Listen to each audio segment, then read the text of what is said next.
The Book of Leviticus. Leviticus chapter 1. The Lord called to Moses and spoke to him from the tent of meeting. He said, "Speak to the Israelites and say to them, when anyone among you brings an offering to the Lord, bring as your offering an animal from either the herd or the flock. If the offering is a burnt offering from the herd, you are to offer a male without defect. You must present it at the entrance to the tent of meeting, so that it will be acceptable to the Lord. You are to lay your hand on the head of the burnt offering, and it will be accepted on your behalf to make atonement for you. You are to slaughter the young bull before the Lord, and then Aaron's sons, the priests, shall bring the blood and splash it against the sides of the altar at the entrance to the tent of meeting. You are to skin the burnt offering, and cut it into pieces. The sons of Aaron the priest are to put fire on the altar, and arrange wood on the fire. Then Aaron's sons the priests shall arrange the pieces, including the head and the fat, on the wood that is burning on the altar. You are to wash the internal organs and the legs with water, and the priest is to burn all of it on the altar. It is a burnt offering, a food offering, an aroma pleasing to the Lord. If the offering is a burnt offering from the flock, from either the sheep or the goats, you are to offer a male without defect. You are to slaughter it at the north side of the altar before the Lord. And Aaron's sons, the priests, shall splash its blood against the sides of the altar. You are to cut it into pieces, and the priest shall arrange them, including the head and the fat, on the wood that is burning on the altar. You are to wash the internal organs and the legs with water, and the priest is to bring all of them and burn them on the altar. It is a burnt offering, a food offering, an aroma pleasing to the Lord. If the offering to the Lord is a burnt offering of birds, you are to offer a dove or a young pigeon. The priest shall bring it to the altar, wring off the head and burn it on the altar. Its blood shall be drained out on the side of the altar. He is to remove the crop and the feathers and throw them down east of the altar where the ashes are. He shall tear it open by the wings, not dividing it completely, and then the priest shall burn it on the wood that is burning on the altar.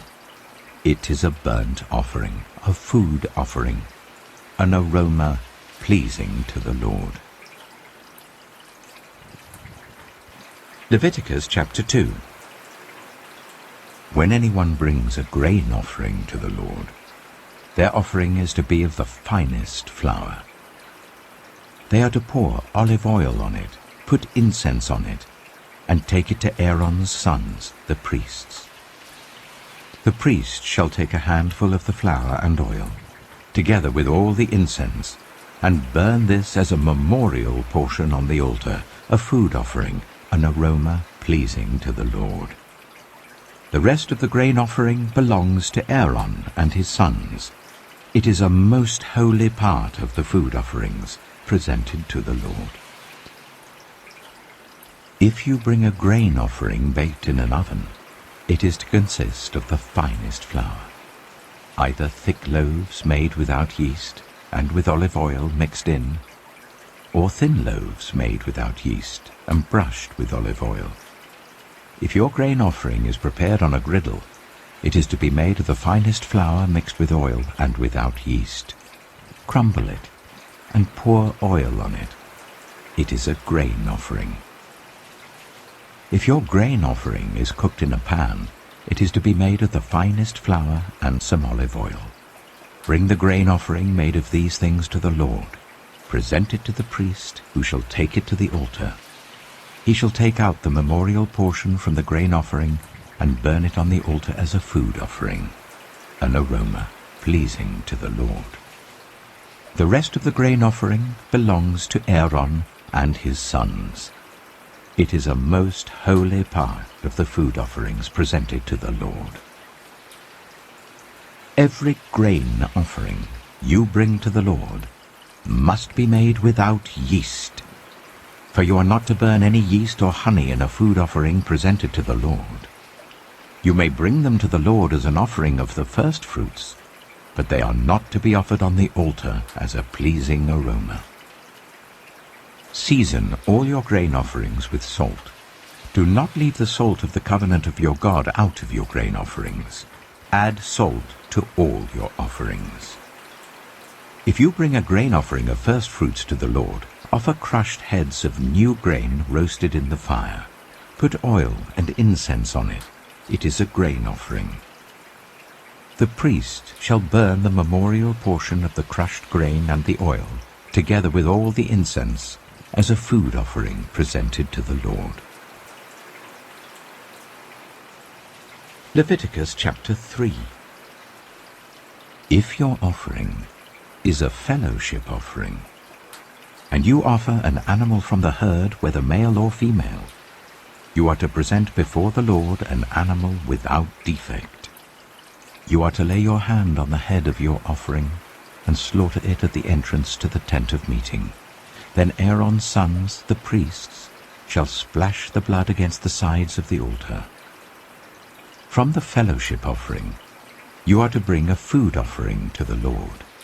The internal organs and all the fat that is connected to them, both kidneys with the fat on them near the loins, and the long lobe of the liver, which you will remove with the kidneys.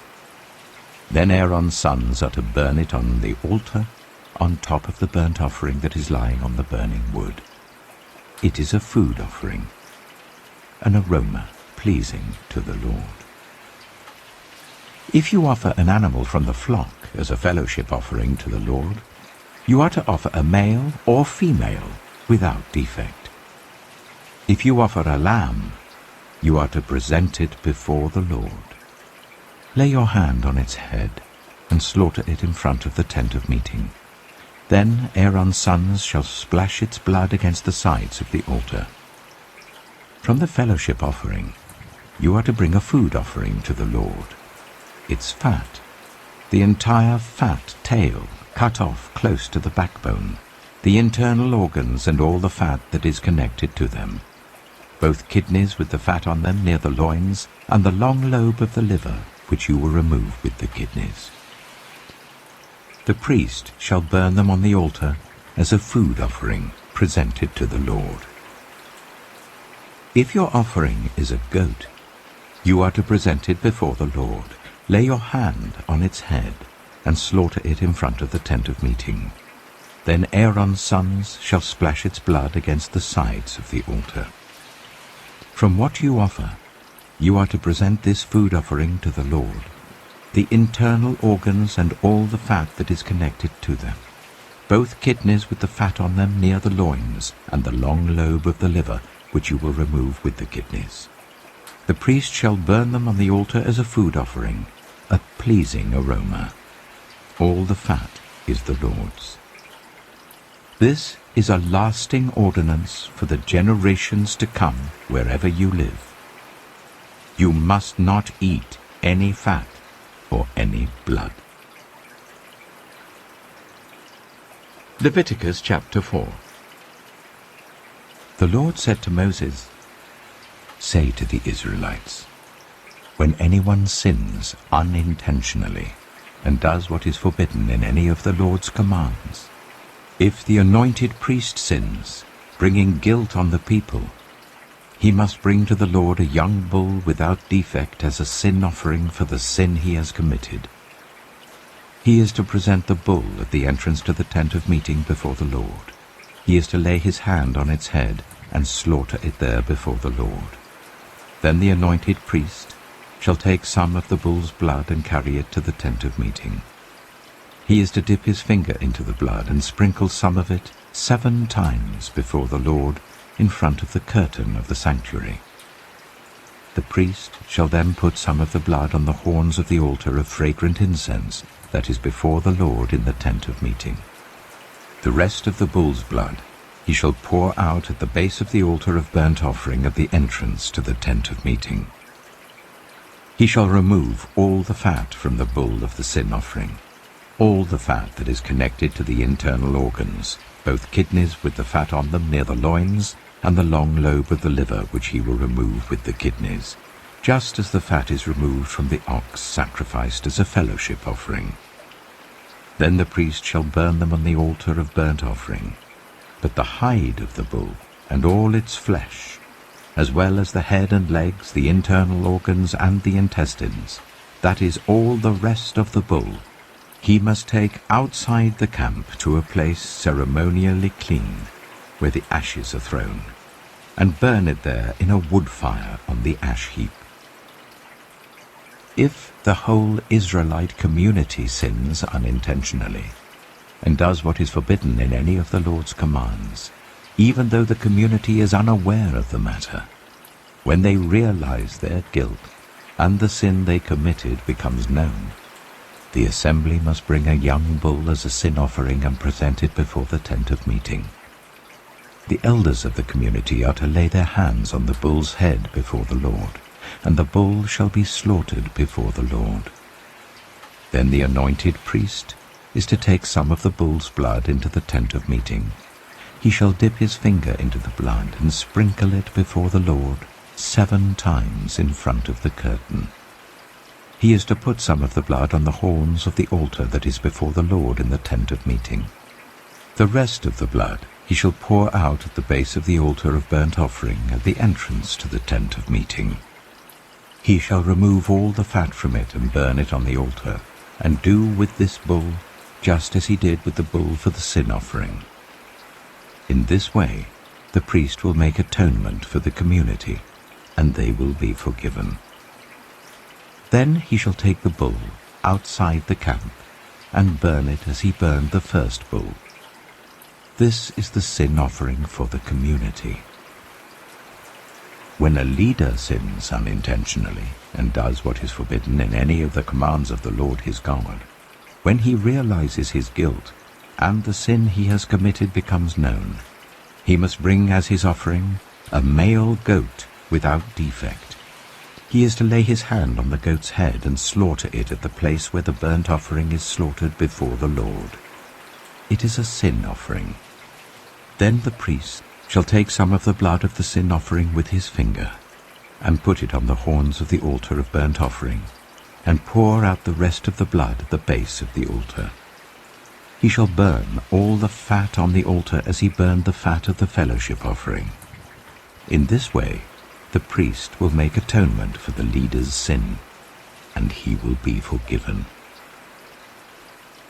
If any member of the community sins unintentionally, and does what is forbidden in any of the Lord's commands, when they realize their guilt and the sin they have committed becomes known, they must bring as their offering for the sin they committed a female goat without defect. They are to lay their hand on the head of the sin offering and slaughter it at the place of the burnt offering.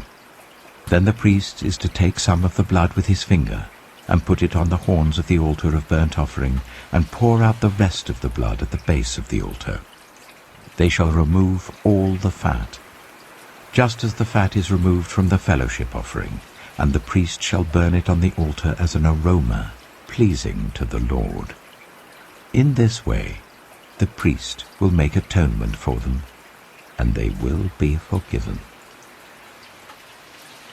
If someone brings a lamb as their sin offering, they are to bring a female without defect.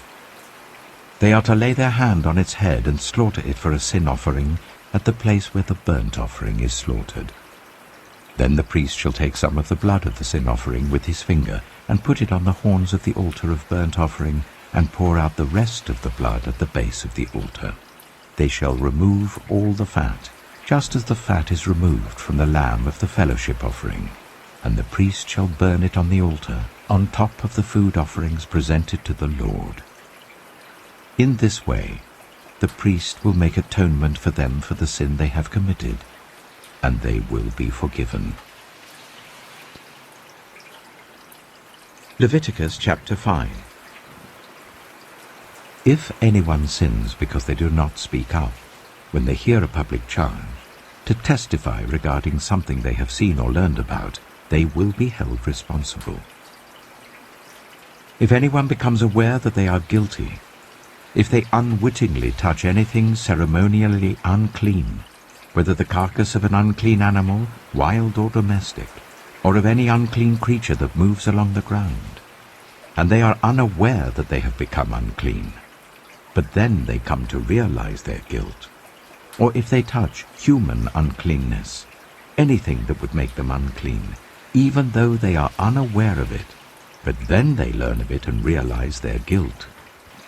Or if anyone, thoughtlessly, takes an oath to do anything, whether good or evil, in any matter one might carelessly swear about, even though they are unaware of it, but then they learn of it and realize their guilt. When anyone becomes aware that they are guilty in any of these matters, they must confess in what way they have sinned. As a penalty for the sin they have committed, they must bring to the Lord a female lamb or goat from the flock as a sin offering, and the priest shall make atonement for them for their sin. Anyone who cannot afford a lamb is to bring 2 doves or 2 young pigeons to the Lord as a penalty for their sin, one for a sin offering and the other for a burnt offering. They are to bring them to the priest, who shall first offer the one for the sin offering. He is to wring its head from its neck, not dividing it completely, and is to splash some of the blood of the sin offering against the side of the altar. The rest of the blood must be drained out at the base of the altar. It is a sin offering. The priest shall then offer the other as a burnt offering in the prescribed way, and make atonement for them for the sin they have committed, and they will be forgiven. If, however, they cannot afford 2 doves or 2 young pigeons, they are to bring as an offering for their sin 1/10 of an ephah of the finest flour for a sin offering. They must not put olive oil or incense on it, because it is a sin offering. They are to bring it to the priest, who shall take a handful of it as a memorial portion and burn it on the altar on top of the food offerings presented to the Lord. It is a sin offering. In this way, the priest will make atonement for them for any of these sins they have committed, and they will be forgiven. The rest of the offering will belong to the priest, as in the case of the grain offering.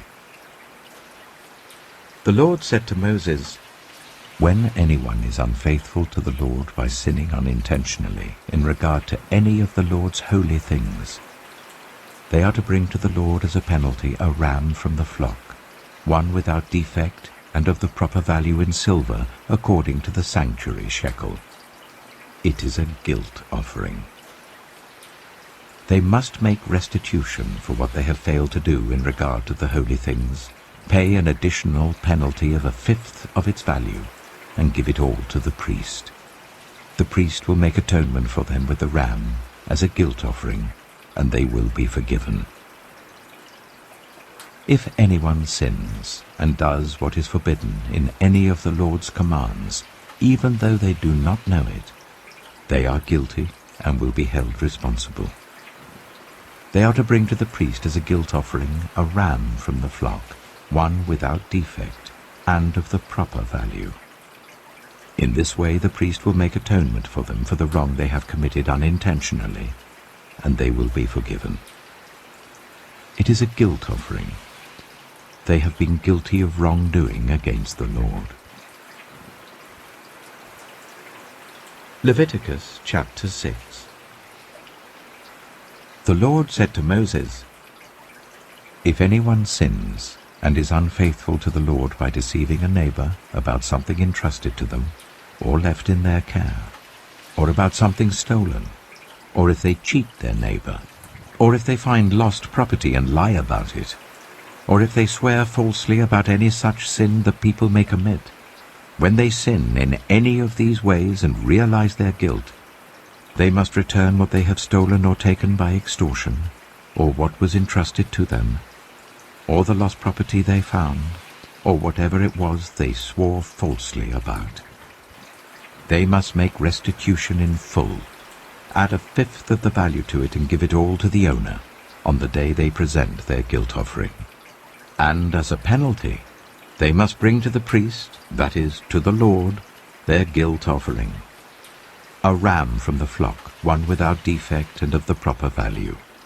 In this way the priest will make atonement for them before the Lord, and they will be forgiven for any of the things they did that made them guilty. The Lord said to Moses, "Give Aaron and his sons this command. These are the regulations for the burnt offering. The burnt offering is to remain on the altar hearth throughout the night till morning, and the fire must be kept burning on the altar. The priest shall then put on his linen clothes with linen undergarments next to his body, and shall remove the ashes of the burnt offering that the fire has consumed on the altar, and place them beside the altar. Then he is to take off these clothes and put on others, and carry the ashes outside the camp to a place that is ceremonially clean. The fire on the altar must be kept burning. It must not go out. Every morning the priest is to add firewood and arrange the burnt offering on the fire and burn the fat of the fellowship offerings on it. The fire must be kept burning on the altar continuously. It must not go out. These are the regulations for the grain offering. Aaron's sons are to bring it before the Lord in front of the altar. The priest is to take a handful of the finest flour and some olive oil, together with all the incense on the grain offering, and burn the memorial portion on the altar as an aroma pleasing to the Lord. Aaron and his sons shall eat the rest of it, but it is to be eaten without yeast in the sanctuary area. They are to eat it in the courtyard of the tent of meeting. It must not be baked with yeast. I have given it as their share of the food offerings presented to me. Like the sin offering and the guilt offering, it is most holy. Any male descendant of Aaron may eat it. For all generations to come, it is his perpetual share of the food offerings presented to the Lord. Whatever touches it will become holy. The Lord also said to Moses, "This is the offering Aaron and his sons are to bring to the Lord on the day he is anointed: 1/10 of an ephah of the finest flour as a regular grain offering, half of it in the morning and half in the evening. It must be prepared with oil on a griddle. Bring it well mixed and present the grain offering, broken in pieces as an aroma pleasing to the Lord. The son who is to succeed him as an anointed priest shall prepare it. It is the Lord's perpetual share and is to be burned completely. Every grain offering of a priest shall be burned completely. It must not be eaten." The Lord said to Moses, "Say to Aaron and his sons, these are the regulations for the sin offering. The sin offering is to be slaughtered before the Lord in the place where the burnt offering is slaughtered. It is most holy. The priest who offers it shall eat it. It is to be eaten in the sanctuary area, in the courtyard of the tent of meeting. Whatever touches any of the flesh will become holy, and if any of the blood is spattered on a garment, you must wash it in the sanctuary area. The clay pot that the meat is cooked in must be broken, but if it is cooked in a bronze pot, the pot is to be scoured and rinsed with water. Any male in a priest's family may eat it. It is most holy.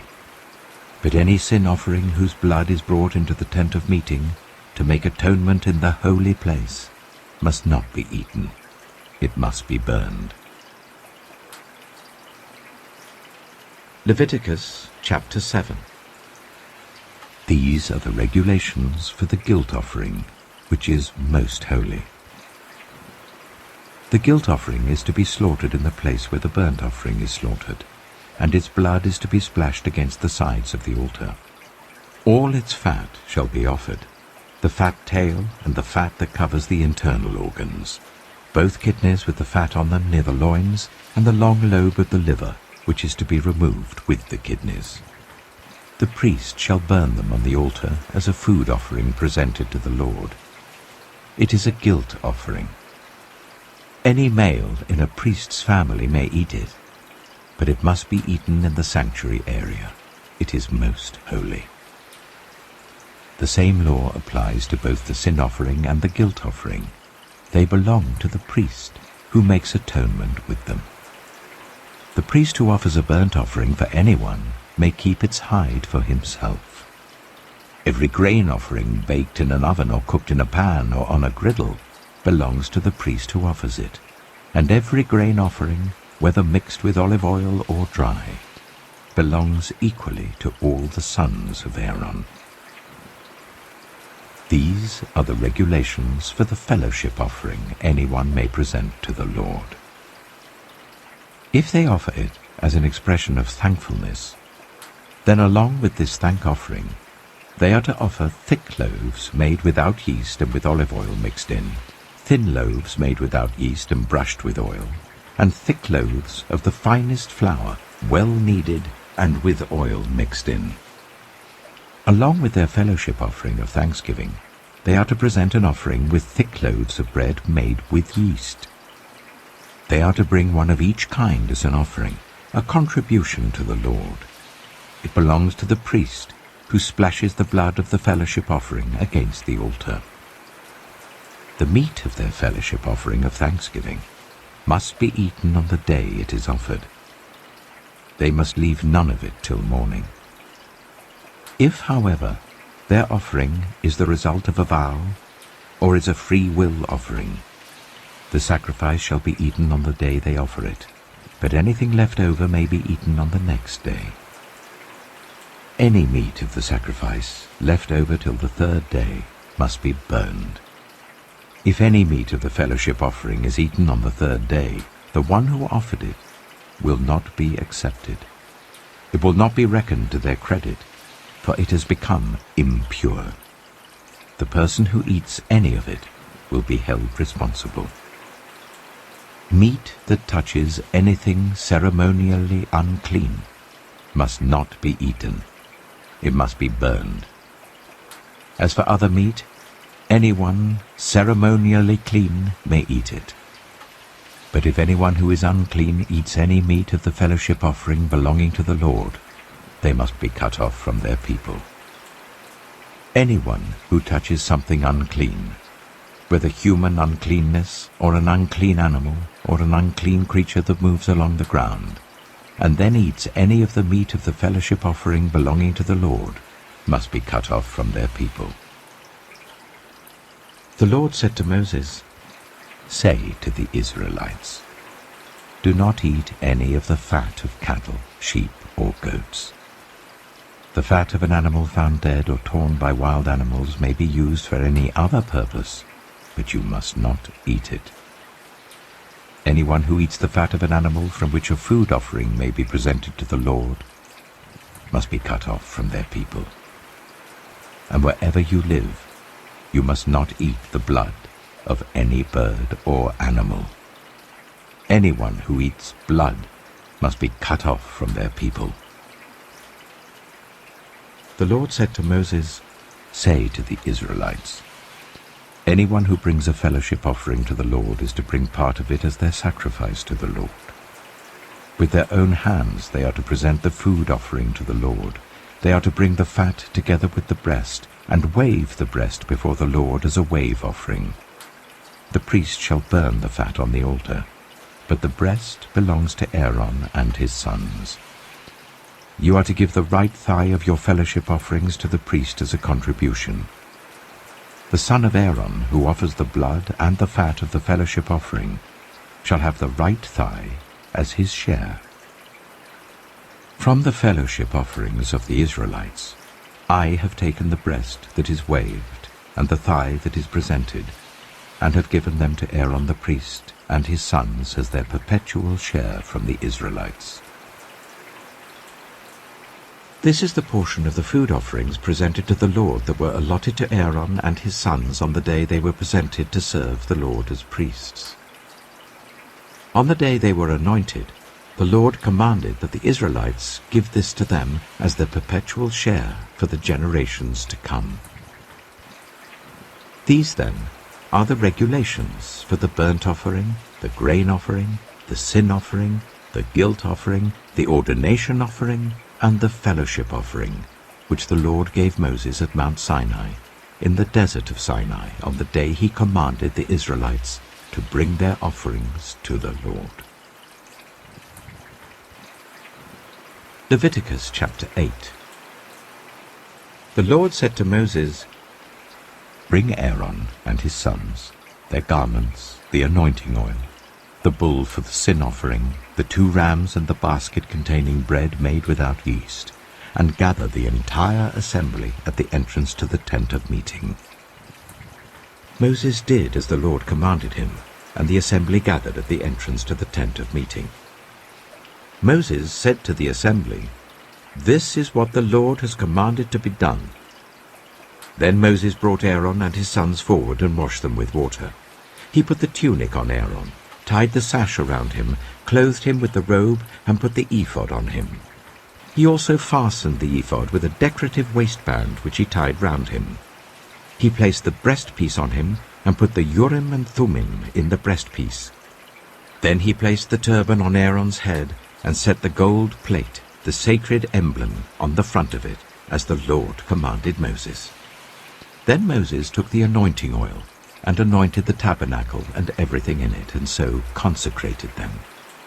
He sprinkled some of the oil on the altar 7 times, anointing the altar and all its utensils and the basin with its stand to consecrate them.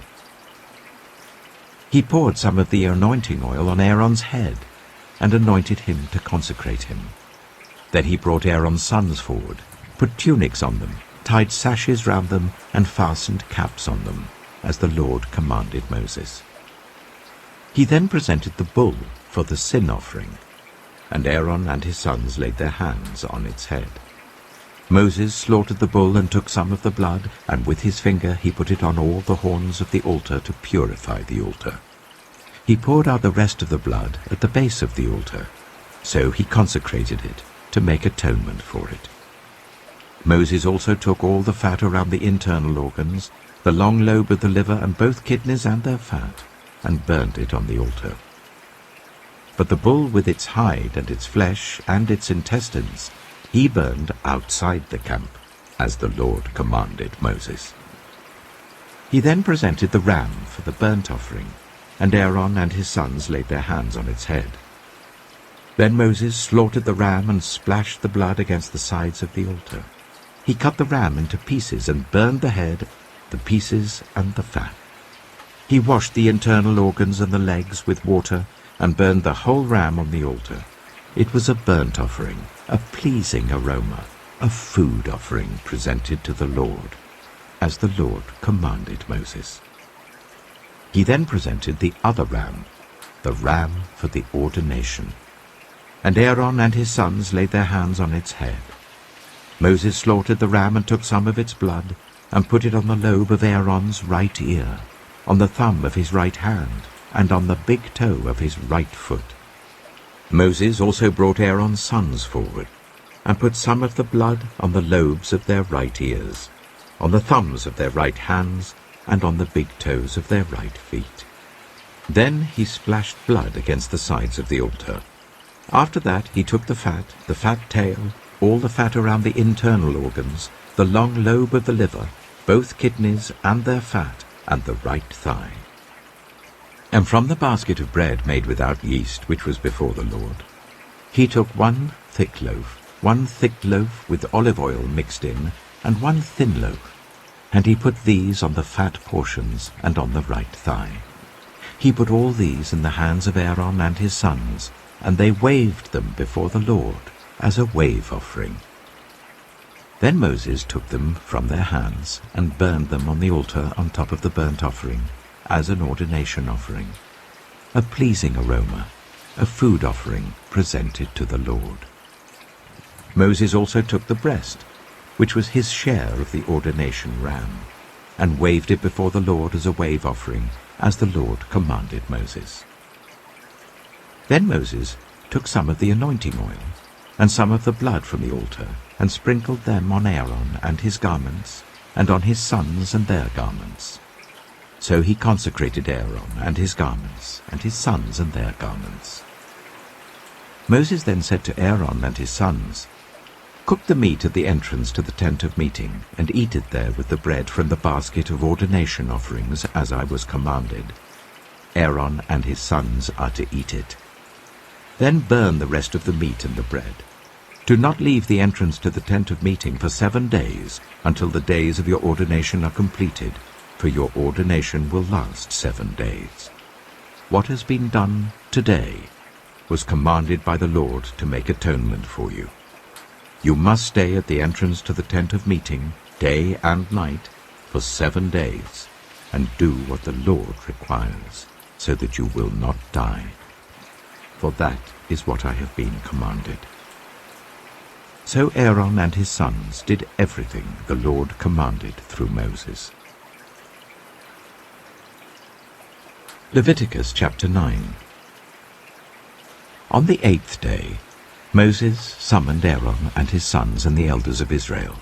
He said to Aaron, "Take a bull calf for your sin offering, and a ram for your burnt offering, both without defect, and present them before the Lord.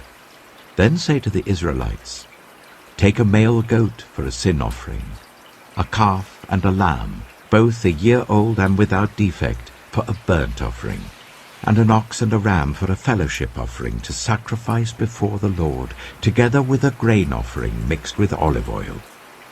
For today the Lord will appear to you."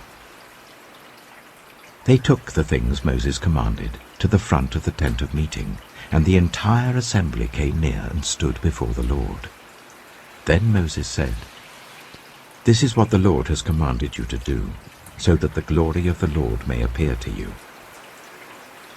Moses said to Aaron, "Come to the altar and sacrifice your sin offering and your burnt offering, and make atonement for yourself and the people. Sacrifice the offering that is for the people, and make atonement for them, as the Lord has commanded." So Aaron came to the altar and slaughtered the calf as a sin offering for himself. His sons brought the blood to him, and he dipped his finger into the blood and put it on the horns of the altar. The rest of the blood he poured out at the base of the altar. On the altar he burned the fat, the kidneys, and the long lobe of the liver from the sin offering, as the Lord commanded Moses. The flesh and the hide he burned outside the camp. Then he slaughtered the burnt offering. His sons handed him the blood, and he splashed it against the sides of the altar. They handed him the burnt offering, piece by piece, including the head, and he burned them on the altar.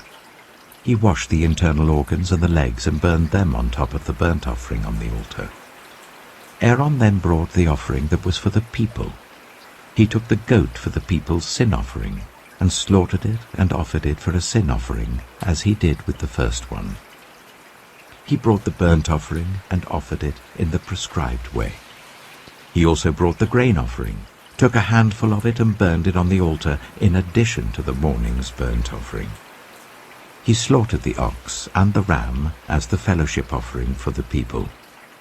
His sons handed him the blood, and he splashed it against the sides of the altar. But the fat portions of the ox and the ram, the fat tail, the layer of fat, the kidneys, and the long lobe of the liver, these they laid on the breasts. And then Aaron burned the fat on the altar. Aaron waved the breasts and the right thigh before the Lord as a wave offering, as Moses commanded. Then Aaron lifted his hands towards the people and blessed them. And having sacrificed the sin offering, the burnt offering, and the fellowship offering, he stepped down. Moses and Aaron then went into the tent of meeting. When they came out, they blessed the people, and the glory of the Lord appeared to all the people. Fire came out from the presence of the Lord, and consumed the burnt offering and the fat portions on the altar. And when all the people saw it, they shouted for joy, and fell face down. Leviticus chapter 10. Aaron's sons, Nadab and Abihu, took their censers, put fire in them, and added incense. And they offered unauthorized fire before the Lord, contrary to his command. So fire came out from the presence of the Lord and consumed them, and they died before the Lord. Moses then said to Aaron, "This is what the Lord spoke of when he said, 'Among those who approach me I will be proved holy. In the sight of all the people I will be honored.'" Aaron remained silent. Moses summoned Mishael and Elzaphan, the sons of Aaron's uncle Uzziel, and said to them, "Come here, carry your cousins outside the camp away from the front of the sanctuary." So they came and carried them, still in their tunics, outside the camp as Moses ordered. Then Moses said to Aaron and his sons Eleazar and Ithamar, "Do not let your hair become unkempt, and do not tear your clothes, or you will die, and the Lord will be angry with the whole community. But your relatives, all the Israelites, may mourn for those the Lord has destroyed by fire. Do not leave the entrance to the tent of meeting, or you will die, because the Lord's anointing oil is on you." So they did as Moses said.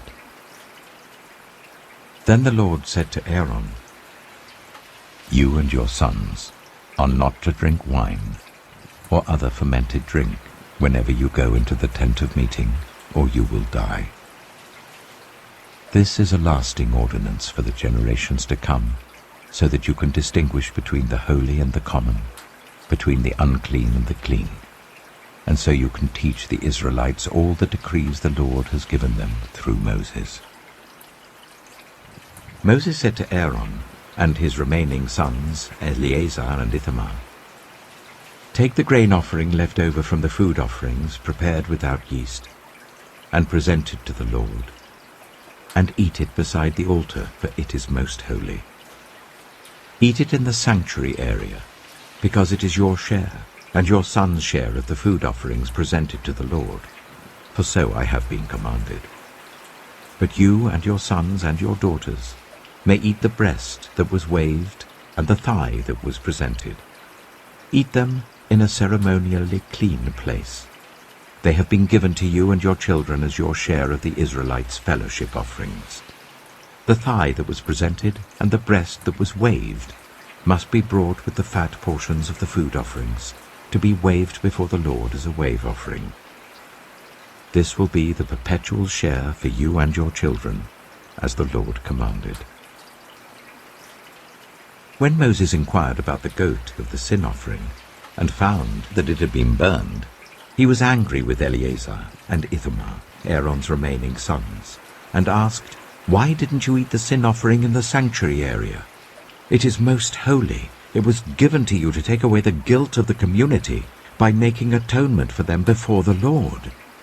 Since its blood was not taken into the holy place, you should have eaten the goat in the sanctuary area, as I commanded."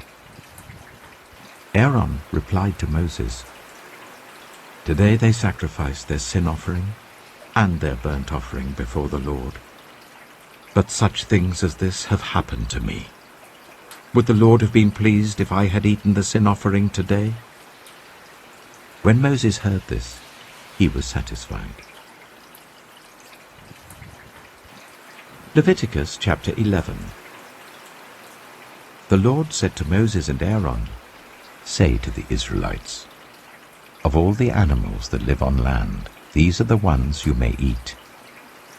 You may eat any animal that has a divided hoof and that chews the cud. There are some that only chew the cud or only have a divided hoof, but you must not eat them. The camel, though it chews the cud, does not have a divided hoof. It is ceremonially unclean for you. The hyrax, though it chews the cud, does not have a divided hoof. It is unclean for you. The rabbit, though it chews the cud, does not have a divided hoof. It is unclean for you.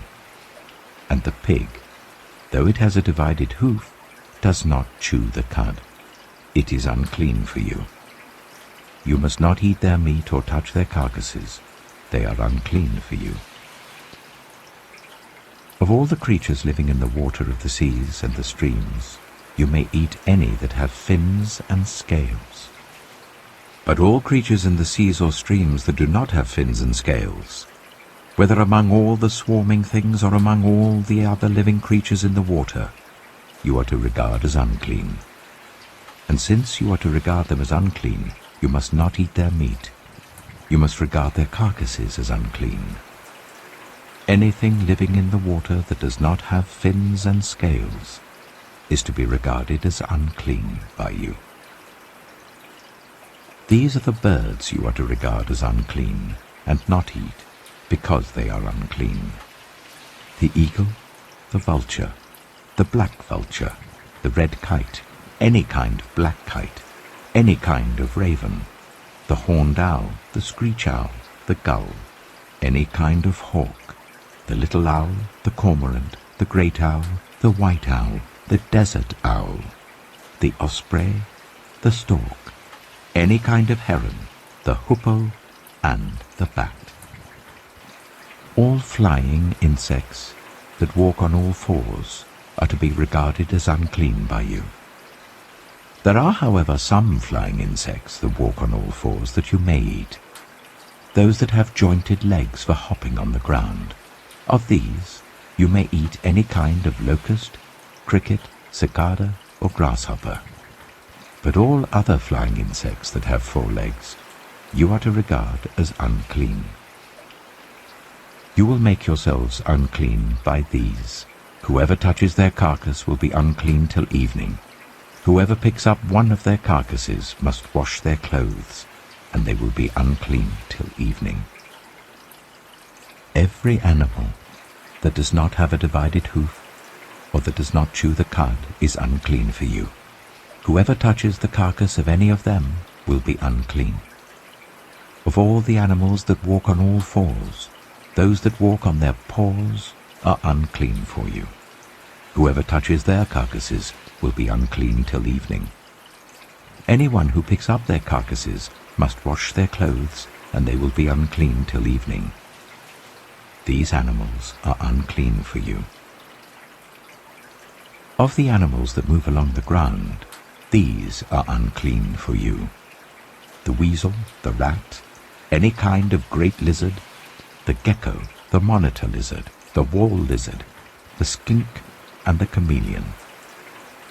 Of all those that move along the ground, these are unclean for you. Whoever touches them when they are dead will be unclean till evening.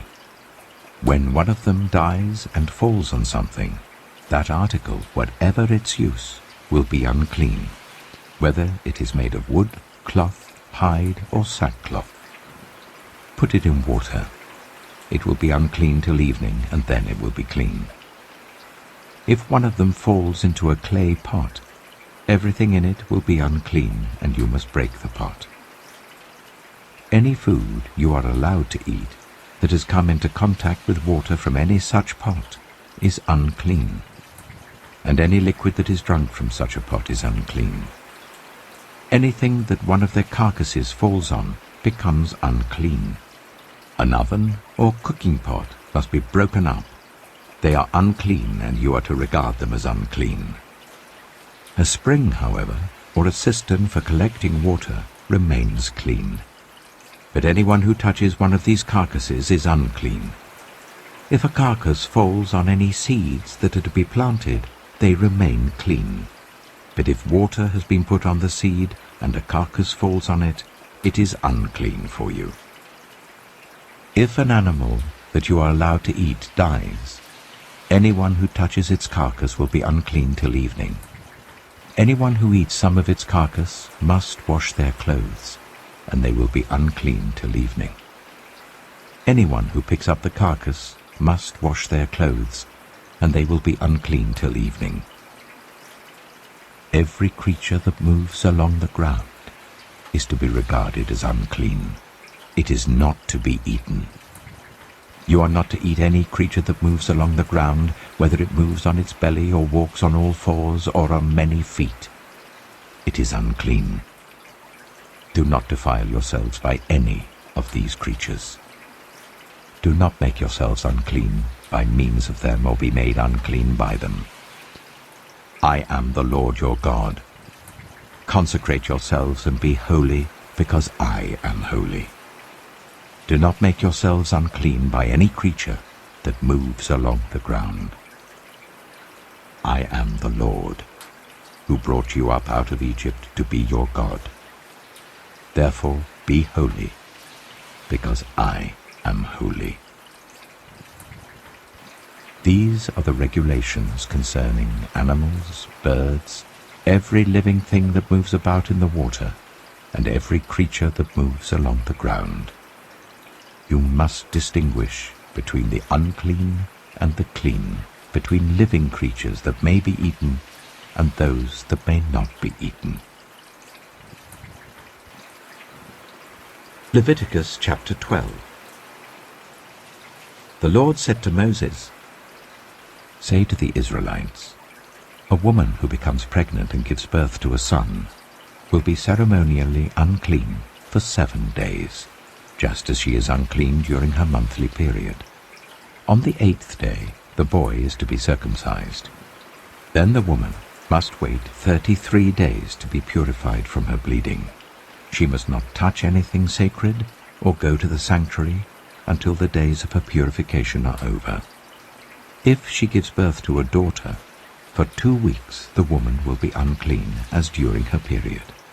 Then she must wait 66 days to be purified from her bleeding.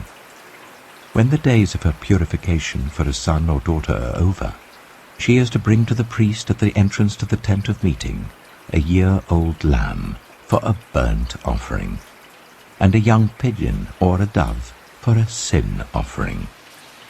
He shall offer them before the Lord to make atonement for her, and then she will be ceremonially clean from her flow of blood. These are the regulations for the woman who gives birth to a boy or a girl. But if she cannot afford a lamb, she is to bring 2 doves or 2 young pigeons, one for a burnt offering and the other for a sin offering. In this way, the priest will make atonement for her, and she will be clean." Leviticus chapter 13. The Lord said to Moses and Aaron, "When anyone has a swelling or a rash or a shiny spot on their skin that may be a defiling skin disease, they must be brought to Aaron the priest or to one of his sons who is a priest. The priest is to examine the sore on the skin, and if the hair in the sore has turned white, and the sore appears to be more than skin deep, it is a defiling skin disease. When the priest examines that person, he shall pronounce them ceremonially unclean. If the shiny spot on the skin is white but does not appear to be more than skin deep, and the hair in it has not turned white, the priest is to isolate the affected person for 7 days. On the 7th day, the priest is to examine them, and if he sees that the sore is unchanged and has not spread in the skin, he is to isolate them for another 7 days. On the 7th day, the priest is to examine them again, and if the sore has faded and has not spread in the skin, the priest shall pronounce them clean. It is only a rash. They must wash their clothes, and they will be clean. But if the rash does spread in their skin after they have shown themselves to the priest to be pronounced clean, they must appear before the priest again.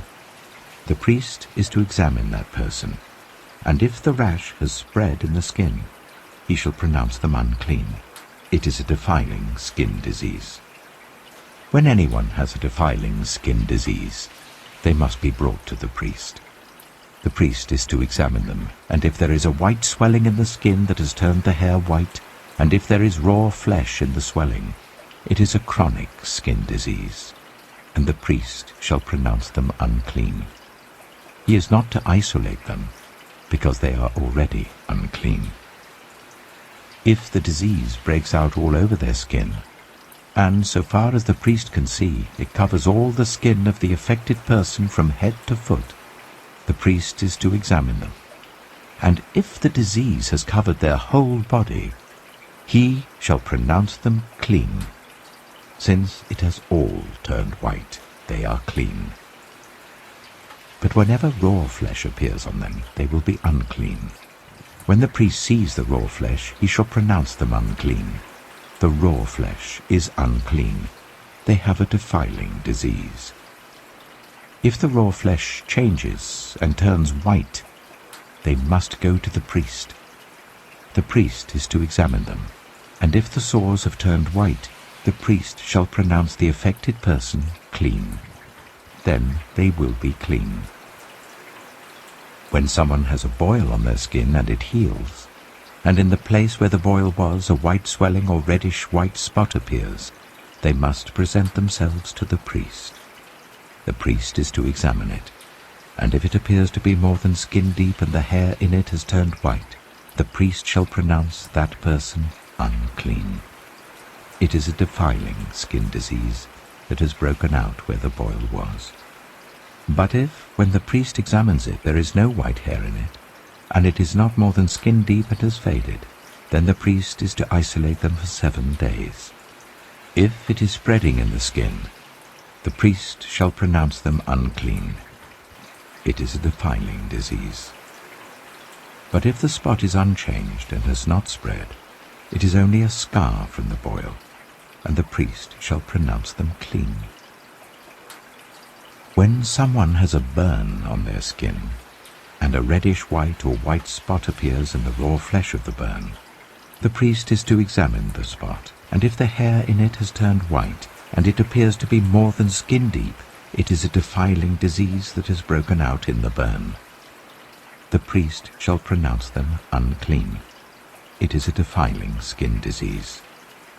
But if the priest examines it, and there is no white hair in the spot, and if it is not more than skin deep and has faded, then the priest is to isolate them for 7 days. On the 7th day, the priest is to examine that person. And if it is spreading in the skin, the priest shall pronounce them unclean. It is a defiling skin disease. If, however, the spot is unchanged, and has not spread in the skin but has faded, it is a swelling from the burn, and the priest shall pronounce them clean. It is only a scar from the burn. If a man or woman has a sore on their head or chin, the priest is to examine the sore, and if it appears to be more than skin deep and the hair in it is yellow and thin, the priest shall pronounce them unclean. It is a defiling skin disease on the head or chin. But if, when the priest examines the sore, it does not seem to be more than skin deep and there is no black hair in it, then the priest is to isolate the affected person for 7 days. On the 7th day, the priest is to examine the sore, and if it has not spread and there is no yellow hair in it, and it does not appear to be more than skin deep, then the man or woman must shave themselves, except for the affected area, and the priest is to keep them isolated another 7 days. On the 7th day, the priest is to examine the sore, and if it has not spread in the skin and appears to be no more than skin deep, the priest shall pronounce them clean. They must wash their clothes, and they will be clean. But if the sore does spread in the skin after they are pronounced clean, the priest is to examine them, and if he finds that the sore has spread in the skin, he does not need to look for yellow hair. They are unclean. If, however, the sore is unchanged so far as the priest can see, and if black hair has grown in it, the affected person is healed. They are clean, and the priest shall pronounce them clean. When a man or woman has white spots on the skin, the priest is to examine them, and if the spots are dull white, it is a harmless rash that has broken out on the skin. They are clean. A man who has lost his hair and is bald is clean. If he has lost his hair from the front of his scalp and has a bald forehead, he is clean. But if he has a reddish-white sore on his bald head or forehead, it is a defiling disease breaking out on his head or forehead. The priest is to examine him, And if the swollen sore on his head or forehead is reddish-white, like a defiling skin disease, the man is diseased and is unclean. The priest shall pronounce him unclean because of the sore on his head. Anyone with such a defiling disease must wear torn clothes, let their hair be unkempt, cover the lower part of their face, and cry out, "Unclean, unclean." As long as they have the disease, they remain unclean. They must live alone. They must live outside the camp. As for any fabric that is spoiled with a defiling mold, any woolen or linen clothing, any woven or knitted material of linen or wool, any leather or anything made of leather, if the affected area in the fabric, the leather, the woven or knitted material, or any leather article is greenish or reddish, it is a defiling mold and must be shown to the priest. The priest is to examine the affected area and isolate the article for 7 days. On the 7th day he is to examine it, and if the mold has spread in the fabric, the woven or knitted material, or the leather, whatever its use, it is a persistent, defiling mold. The article is unclean. He must burn the fabric, the woven or knitted material of wool or linen, or any leather article that has been spoiled, because the defiling mold is persistent. The article must be burned. But if, when the priest examines it, the mold has not spread in the fabric, the woven or knitted material, or the leather article, he shall order that the spoiled article be washed. Then he is to isolate it for another 7 days.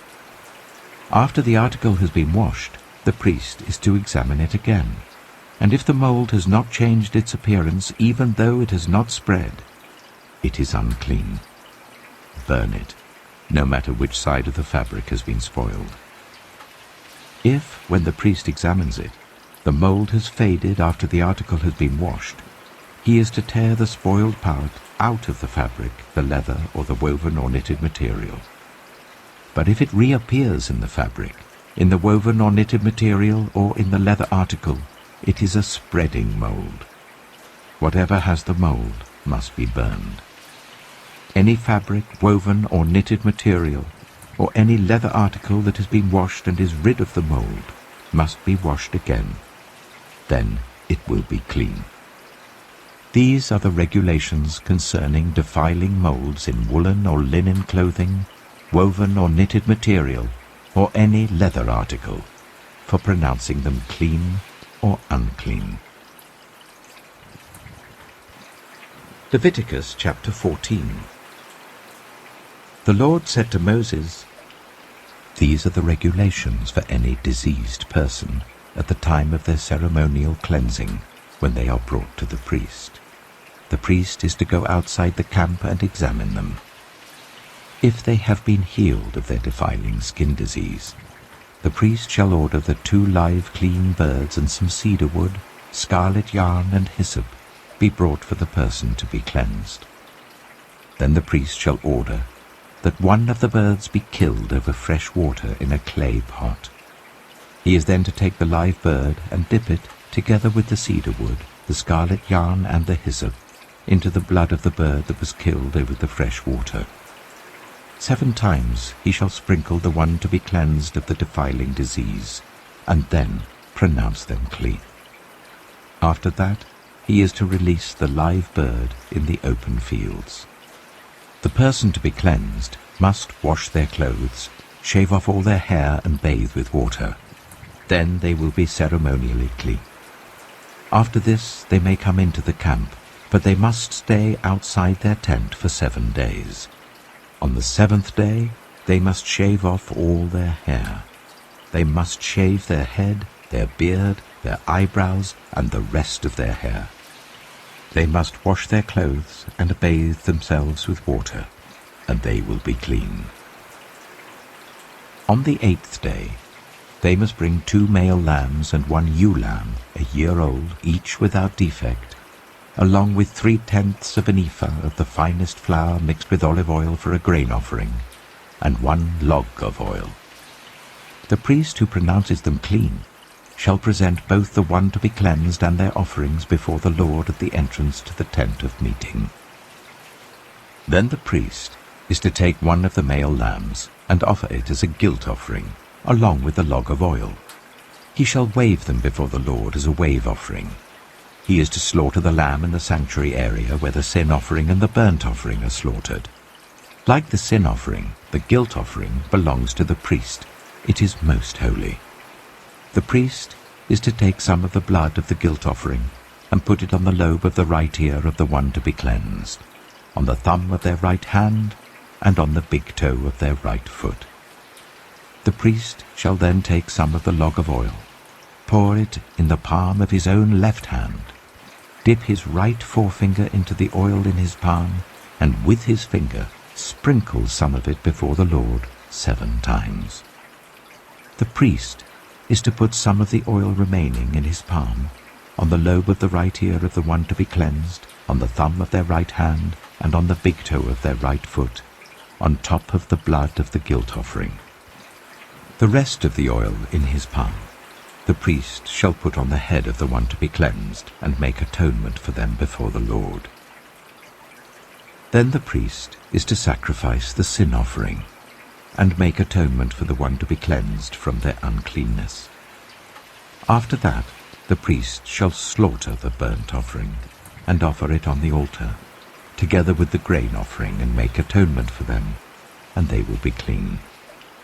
If, however, they are poor, and cannot afford these, they must take one male lamb as a guilt offering, to be waved to make atonement for them, together with 1/10 of an ephah of the finest flour mixed with olive oil for a grain offering, a log of oil, and 2 doves or 2 young pigeons, such as they can afford, one for a sin offering and the other for a burnt offering. On the 8th day they must bring them for their cleansing to the priest at the entrance to the tent of meeting before the Lord. The priest is to take the lamb for the guilt offering together with the log of oil, and wave them before the Lord as a wave offering. He shall slaughter the lamb for the guilt offering, and take some of its blood and put it on the lobe of the right ear of the one to be cleansed, on the thumb of their right hand, and on the big toe of their right foot. The priest is to pour some of the oil into the palm of his own left hand, and with his right forefinger sprinkle some of the oil from his palm 7 times before the Lord. Some of the oil in his palm he is to put on the same places he put the blood of the guilt offering, on the lobe of the right ear of the one to be cleansed, on the thumb of their right hand, and on the big toe of their right foot. The rest of the oil in his palm the priest shall put on the head of the one to be cleansed, to make atonement for them before the Lord. Then he shall sacrifice the doves or the young pigeons, such as the person can afford, one as a sin offering and the other as a burnt offering, together with the grain offering. In this way the priest will make atonement before the Lord on behalf of the one to be cleansed. These are the regulations for anyone who has a defiling skin disease, and who cannot afford the usual offerings for their cleansing. The Lord said to Moses and Aaron, "When you enter the land of Canaan, which I am giving you as your possession, and I put a spreading mold in a house in that land, the owner of the house must go and tell the priest, 'I have seen something that looks like a defiling mold in my house.' The priest is to order the house to be emptied before he goes in to examine the mold, so that nothing in the house will be pronounced unclean. After this, the priest is to go in and inspect the house. He is to examine the mold on the walls, and if it has greenish or reddish depressions that appear to be deeper than the surface of the wall, the priest shall go out of the doorway of the house and close it up for 7 days. On the 7th day, the priest shall return to inspect the house. If the mold has spread on the walls, he is to order that the contaminated stones be torn out and thrown into an unclean place outside the town. He must have all the inside walls of the house scraped, and the material that is scraped off dumped into an unclean place outside the town. Then they are to take other stones to replace these, and to take new clay and plaster the house. If the defiling mold reappears in the house after the stones have been torn out and the house scraped and plastered, the priest is to go and examine it. And if the mold has spread in the house, it is a persistent defiling mold. The house is unclean. It must be torn down, its stones, timbers, and all the plaster, and taken out of the town to an unclean place.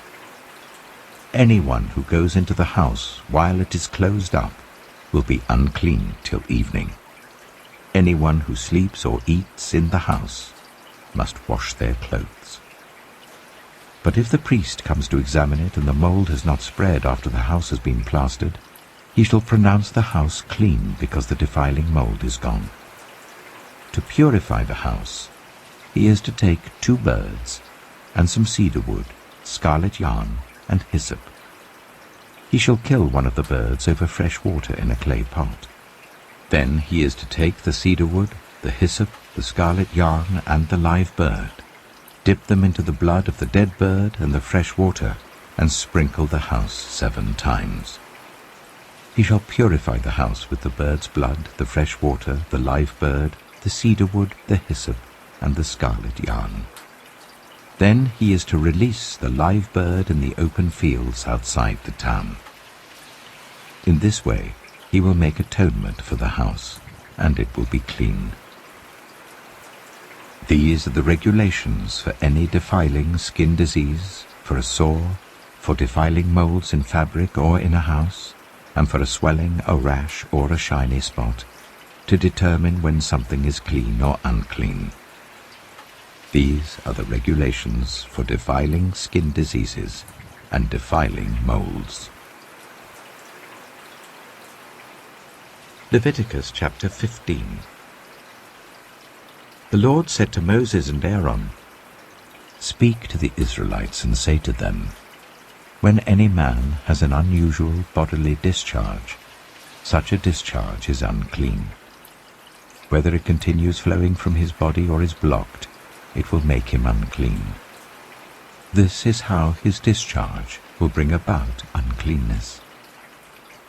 Any bed the man with a discharge lies on will be unclean, and anything he sits on will be unclean. Anyone who touches his bed must wash their clothes and bathe with water, and they will be unclean till evening. Whoever sits on anything that the man with the discharge sat on must wash their clothes and bathe with water, and they will be unclean till evening. Whoever touches the man who has a discharge must wash their clothes and bathe with water, and they will be unclean till evening. If the man with the discharge spits on anyone who is clean, they must wash their clothes and bathe with water, and they will be unclean till evening. Everything the man sits on when riding will be unclean, and whoever touches any of the things that were under him will be unclean till evening. Whoever picks up those things must wash their clothes and bathe with water, and they will be unclean till evening. Anyone the man with a discharge touches without rinsing his hands with water must wash their clothes and bathe with water, and they will be unclean till evening. A clay pot that the man touches must be broken, and any wooden article is to be rinsed with water. When a man is cleansed from his discharge, he is to count 7 days for his ceremonial cleansing.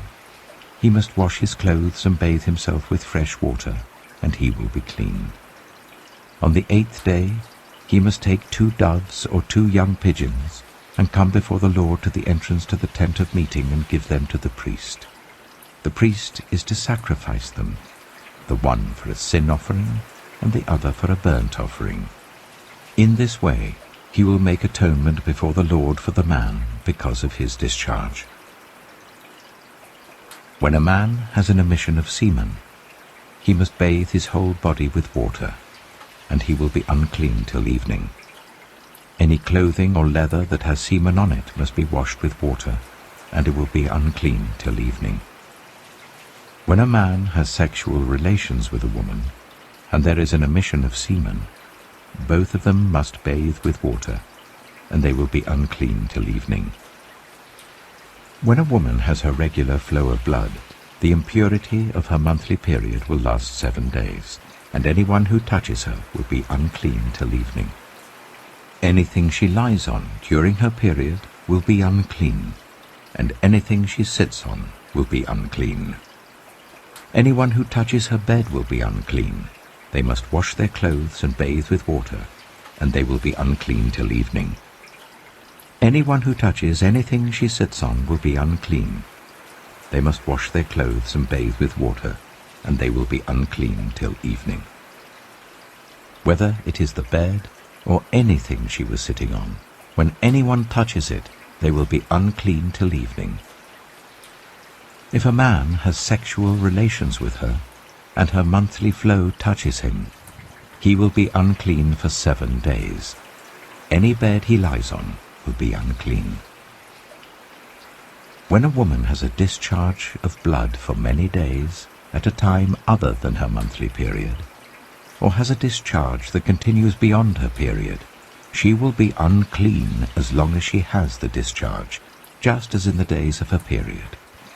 Any bed she lies on while her discharge continues will be unclean, as is her bed during her monthly period, and anything she sits on will be unclean, as during her period. Anyone who touches them will be unclean. They must wash their clothes and bathe with water, and they will be unclean till evening.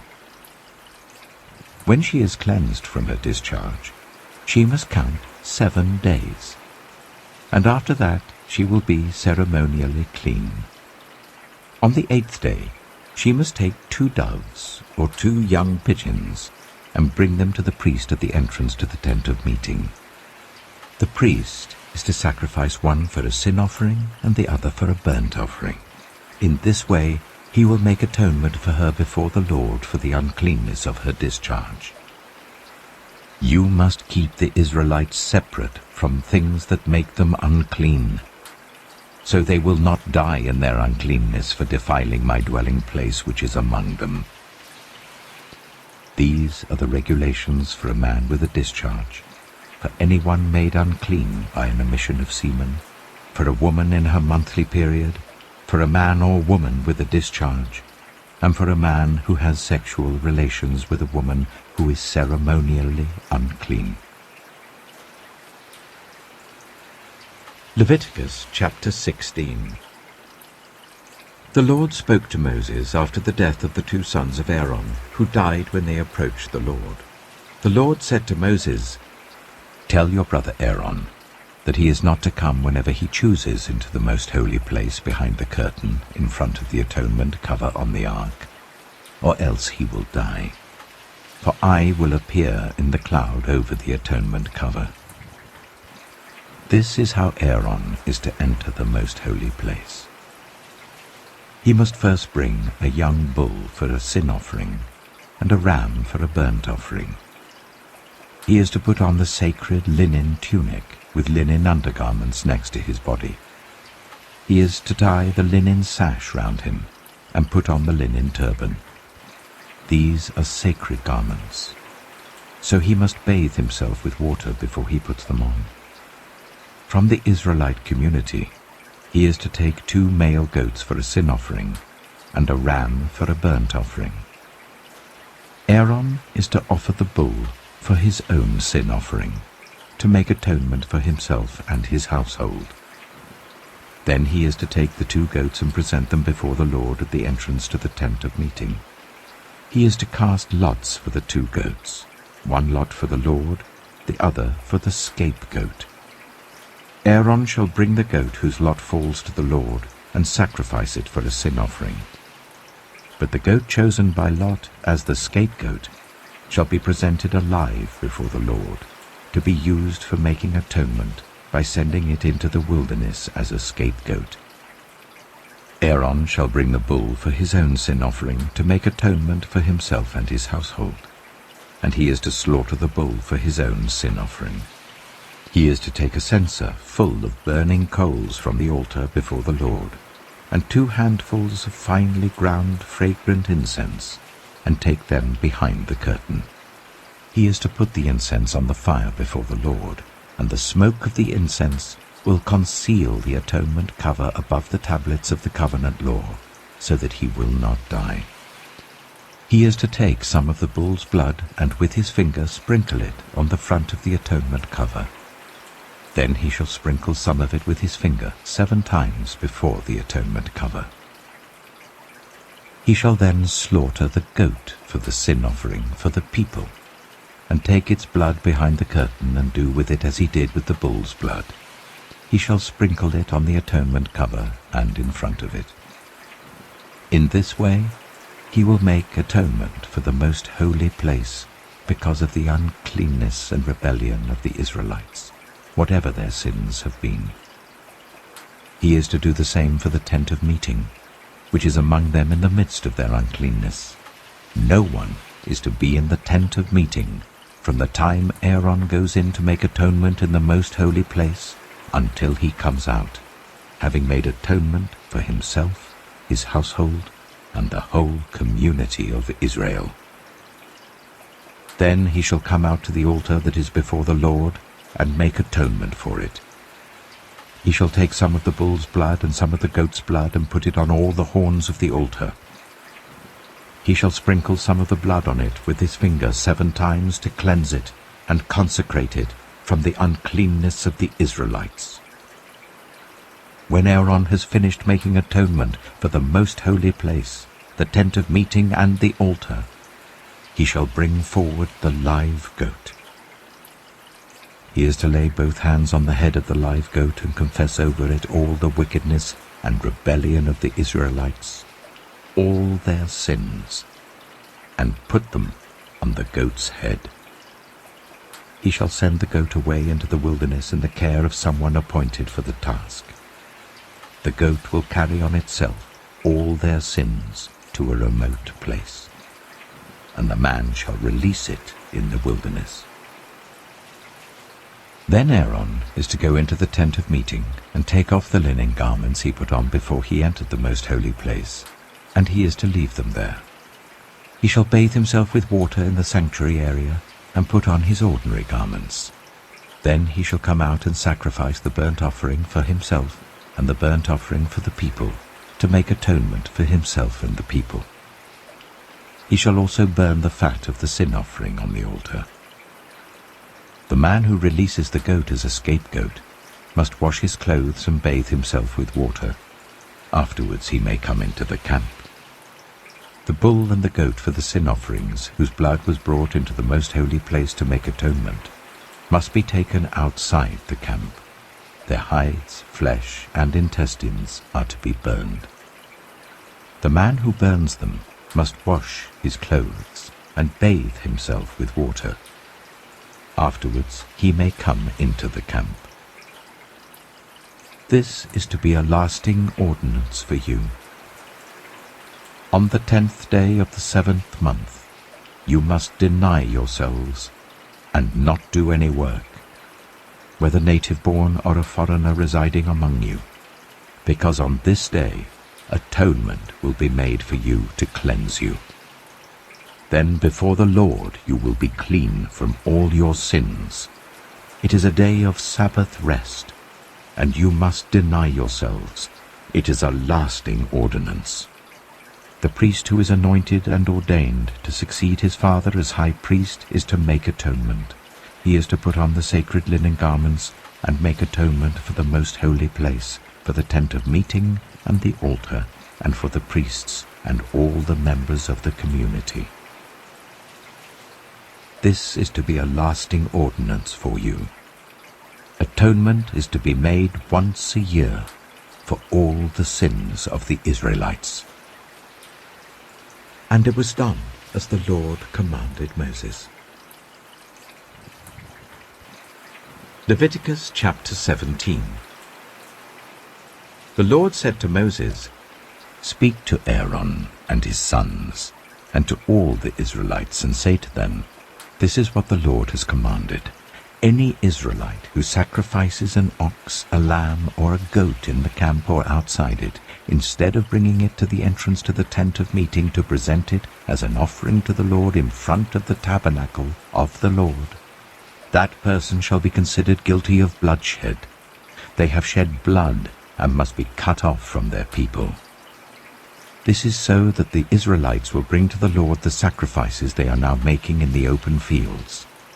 They must bring them to the priest, that is, to the Lord, at the entrance to the tent of meeting, and sacrifice them as fellowship offerings. The priest is to splash the blood against the altar of the Lord at the entrance to the tent of meeting, and burn the fat as an aroma, pleasing to the Lord. They must no longer offer any of their sacrifices to the goat idols to whom they prostitute themselves. This is to be a lasting ordinance for them and for the generations to come. Say to them, any Israelite or any foreigner residing among them who offers a burnt offering or sacrifice and does not bring it to the entrance to the tent of meeting to sacrifice it to the Lord must be cut off from the people of Israel. I will set my face against any Israelite or any foreigner residing among them who eats blood, and I will cut them off from the people. For the life of a creature is in the blood, and I have given it to you to make atonement for yourselves on the altar. It is the blood that makes atonement for one's life. Therefore I say to the Israelites, none of you may eat blood, nor may any foreigner residing among you eat blood.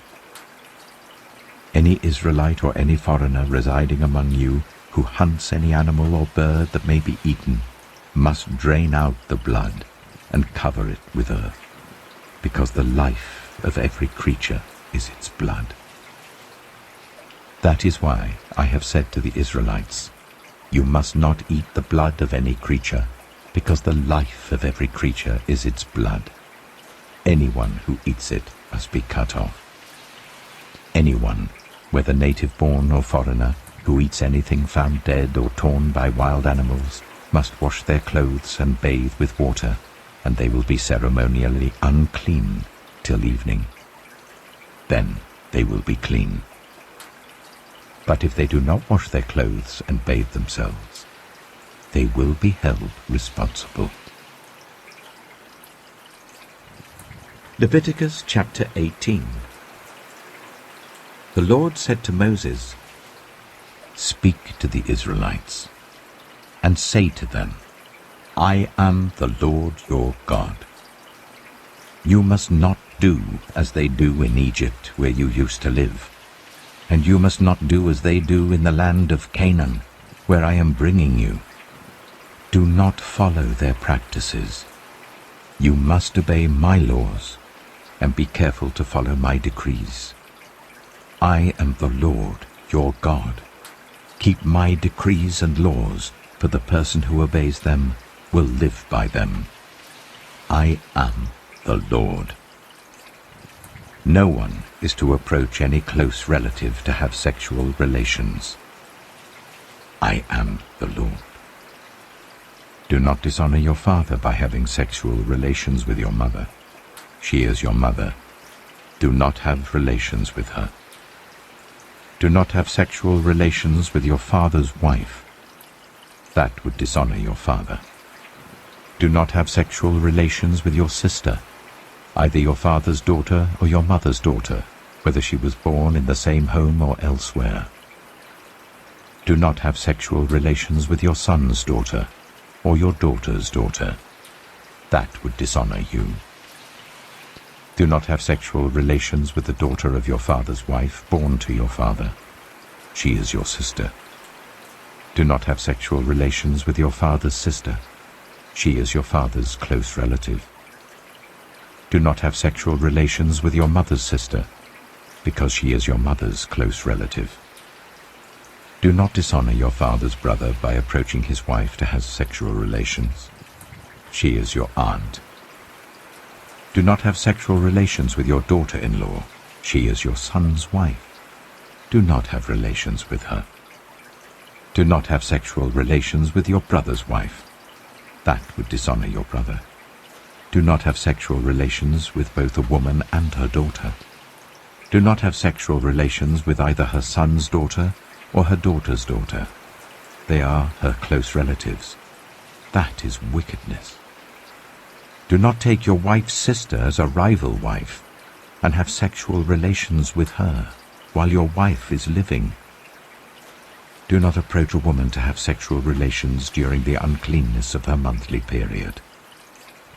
Do not have sexual relations with your neighbor's wife and defile yourself with her.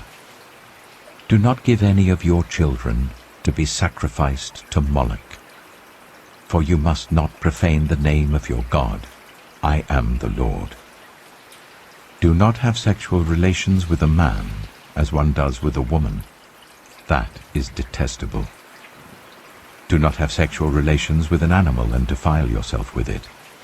A woman must not present herself to an animal to have sexual relations with it. That is a perversion.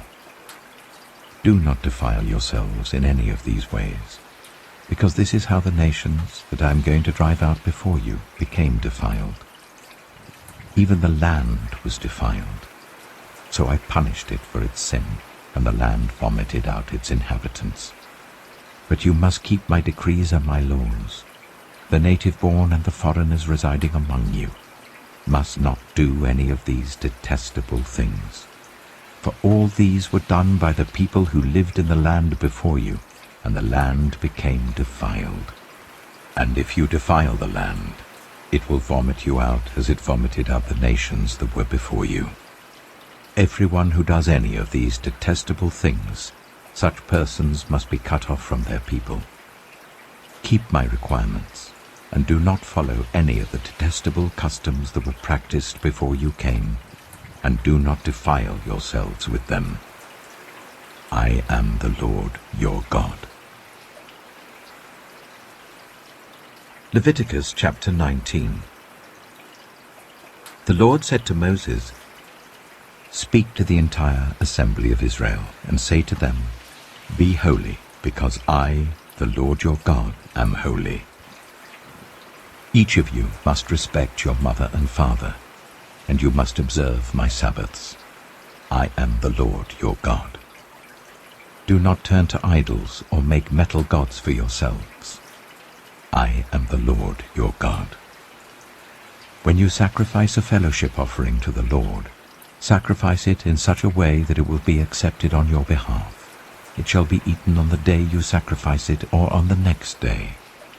Anything left over until the third day must be burned. If any of it is eaten on the third day, it is impure and will not be accepted. Whoever eats it will be held responsible because they have desecrated what is holy to the Lord. They must be cut off from their people. When you reap the harvest of your land, do not reap to the very edges of your field, or gather the gleanings of your harvest.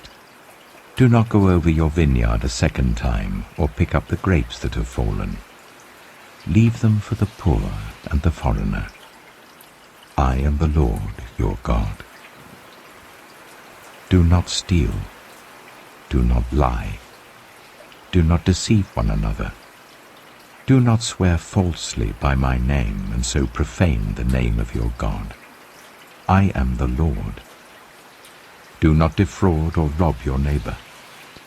Do not hold back the wages of a hired worker overnight.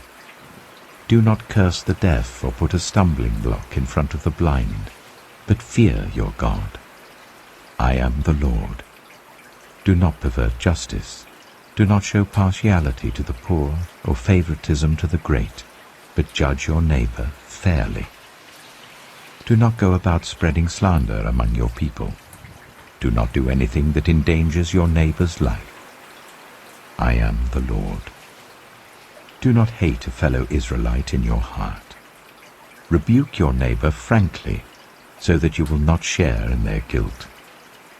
Do not seek revenge or bear a grudge against anyone among your people, but love your neighbor as yourself. I am the Lord. Keep my decrees. Do not mate different kinds of animals. Do not plant your field with 2 kinds of seed. Do not wear clothing woven of 2 kinds of material. If a man sleeps with a female slave who is promised to another man, but who has not been ransomed or given her freedom, there must be due punishment. Yet they are not to be put to death because she had not been freed. The man, however, must bring a ram to the entrance to the tent of meeting for a guilt offering to the Lord. With the ram of the guilt offering, the priest is to make atonement for him before the Lord for the sin he has committed, and his sin will be forgiven. When you enter the land and plant any kind of fruit tree, regard its fruit as forbidden. For 3 years you are to consider it forbidden. It must not be eaten. In the 4th year, all its fruit will be holy, an offering of praise to the Lord. But in the 5th year, you may eat its fruit. In this way your harvest will be increased. I am the Lord your God. Do not eat any meat with the blood still in it. Do not practice divination or seek omens. Do not cut the hair at the sides of your head or clip off the edges of your beard. Do not cut your bodies for the dead or put tattoo marks on yourselves. I am the Lord.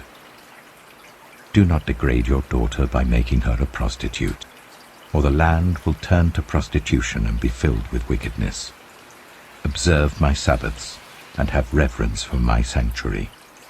I am the Lord. Do not turn to mediums or seek out spiritists, for you will be defiled by them. I am the Lord your God. Stand up in the presence of the aged. Show respect for the elderly and revere your God.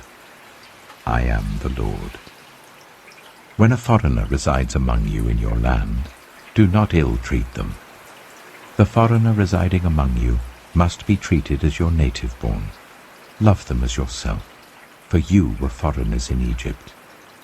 I am the Lord your God. Do not use dishonest standards when measuring length, weight, or quantity. Use honest scales and honest weights, an honest ephah and an honest hin. I am the Lord your God who brought you out of Egypt. Keep all my decrees and all my laws and follow them. I am the Lord. Leviticus chapter 20.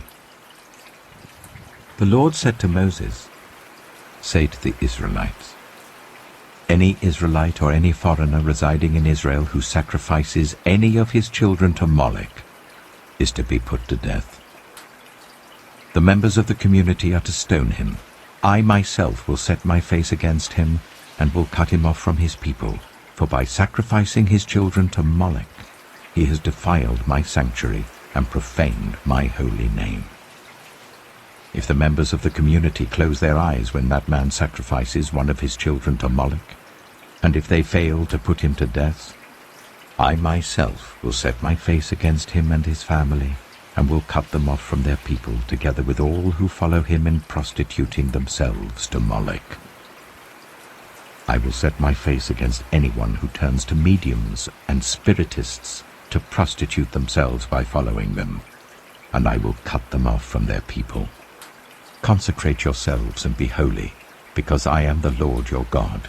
Keep my decrees and follow them. I am the Lord who makes you holy.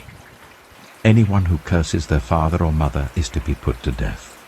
Because they have cursed their father or mother, their blood will be on their own head. If a man commits adultery with another man's wife, with the wife of his neighbor, both the adulterer and the adulteress are to be put to death.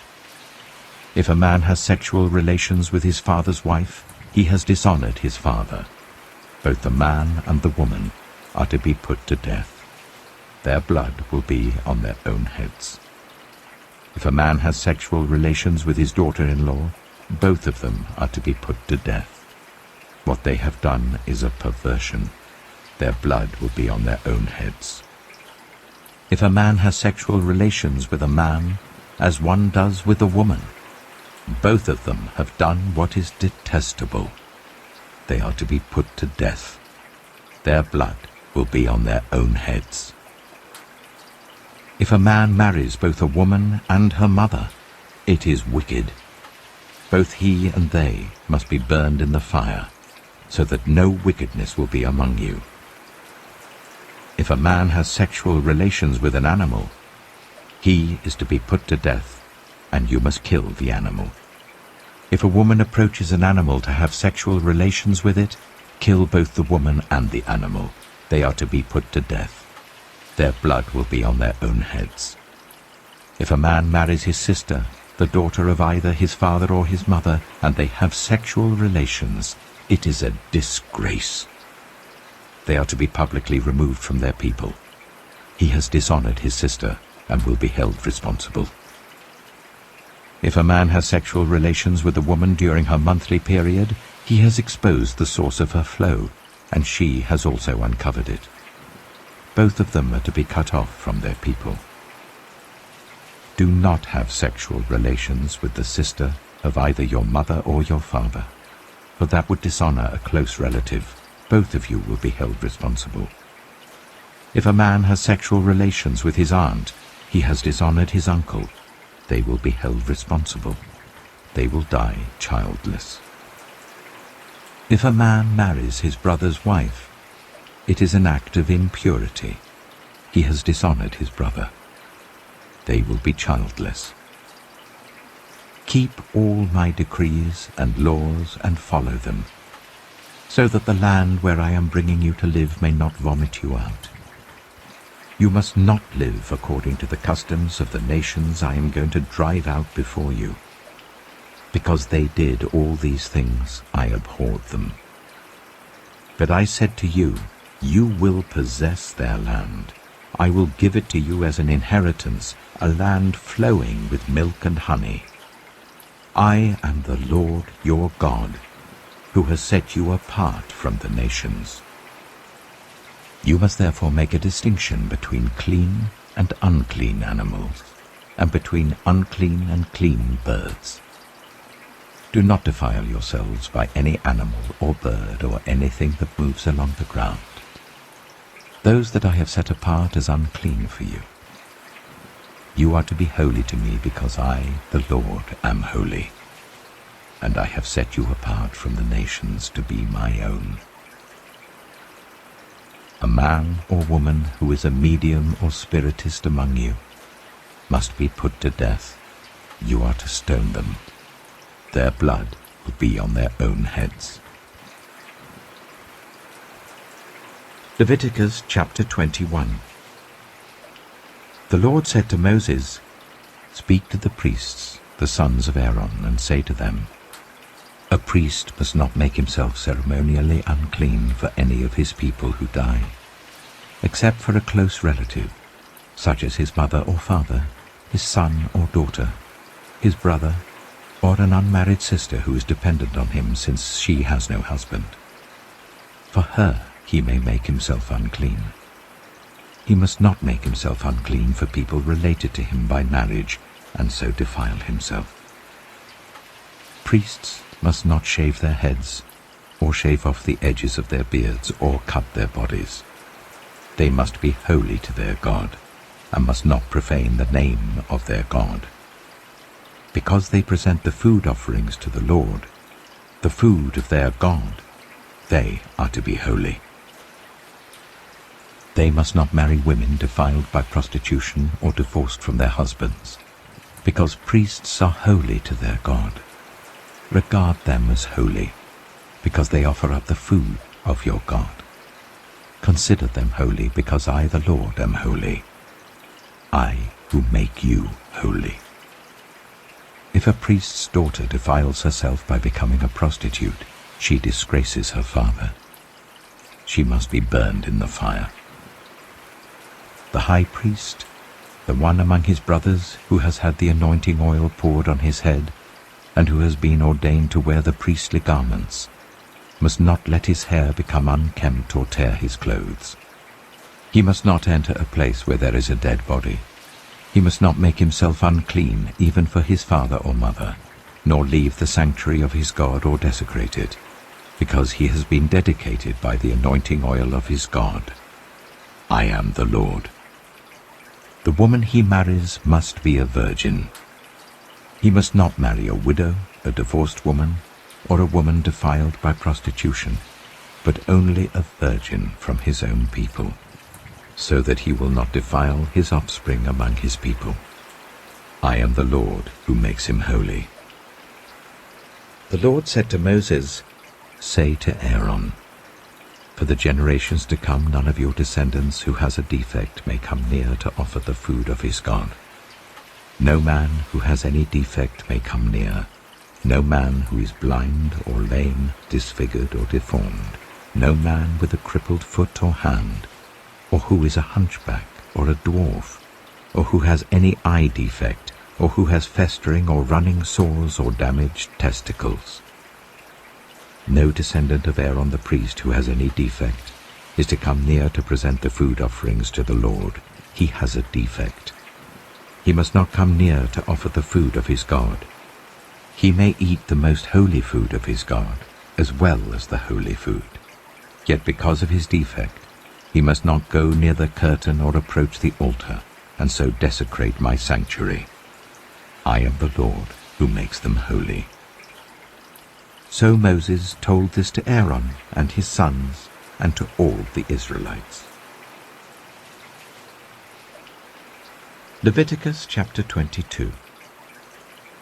The Lord said to Moses, Tell Aaron and his sons to treat with respect the sacred offerings the Israelites consecrate to me, so that they will not profane my holy name.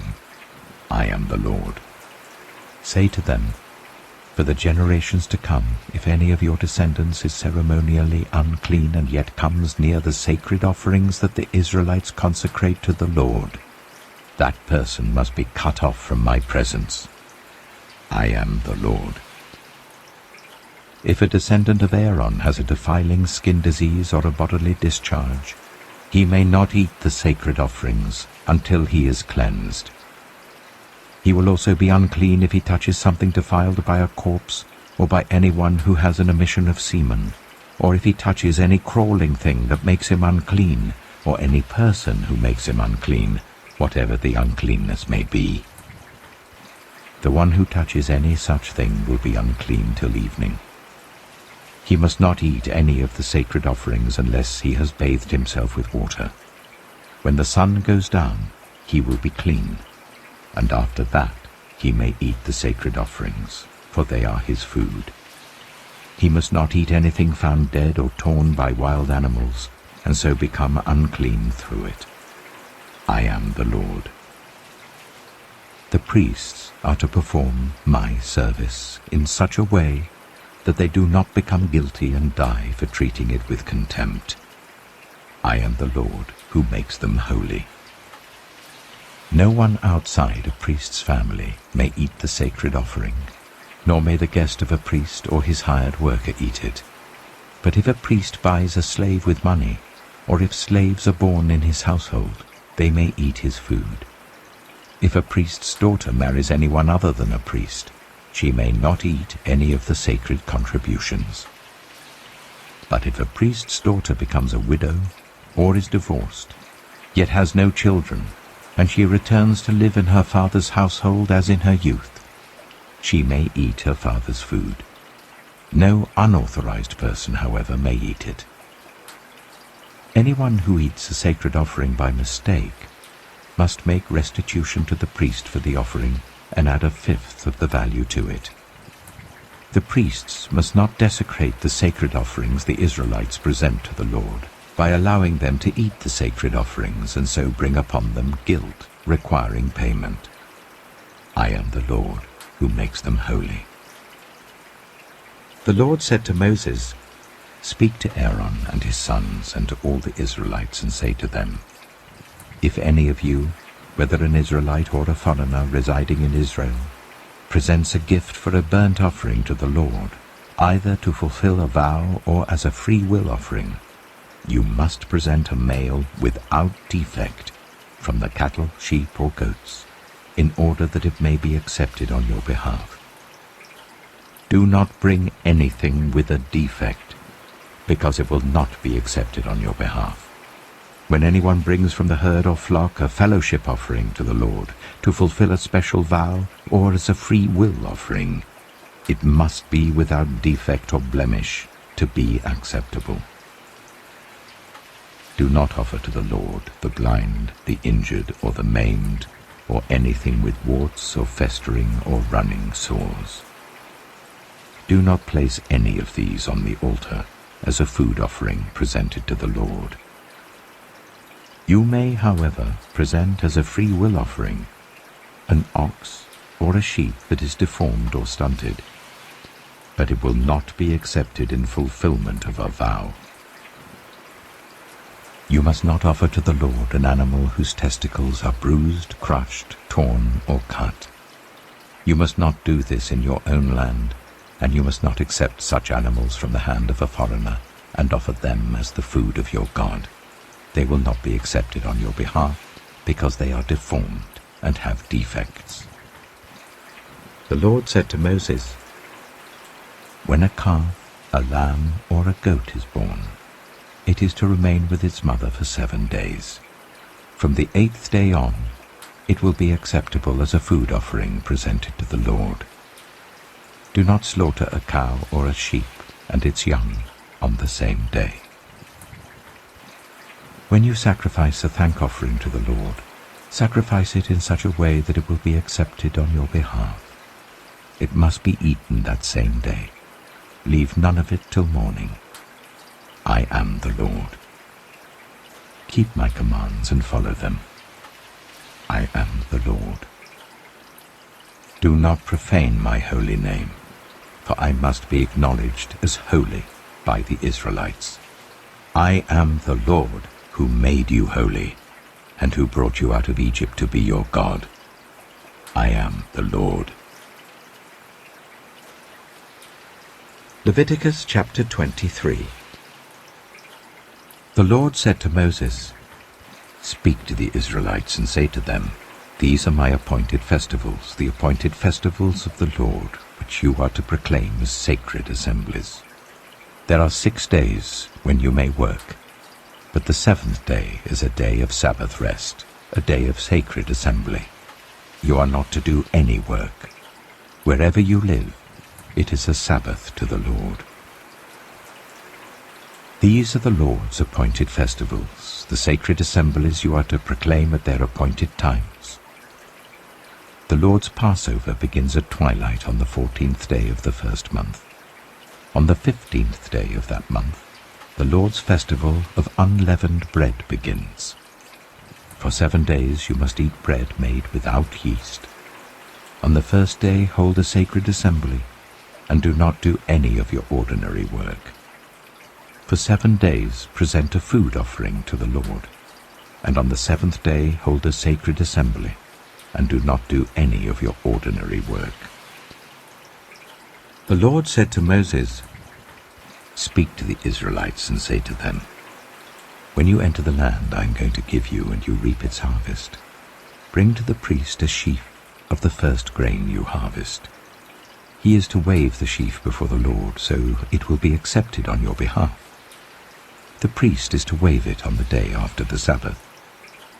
On the day you wave the sheaf, you must sacrifice as a burnt offering to the Lord a lamb a year old without defect, together with its grain offering of 1/5 of an ephah of the finest flour mixed with olive oil. A food offering presented to the Lord, a pleasing aroma, and its drink offering of 1/4 of a hin of wine. You must not eat any bread, or roasted or new grain, until the very day you bring this offering to your God. This is to be a lasting ordinance for the generations to come, wherever you live. From the day after the Sabbath, the day you brought the sheaf of the wave offering, count 7 full weeks. Count 50 days up to the day after the 7th Sabbath, and then present an offering of new grain to the Lord. From wherever you live, bring 2 loaves made of 1/5 of an ephah of the finest flour, baked with yeast, as a wave offering of first fruits to the Lord. Present with this bread 7 male lambs, each a year old and without defect, 1 young bull and 2 rams.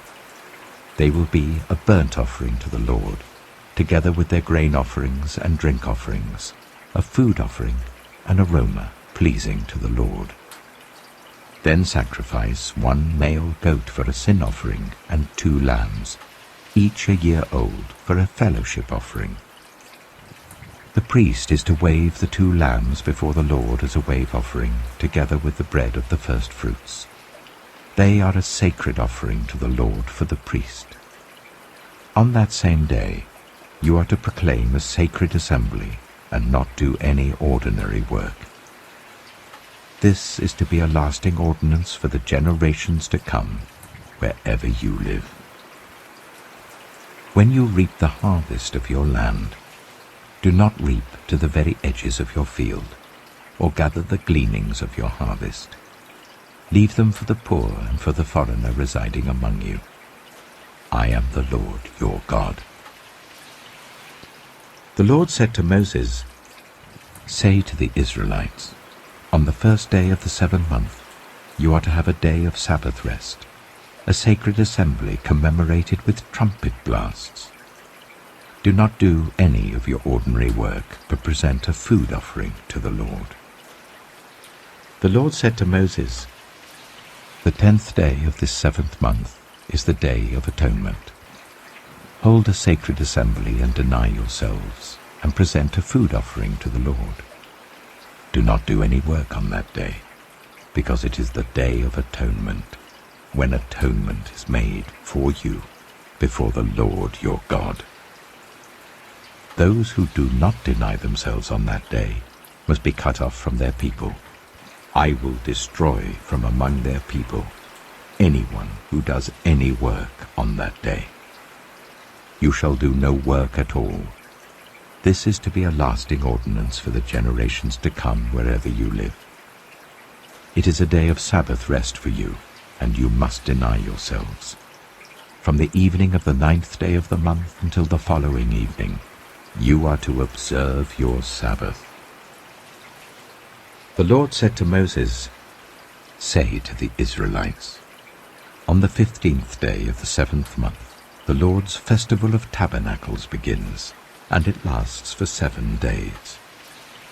The first day is a sacred assembly. Do not do any of your ordinary work. For 7 days present food offerings to the Lord, and on the 8th day hold a sacred assembly and present a food offering to the Lord. It is the closing special assembly. Do not do any of your ordinary work." These are the Lord's appointed festivals, which you are to proclaim as sacred assemblies for bringing food offerings to the Lord, the burnt offerings and grain offerings, sacrifices and drink offerings required for each day.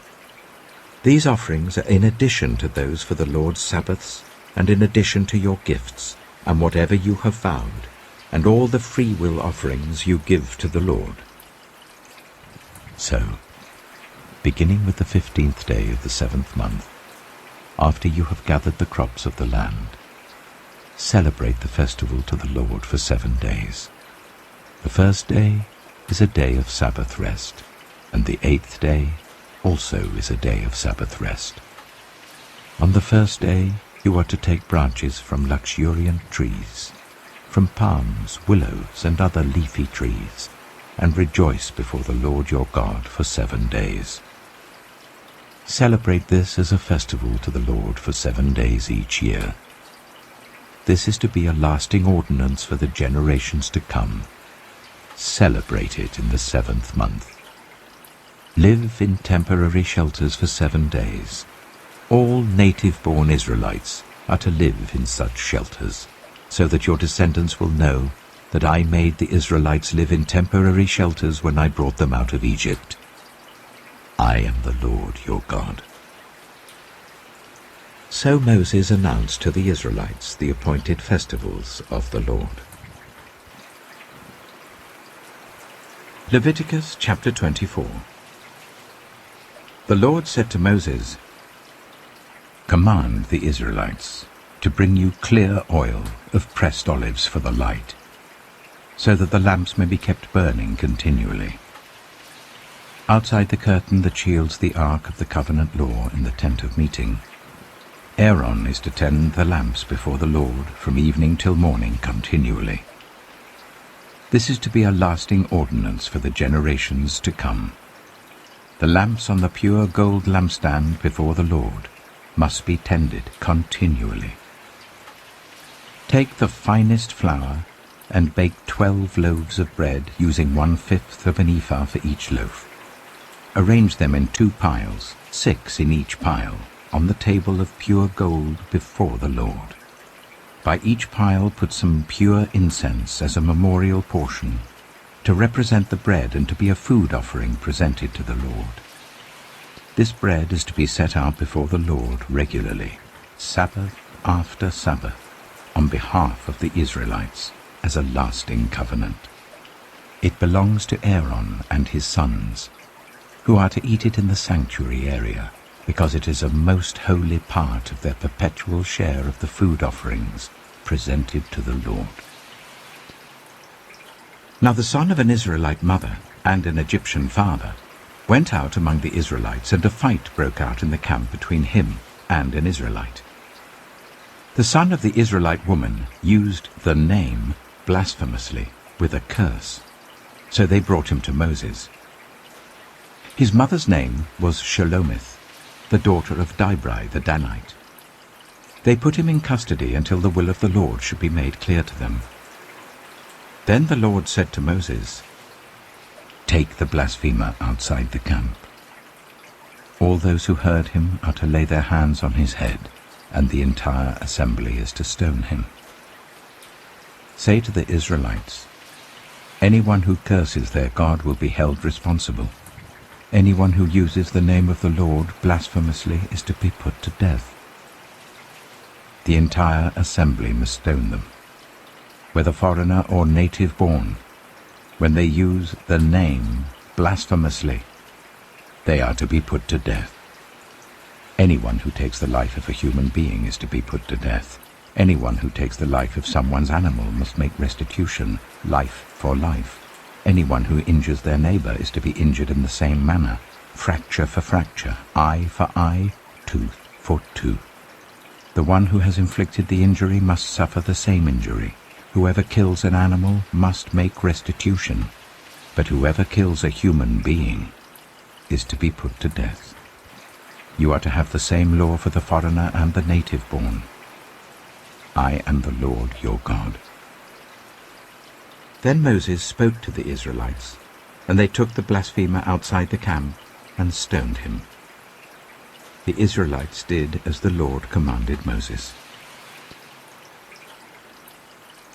Leviticus chapter 25. The Lord said to Moses at Mount Sinai, "Speak to the Israelites and say to them, when you enter the land I am going to give you, the land itself must observe a Sabbath to the Lord. For 6 years sow your fields, and for 6 years prune your vineyards and gather their crops. But in the 7th year the land is to have a year of Sabbath rest, a Sabbath to the Lord. Do not sow your fields or prune your vineyards. Do not reap what grows of itself, or harvest the grapes of your untended vines. The land is to have a year of rest. Whatever the land yields during the Sabbath year will be food for you, for yourself, your male and female servants, and the hired worker and the temporary resident who live among you, as well as for your livestock and the wild animals in your land. Whatever the land produces may be eaten. Count 7 Sabbath years, 7 times 7 years, so that the 7 Sabbath years amount to a period of 49 years. Then sound the trumpet everywhere on the 10th day of the 7th month. On the day of atonement sound the trumpet throughout your land. Consecrate the 50th year and proclaim liberty throughout the land to all its inhabitants. It shall be a jubilee for you. Each of you is to return to your family property and to your own clan. The 50th year shall be a jubilee for you. Do not sow and do not reap what grows of itself, or harvest the untended vines. For it is a jubilee, and is to be holy for you. Eat only what is taken directly from the fields. In this year of Jubilee, everyone is to return to their own property. If you sell land to any of your own people or buy land from them, do not take advantage of each other. You are to buy from your own people on the basis of the number of years since the Jubilee, and they are to sell to you on the basis of the number of years left for harvesting crops. When the years are many, you are to increase the price, and when the years are few, you are to decrease the price, because what is really being sold to you is the number of crops. Do not take advantage of each other, but fear your God. I am the Lord your God. Follow my decrees and be careful to obey my laws, and you will live safely in the land. Then the land will yield its fruit, and you will eat your fill and live there in safety. You may ask, what will we eat in the 7th year if we do not plant or harvest our crops? I will send you such a blessing in the 6th year that the land will yield enough for 3 years. While you plant during the 8th year, you will eat from the old crop and will continue to eat from it until the harvest of the 9th year comes in. The land must not be sold permanently, because the land is mine, and you reside in my land as foreigners and strangers. Throughout the land that you hold as a possession, you must provide for the redemption of the land. If one of your fellow Israelites becomes poor and sells some of their property, their nearest relative is to come and redeem what they have sold. If, however, there is no one to redeem it for them, but later on they prosper and acquire sufficient means to redeem it themselves, they are to determine the value for the years since they sold it, and refund the balance to the one to whom they sold it. They can then go back to their own property. But if they do not acquire the means to repay, what was sold will remain in the possession of the buyer until the year of Jubilee. It will be returned in the Jubilee, and they can go back to their property. Anyone who sells a house in a walled city retains the right of redemption a full year after its sale. During that time, the seller may redeem it. If it is not redeemed before a full year has passed, the house in the walled city shall belong permanently to the buyer and the buyer's descendants. It is not to be returned in the Jubilee. But houses in villages without walls round them are to be considered as belonging to the open country. They can be redeemed, and they are to be returned in the Jubilee. The Levites always have the right to redeem their houses in the Levitical towns which they possess. So the property of the Levites is redeemable, that is, a house sold in any town they hold, and is to be returned in the Jubilee, because the houses in the towns of the Levites are their property among the Israelites. But the pasture land belonging to their towns must not be sold. It is their permanent possession. If any of your fellow Israelites become poor and are unable to support themselves among you, help them as you would a foreigner and stranger, so that they can continue to live among you. Do not take interest or any profit from them, but fear your God, so that they may continue to live among you. You must not lend them money at interest or sell them food at a profit. I am the Lord your God, who brought you out of Egypt to give you the land of Canaan, and to be your God. If any of your fellow Israelites become poor and sell themselves to you, do not make them work as slaves. They are to be treated as hired workers or temporary residents among you. They are to work for you until the year of Jubilee. Then they and their children are to be released, and they will go back to their own clans and to the property of their ancestors. Because the Israelites are my servants, whom I brought out of Egypt, they must not be sold as slaves. Do not rule over them ruthlessly, but fear your God. Your male and female slaves are to come from the nations around you. From them you may buy slaves. You may also buy some of the temporary residents living among you, and members of their clans born in your country, and they will become your property. You can bequeath them to your children as inherited property, and can make them slaves for life. But you must not rule over your fellow Israelites ruthlessly. If a foreigner residing among you becomes rich, and any of your fellow Israelites become poor and sell themselves to the foreigner, or to a member of the foreigner's clan, they retain the right of redemption after they have sold themselves. One of their relatives may redeem them, an uncle or a cousin, or any blood relative in their clan may redeem them. Or, if they prosper, they may redeem themselves. They and their buyer are to count the time from the year they sold themselves up to the year of Jubilee. The price for their release is to be based on the rate paid to a hired worker for that number of years. If many years remain, they must pay for their redemption a larger share of the price paid for them. If only a few years remain until the year of Jubilee, they are to compute that and pay for their redemption accordingly. They are to be treated as workers hired from year to year. You must see to it that those to whom they owe service do not rule over them ruthlessly. Even if someone is not redeemed in any of these ways, they and their children are to be released in the year of Jubilee, for the Israelites belong to me as servants. They are my servants whom I brought out of Egypt. I am the Lord your God. Leviticus chapter 26. Do not make idols, or set up an image, or a sacred stone for yourselves. And do not place a carved stone in your land to bow down before it. I am the Lord your God.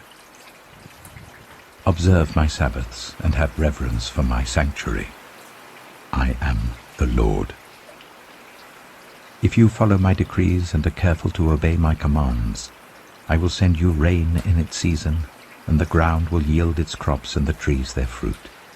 Your threshing will continue until grape harvest, and the grape harvest will continue until planting, and you will eat all the food you want and live in safety in your land. I will grant peace in the land, and you will lie down, and no one will make you afraid. I will remove wild beasts from the land, and the sword will not pass through your country.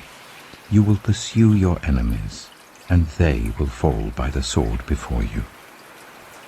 5 of you will chase 100, and 100 of you will chase 10,000, and your enemies will fall by the sword before you. I will look on you with favor and make you fruitful and increase your numbers, and I will keep my covenant with you. You will still be eating last year's harvest when you will have to move it out to make room for the new. I will put my dwelling place among you, and I will not abhor you. I will walk among you and be your God, and you will be my people. I am the Lord your God, who brought you out of Egypt, so that you would no longer be slaves to the Egyptians. I broke the bars of your yoke, and enabled you to walk with heads held high. But if you will not listen to me, and carry out all these commands, and if you reject my decrees and abhor my laws and fail to carry out all my commands and so violate my covenant, then I will do this to you. I will bring on you sudden terror, wasting diseases, and fever that will destroy your sight and sap your strength. You will plant seed in vain, because your enemies will eat it.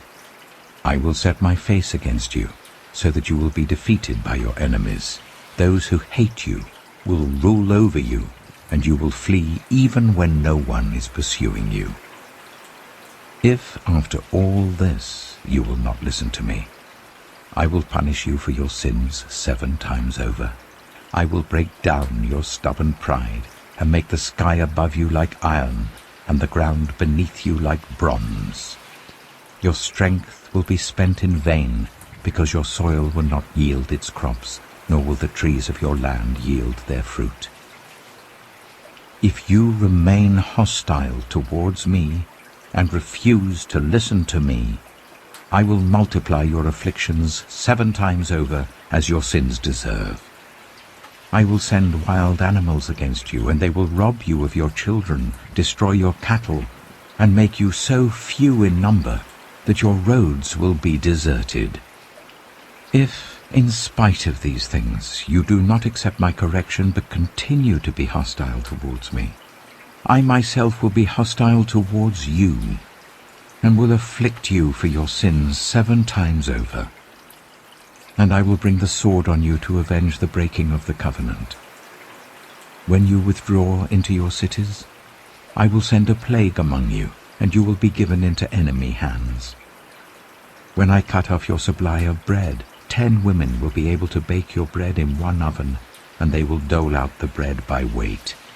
You will eat, but you will not be satisfied. If, in spite of this, you still do not listen to me but continue to be hostile towards me, then in my anger I will be hostile towards you, and I myself will punish you for your sins 7 times over. You will eat the flesh of your sons and the flesh of your daughters.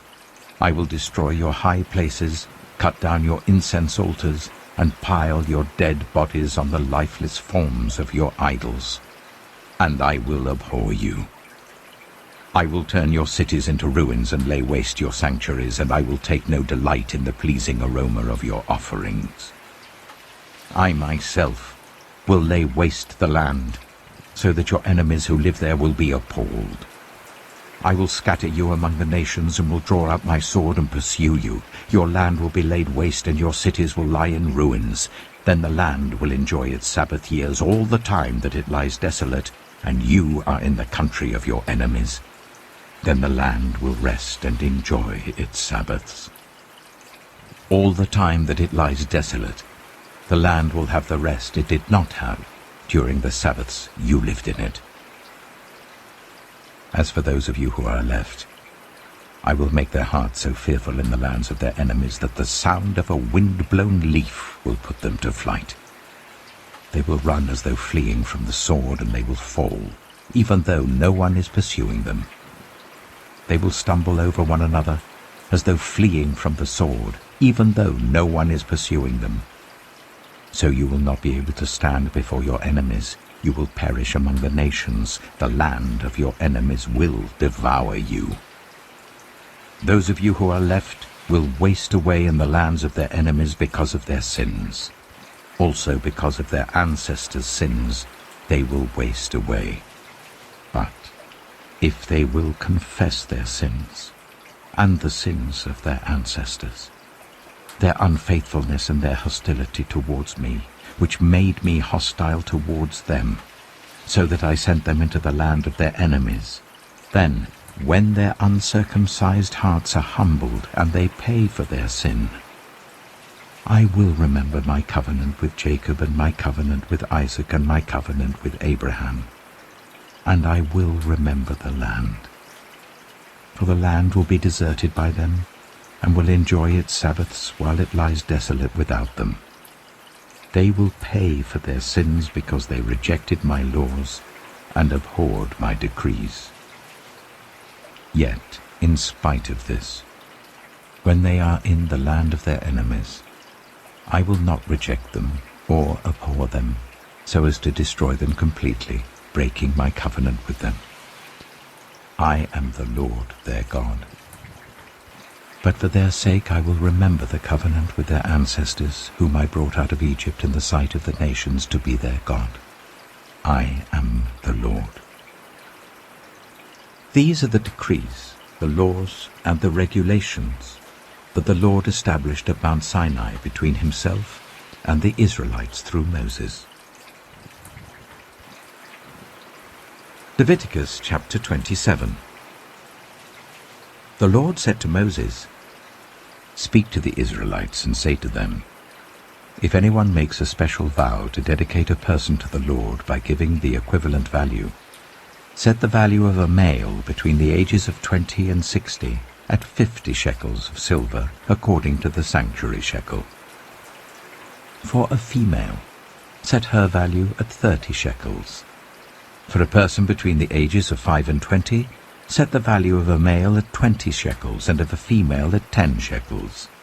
For a person between 1 month and 5 years, set the value of a male at 5 shekels of silver, and that of a female at 3 shekels of silver. For a person 60 years old or more, set the value of a male at 15 shekels, and of a female at 10 shekels. If anyone making the vow is too poor to pay the specified amount, the person being dedicated is to be presented to the priest, who will set the value according to what the one making the vow can afford. If what they vowed is an animal that is acceptable as an offering to the Lord, such an animal given to the Lord becomes holy. They must not exchange it or substitute a good one for a bad one, or a bad one for a good one. If they should substitute one animal for another, both it and the substitute become holy. If what they vowed is a ceremonially unclean animal, one that is not acceptable as an offering to the Lord, the animal must be presented to the priest, who will judge its quality as good or bad.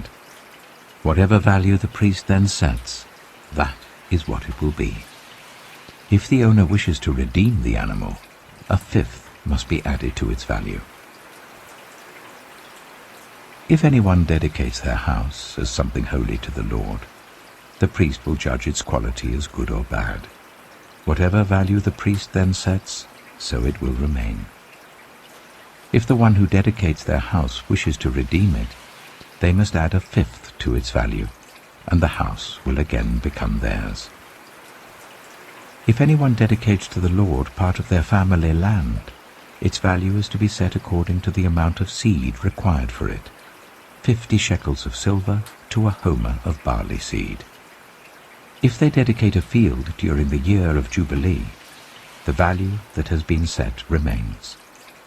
But if they dedicate a field after the Jubilee, the priest will determine the value according to the number of years that remain until the next year of Jubilee, and its set value will be reduced. If the one who dedicates the field wishes to redeem it, they must add a fifth to its value, and the field will again become theirs. If, however, they do not redeem the field, or if they have sold it to someone else, it can never be redeemed. When the field is released in the Jubilee, it will become holy, like a field devoted to the Lord. It will become priestly property. If anyone dedicates to the Lord a field they have bought which is not part of their family land, the priest will determine its value up to the year of Jubilee, and the owner must pay its value on that day as something holy to the Lord. In the year of Jubilee, the field will revert to the person from whom it was bought, the one whose land it was. Every value is to be set according to the sanctuary shekel, 20 gerahs to the shekel. No one, however, may dedicate the firstborn of an animal, since the firstborn already belongs to the Lord. Whether an ox or a sheep, it is the Lord's. If it is one of the unclean animals, it may be bought back at its set value, adding a fifth of the value to it. If it is not redeemed, it is to be sold at its set value.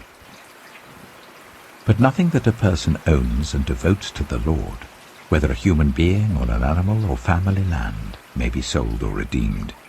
Everything so devoted is most holy to the Lord. No one devoted to destruction may be ransomed. They are to be put to death. A tithe of everything from the land, whether grain from the soil or fruit from the trees, belongs to the Lord. It is holy to the Lord. Whoever would redeem any of their tithe must add a fifth of the value to it. Every tithe of the herd and flock, every 10th animal that passes under the shepherd's rod, will be holy to the Lord. No one may pick out the good from the bad, or make any substitution. If anyone does make a substitution, both the animal and its substitute become holy and cannot be redeemed. These are the commands the Lord gave Moses at Mount Sinai for the Israelites.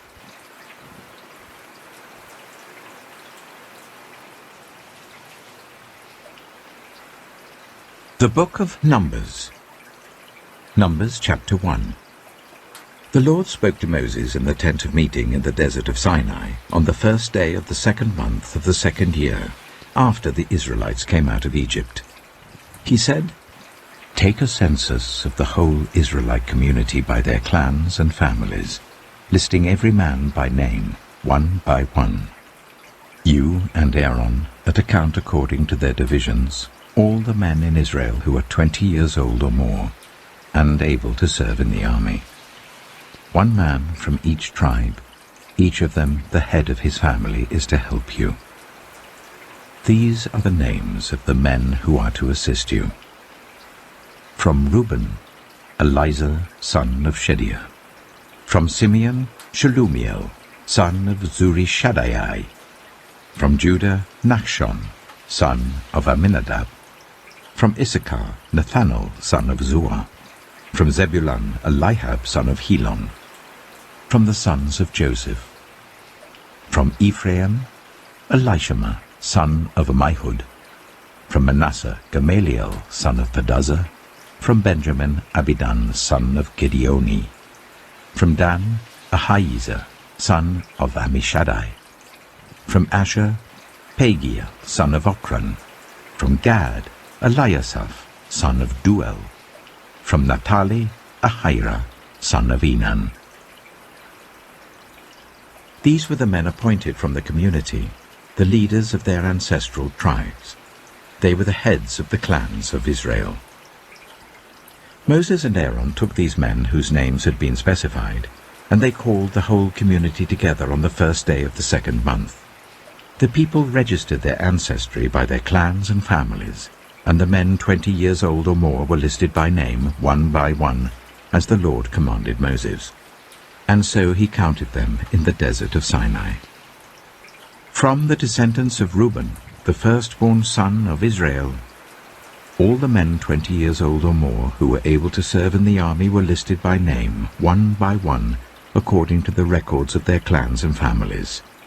The number from the tribe of Reuben was 46,500.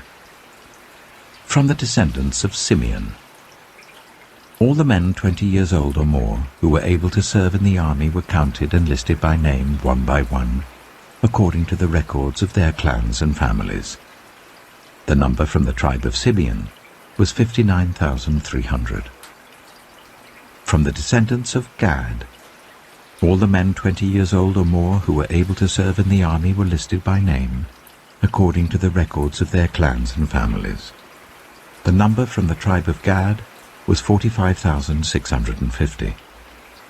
From the descendants of Judah, all the men 20 years old or more who were able to serve in the army were listed by name, according to the records of their clans and families.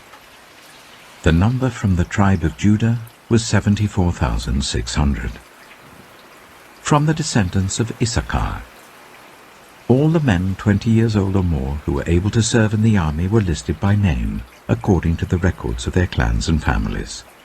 The number from the tribe of Issachar was 54,400.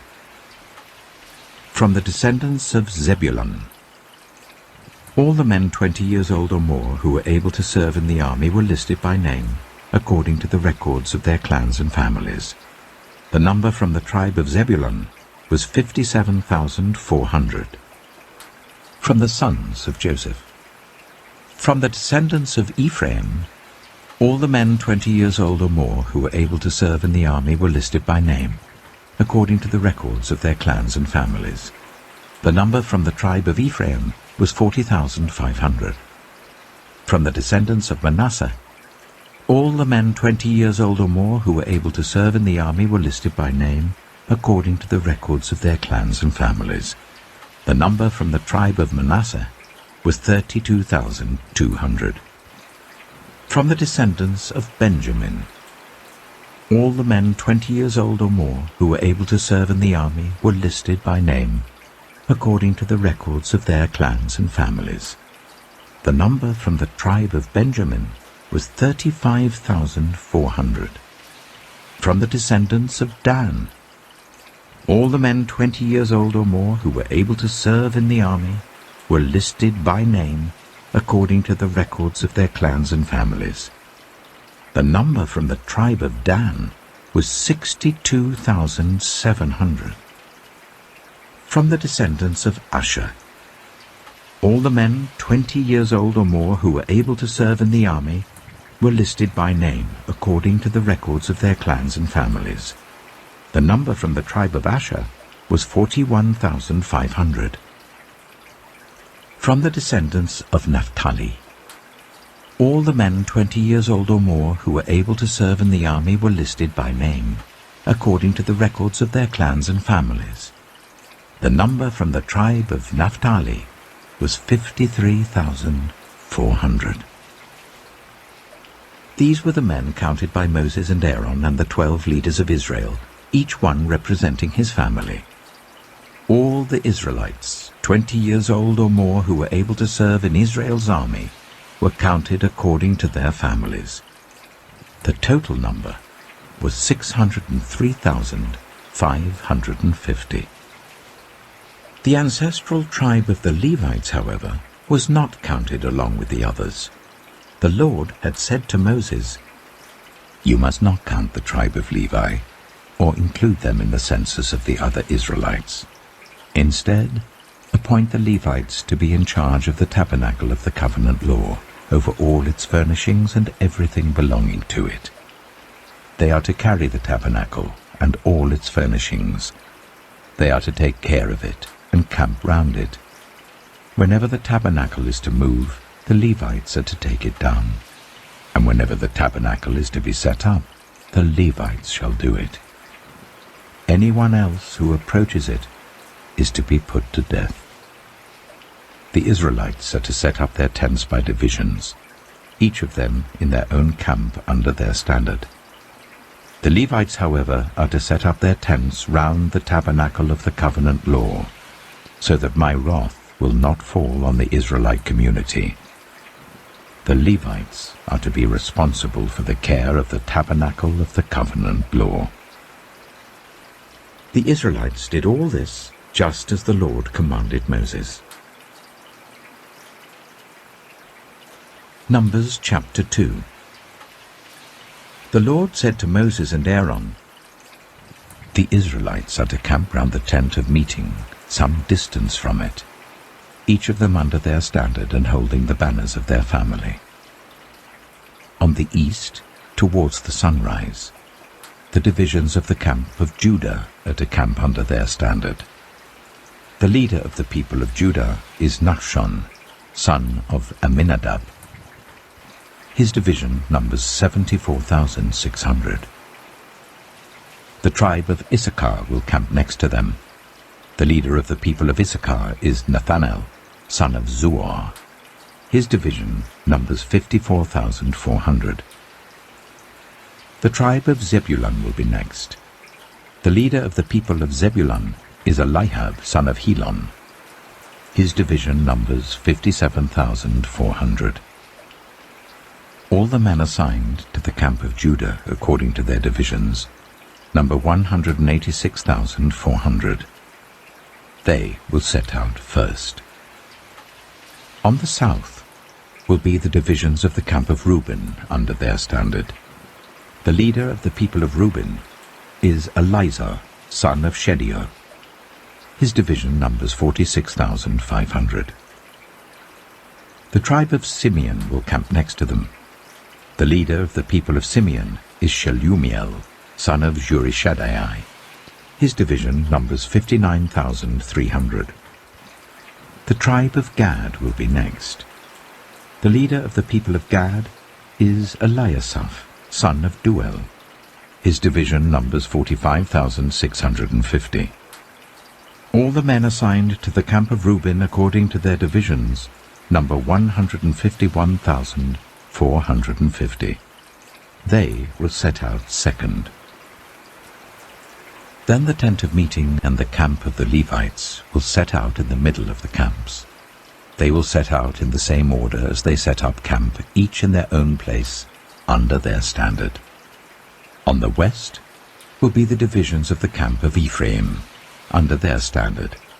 The leader of the people of Ephraim is Elishama, son of Ammihud. His division numbers 40,500.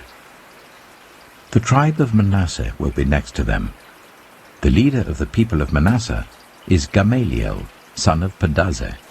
His division numbers 32,200. The tribe of Benjamin will be next. The leader of the people of Benjamin is Abidan, son of Gideoni. His division numbers 35,400. All the men assigned to the camp of Ephraim, according to their divisions, number 108,100. They will set out third. On the north will be the divisions of the camp of Dan under their standard. The leader of the people of Dan is Ahijah, son of Ammishaddai. His division numbers 62,700.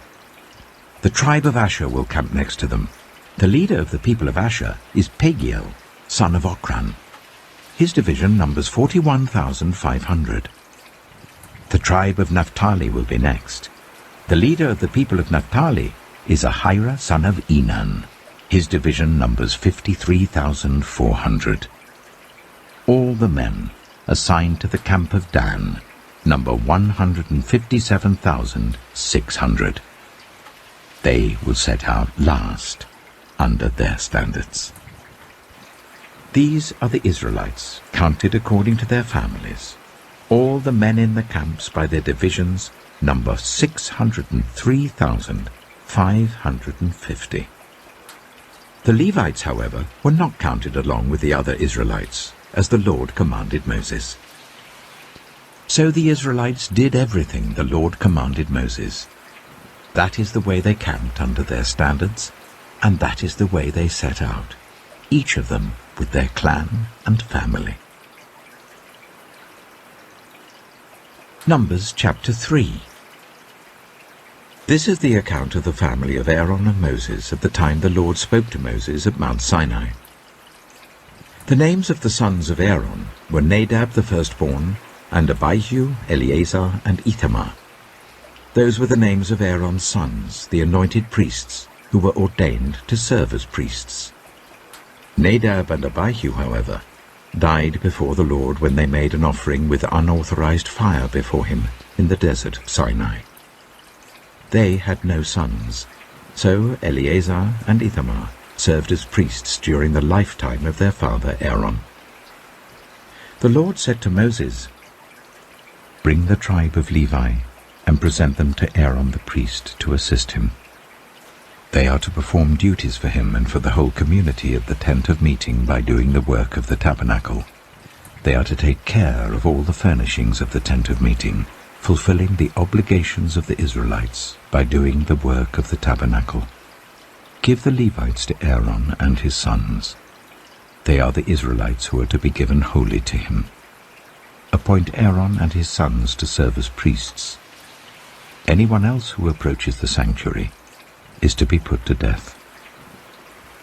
The Lord also said to Moses, "I have taken the Levites from among the Israelites in place of the first male offspring of every Israelite woman. The Levites are mine, for all the firstborn are mine. When I struck down all the firstborn in Egypt, I set apart for myself every firstborn in Israel, whether human or animal. They are to be mine.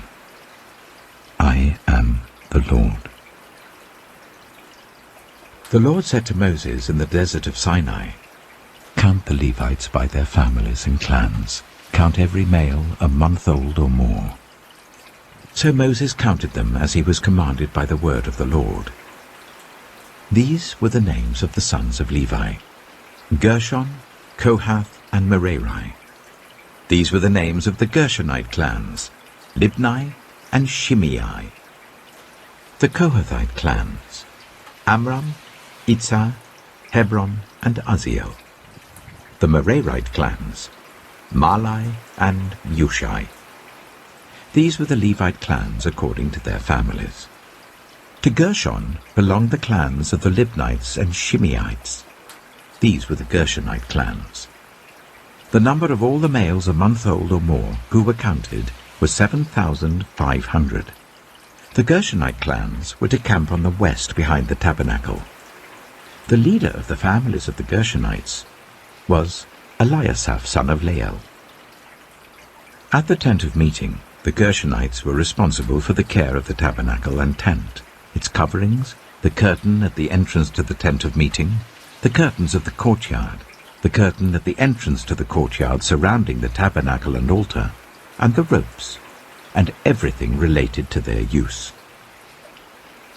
To Kohath belonged the clans of the Amramites, Izharites, Hebronites, and Uzzielites. These were the Kohathite clans. The number of all the males a month old or more was 8,600. The Kohathites were responsible for the care of the sanctuary. The Kohathite clans were to camp on the south side of the tabernacle. The leader of the families of the Kohathite clans was Eliaphan, son of Uzziel.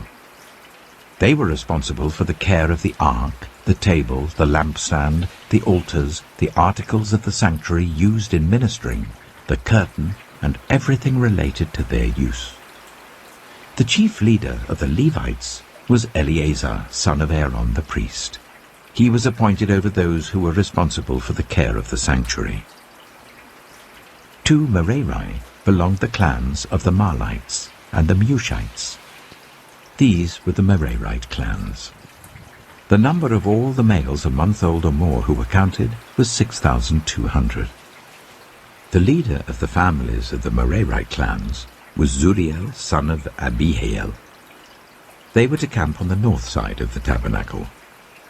The Merarites were appointed to take care of the frames of the tabernacle, its crossbars, posts, bases, all its equipment, and everything related to their use, as well as the posts of the surrounding courtyard with their bases, tent pegs, and ropes. Moses and Aaron and his sons were to camp to the east of the tabernacle, towards the sunrise, in front of the tent of meeting. They were responsible for the care of the sanctuary on behalf of the Israelites. Anyone else who approached the sanctuary was to be put to death. The total number of Levites counted at the Lord's command by Moses and Aaron according to their clans, including every male a month old or more, was 22,000. The Lord said to Moses, "Count all the firstborn Israelite males who are a month old or more, and make a list of their names. Take the Levites for me in place of all the firstborn of the Israelites, and the livestock of the Levites in place of all the firstborn of the livestock of the Israelites. I am the Lord." So Moses counted all the firstborn of the Israelites as the Lord commanded him. The total number of firstborn males a month old or more, listed by name, was 22,273. The Lord also said to Moses, "Take the Levites in place of all the firstborn of Israel, and the livestock of the Levites in place of their livestock. The Levites are to be mine. I am the Lord. To redeem the 273 firstborn Israelites who exceed the number of the Levites, collect 5 shekels for each one, according to the sanctuary shekel, which weighs 20 gerahs. Give the money for the redemption of the additional Israelites to Aaron and his sons." So Moses collected the redemption money from those who exceeded the number redeemed by the Levites. From the firstborn of the Israelites he collected silver weighing 1,365 shekels, according to the sanctuary shekel. Moses gave the redemption money to Aaron and his sons, as he was commanded by the word of the Lord. Numbers chapter 4. The Lord said to Moses and Aaron, "Take a census of the Kohathite branch of the Levites by their clans and families. Count all the men from 30 to 50 years of age who come to serve in the work of the tent of meeting. This is the work of the Kohathites at the tent of meeting, the care of the most holy things. When the camp is to move, Aaron and his sons are to go in and take down the shielding curtain and put it over the ark of the covenant law. Then they are to cover the curtain with durable leather, spread a cloth of solid blue over that, and put the poles in place. Over the table of the presence they are to spread a blue cloth, and put on it the plates, dishes, and bowls, and the jars for drink offerings. The bread that is continually there is to remain on it. They are to spread a scarlet cloth over them, cover that with durable leather, and put the poles in place. They are to take a blue cloth, and cover the lampstand that is for light, together with its lamps, its wick trimmers, and trays, and all its jars for the oil used to supply it. Then they are to wrap it and all its accessories in a covering of durable leather, and put it on a carrying frame. Over the gold altar they are to spread a blue cloth, and cover that with durable leather, and put the poles in place. They are to take all the articles used for ministering in the sanctuary, wrap them in a blue cloth, cover that with durable leather, and put them on a carrying frame. They are to remove the ashes from the bronze altar and spread a purple cloth over it. Then they are to place on it all the utensils used for ministering at the altar, including the fire pans, meat forks, shovels, and sprinkling bowls. Over it they are to spread a covering of durable leather and put the poles in place. After Aaron and his sons have finished covering the holy furnishings and all the holy articles, and when the camp is ready to move, only then are the Kohathites to come and do the carrying. But they must not touch the holy things, or they will die. The Kohathites are to carry those things that are in the tent of meeting. Eleazar, son of Aaron the priest, is to have charge of the oil for the light, the fragrant incense, the regular grain offering, and the anointing oil. He is to be in charge of the entire tabernacle and everything in it, including its holy furnishings and articles. The Lord said to Moses and Aaron, "See that the Kohathite tribal clans are not destroyed from among the Levites, so that they may live and not die when they come near the most holy things. Do this for them. Aaron and his sons are to go into the sanctuary and assign to each man his work and what he is to carry. But the Kohathites must not go in to look at the holy things even for a moment, or they will die." The Lord said to Moses, "Take a census also of the Gershonites by their families and clans. Count all the men from 30 to 50 years of age who come to serve in the work at the tent of meeting. This is the service of the Gershonite clans in their carrying and their other work. They are to carry the curtains of the tabernacle, that is, the tent of meeting, its covering and its outer covering of durable leather, the curtains for the entrance to the tent of meeting, the curtains of the courtyard surrounding the tabernacle and altar, the curtain for the entrance to the courtyard, the ropes, and all the equipment used in the service of the tent. The Gershonites are to do all that needs to be done with these things. All their service, whether carrying or doing other work, is to be done under the direction of Aaron and his sons. You shall assign to them as their responsibility all they are to carry. This is the service of the Gershonite clans at the tent of meeting. Their duties are to be under the direction of Ithamar, son of Aaron, the priest. Count the Merarites by their clans and families. Count all the men from 30 to 50 years of age who come to serve in the work at the tent of meeting. As part of all their service at the tent, they are to carry the frames of the tabernacle, its crossbars, posts, and bases, as well as the posts of the surrounding courtyard with their bases, tent pegs, ropes, all their equipment, and everything related to their use. Assign to each man the specific things he is to carry. This is the service of the Merarite clans as they work at the tent of meeting, under the direction of Ithamar, son of Aaron, the priest. Moses, Aaron, and the leaders of the community counted the Kohathites by their clans and families. All the men from 30 to 50 years of age who came to serve in the work at the tent of meeting, counted by clans, were 2,750. This was the total of all those in the Kohathite clans who served at the tent of meeting. Moses and Aaron counted them according to the Lord's command through Moses. The Gershonites were counted by their clans and families. All the men from 30 to 50 years of age who came to serve in the work at the tent of meeting, counted by their clans and families, were 2,630. This was the total of those in the Gershonite clans who served at the tent of meeting. Moses and Aaron counted them according to the Lord's command. The Merarites were counted by their clans and families. All the men from 30 to 50 years of age who came to serve in the work at the tent of meeting, counted by their clans, were 3,200. This was the total of those in the Merarite clans.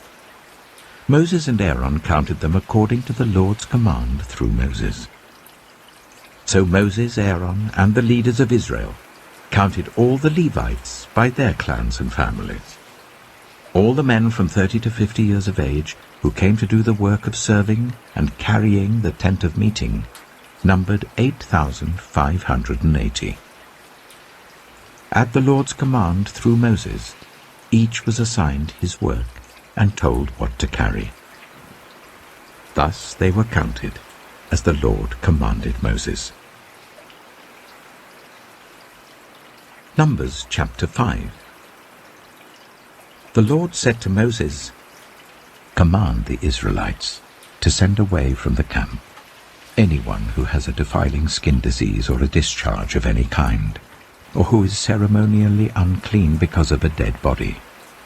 Send away male and female alike. Send them outside the camp, so that they will not defile their camp where I dwell among them." The Israelites did so. They sent them outside the camp. They did just as the Lord had instructed Moses. The Lord said to Moses, "Say to the Israelites, any man or woman who wrongs another in any way, and so is unfaithful to the Lord, is guilty and must confess the sin they have committed. They must make full restitution for the wrong they have done, add a fifth of the value to it and give it all to the person they have wronged. But if that person has no close relative to whom restitution could be made for the wrong, the restitution belongs to the Lord and must be given to the priest, along with the ram with which atonement is made for the wrongdoer. All the sacred contributions the Israelites bring to a priest will belong to him. Sacred things belong to their owners, but what they give to the priest will belong to the priest." Then the Lord said to Moses, "Speak to the Israelites and say to them, if a man's wife goes astray and is unfaithful to him so that another man has sexual relations with her, and this is hidden from her husband, and her impurity is undetected, since there is no witness against her and she has not been caught in the act, and if feelings of jealousy come over her husband, and he suspects his wife and she is impure, or if he is jealous and suspects her, even though she is not impure, then he is to take his wife to the priest. He must also take an offering of 1/10 of an ephah of barley flour on her behalf. He must not pour olive oil on it or put incense on it, because it is a grain offering for jealousy, a reminder offering to draw attention to wrongdoing. The priest shall bring her and make her stand before the Lord. Then he shall take some holy water in a clay jar and put some dust from the tabernacle floor into the water. After the priest has made the woman stand before the Lord, he shall loosen her hair and place in her hands the reminder offering, the grain offering for jealousy, while he himself holds the bitter water that brings a curse. Then the priest shall put the woman under oath and say to her, if no other man has had sexual relations with you, and you have not gone astray and become impure while married to your husband, may this bitter water that brings a curse not harm you. But if you have gone astray while married to your husband, and you have made yourself impure by having sexual relations with a man other than your husband, here the priest is to put the woman under this curse. May the Lord cause you to become a curse among your people, when he makes your womb miscarry and your abdomen swell. May this water that brings a curse enter your body, so that your abdomen swells or your womb miscarries. Then the woman is to say, Amen, so be it. The priest is to write these curses on a scroll, and then wash them off into the bitter water. He shall make the woman drink the bitter water that brings a curse, and this water that brings a curse and causes bitter suffering will enter her. The priest is to take from her hands the grain offering for jealousy, wave it before the Lord and bring it to the altar. The priest is then to take a handful of the grain offering as a memorial offering and burn it on the altar. After that, he is to make the woman drink the water. If she has made herself impure and been unfaithful to her husband, this will be the result. When she is made to drink the water that brings a curse and causes bitter suffering, it will enter her. Her abdomen will swell, and her womb will miscarry, and she will become a curse. If, however, the woman has not made herself impure, but is clean, she will be cleared of guilt, and will be able to have children. This, then, is the law of jealousy, when a woman goes astray and makes herself impure while married to her husband, or when feelings of jealousy come over a man because he suspects his wife. The priest is to make her stand before the Lord, and is to apply this entire law to her. The husband will be innocent of any wrongdoing, but the woman will bear the consequences of her sin. Numbers chapter 6. The Lord said to Moses, Speak to the Israelites and say to them, If a man or woman wants to make a special vow, a vow of dedication to the Lord as a Nazarite, they must abstain from wine and other fermented drink, and must not drink vinegar made from wine or other fermented drink. They must not drink grape juice or eat grapes or raisins. As long as they remain under their Nazarite vow, they must not eat anything that comes from the grapevine, not even the seeds or skins. During the entire period of their Nazarite vow, no razor may be used on their head. They must be holy until the period of their dedication to the Lord is over. They must let their hair grow long. Throughout the period of their dedication to the Lord, the Nazarite must not go near a dead body.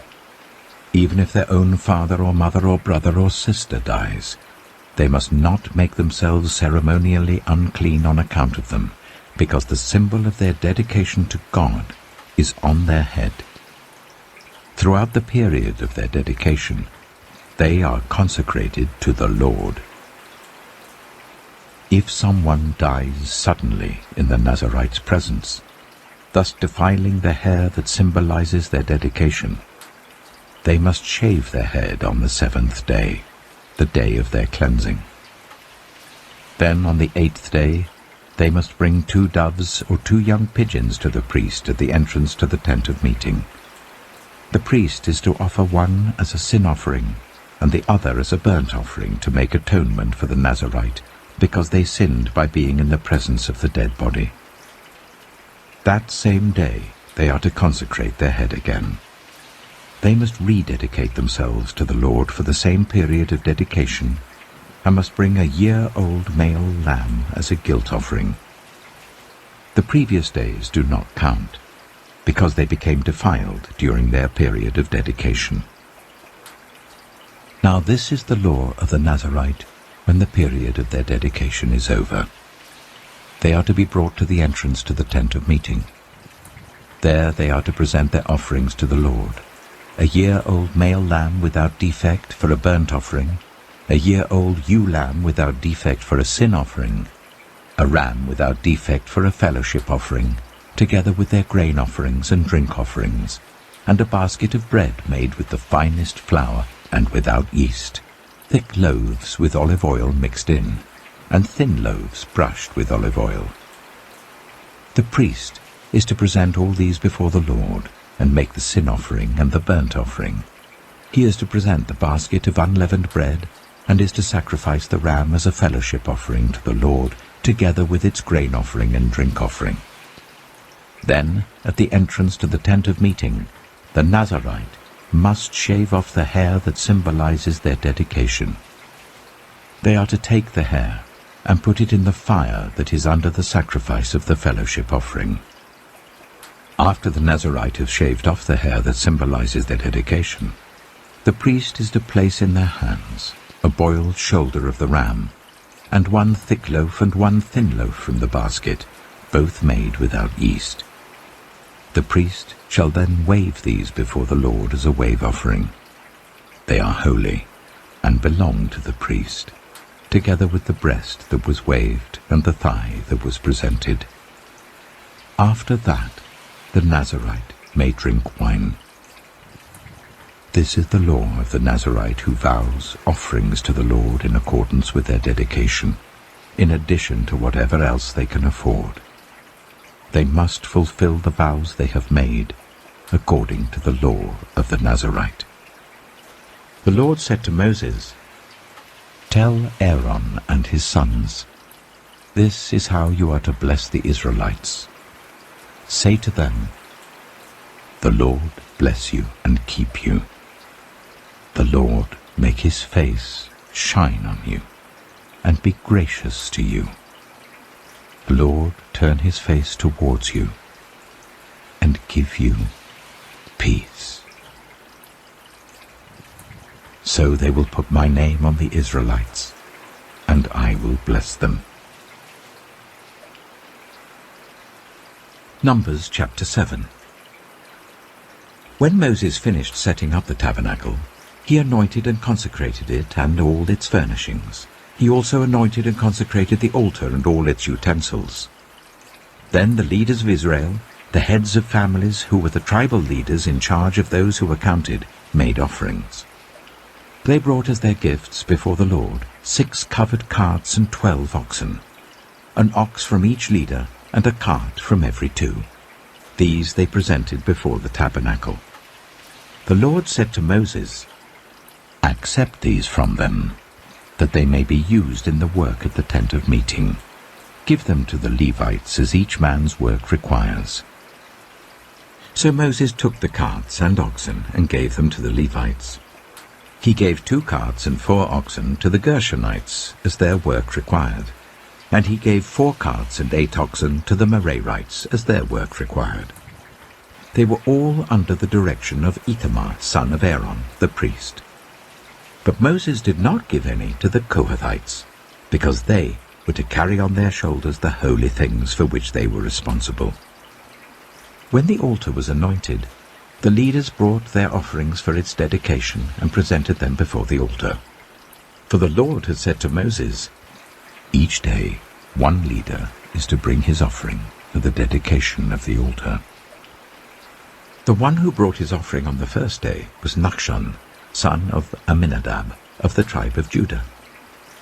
His offering was 1 silver plate weighing 130 shekels, and 1 silver sprinkling bowl weighing 70 shekels, both according to the sanctuary shekel, each filled with the finest flour mixed with olive oil as a grain offering. 1 gold dish weighing 10 shekels filled with incense, 1 young bull, 1 ram, and 1 male lamb a year old for a burnt offering, 1 male goat for a sin offering, and 2 oxen, 5 rams, 5 male goats, and 5 male lambs a year old to be sacrificed as a fellowship offering. This was the offering of Nachshon, son of Amminadab. On the second day, Nathanael, son of Zuar, the leader of Issachar, brought his offering. The offering he brought was 1 silver plate weighing 130 shekels, and 1 silver sprinkling bowl weighing 70 shekels, both according to the sanctuary shekel, each filled with the finest flour mixed with olive oil as a grain offering. 1 gold dish weighing 10 shekels filled with incense. 1 young bull, 1 ram, and 1 male lamb a year old for a burnt offering. 1 male goat for a sin offering. And 2 oxen, 5 rams, 5 male goats, and 5 male lambs a year old to be sacrificed as a fellowship offering. This was the offering of Nathanael, son of Zuar. On the 3rd day, Eliab, son of Helon, the leader of the people of Zebulun, brought his offering. His offering was 1 silver plate weighing 130 shekels, and 1 silver sprinkling bowl weighing 70 shekels, both according to the sanctuary shekel, each filled with the finest flour mixed with olive oil as a grain offering. 1 gold dish weighing 10 shekels, filled with incense. 1 young bull, 1 ram, and 1 male lamb a year old for a burnt offering. 1 male goat for a sin offering, and 2 oxen, 5 rams, 5 male goats, and 5 male lambs a year old to be sacrificed as a fellowship offering. This was the offering of Eliab, son of Helon. On the 4th day, Elizur, son of Shedeur, the leader of the people of Reuben, brought his offering. His offering was 1 silver plate weighing 130 shekels, and 1 silver sprinkling bowl weighing 70 shekels, both according to the sanctuary shekel, each filled with the finest flour mixed with olive oil as a grain offering. 1 gold dish weighing 10 shekels filled with incense. 1 young bull, 1 ram, and 1 male lamb a year old for a burnt offering. 1 male goat for a sin offering. And 2 oxen, 5 rams, 5 male goats, and 5 male lambs a year old to be sacrificed as a fellowship offering. This was the offering of Elizur, son of Shedeur. On the 5th day, Shelumiel, son of Zurishaddai, the leader of the people of Simeon, brought his offering. His offering was 1 silver plate weighing 130 shekels, and 1 silver sprinkling bowl weighing 70 shekels, both according to the sanctuary shekel, each filled with the finest flour mixed with olive oil as a grain offering. 1 gold dish weighing 10 shekels filled with incense. 1 young bull, 1 ram, and 1 male lamb a year old for a burnt offering. 1 male goat for a sin offering, and 2 oxen, 5 rams, 5 male goats, and 5 male lambs a year old to be sacrificed as a fellowship offering. This was the offering of Shelumiel, son of Zurishaddai. On the 6th day, Eliasaph, son of Duel, the leader of the people of Gad, brought his offering. His offering was 1 silver plate weighing 130 shekels, and 1 silver sprinkling bowl weighing 70 shekels, both according to the sanctuary shekel, each filled with the finest flour mixed with olive oil as a grain offering. 1 gold dish weighing 10 shekels, filled with incense. 1 young bull, 1 ram, and 1 male lamb a year old for a burnt offering. 1 male goat for a sin offering. And 2 oxen, 5 rams, 5 male goats, and 5 male lambs a year old to be sacrificed as a fellowship offering. This was the offering of Eliasaph, son of Duel.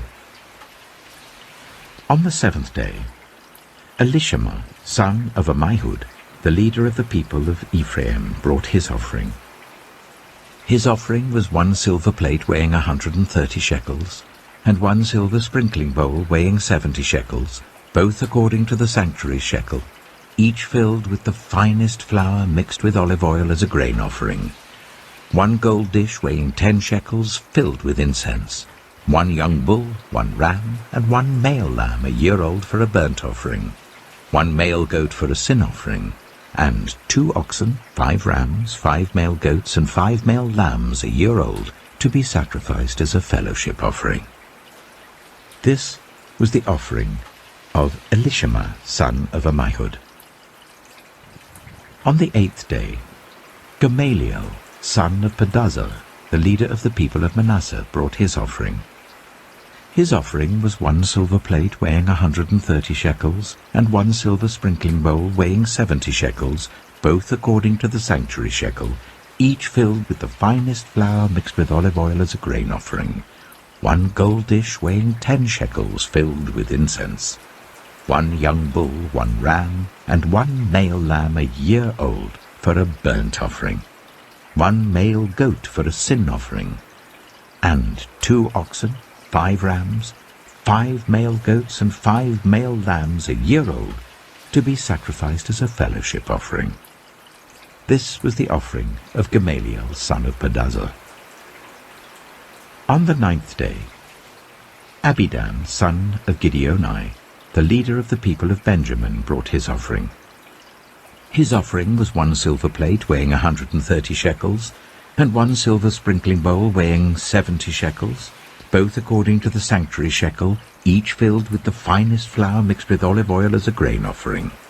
1 gold dish weighing 10 shekels, filled with incense, 1 young bull, 1 ram, and 1 male lamb a year old for a burnt offering, 1 male goat for a sin offering, and 2 oxen, 5 rams, 5 male goats, and 5 male lambs a year old, to be sacrificed as a fellowship offering. This was the offering of Abidan, son of Gideoni. On the 10th day, Ahiezer, son of Ammishaddai, the leader of the people of Dan, brought his offering. His offering was 1 silver plate weighing 130 shekels, and 1 silver sprinkling bowl weighing 70 shekels, both according to the sanctuary shekel, each filled with the finest flour mixed with olive oil as a grain offering. 1 gold dish weighing 10 shekels, filled with incense. 1 young bull, 1 ram, and 1 male lamb a year old for a burnt offering. 1 male goat for a sin offering, and 2 oxen, 5 rams, 5 male goats, and 5 male lambs a year old, to be sacrificed as a fellowship offering. This was the offering of Ahiezer, son of Ammishaddai. On the 11th day, Pagiel, son of Ochran, the leader of the people of Asher, brought his offering. His offering was 1 silver plate weighing 130 shekels, and 1 silver sprinkling bowl weighing 70 shekels, both according to the sanctuary shekel, each filled with the finest flour, mixed with olive oil as a grain offering. 1 gold dish weighing 10 shekels, filled with incense. 1 young bull, 1 ram, and 1 male lamb a year old for a burnt offering. 1 male goat for a sin offering. And 2 oxen, 5 rams, 5 male goats, and 5 male lambs a year old, to be sacrificed as a fellowship offering. This was the offering of Pagiel, son of Ochran.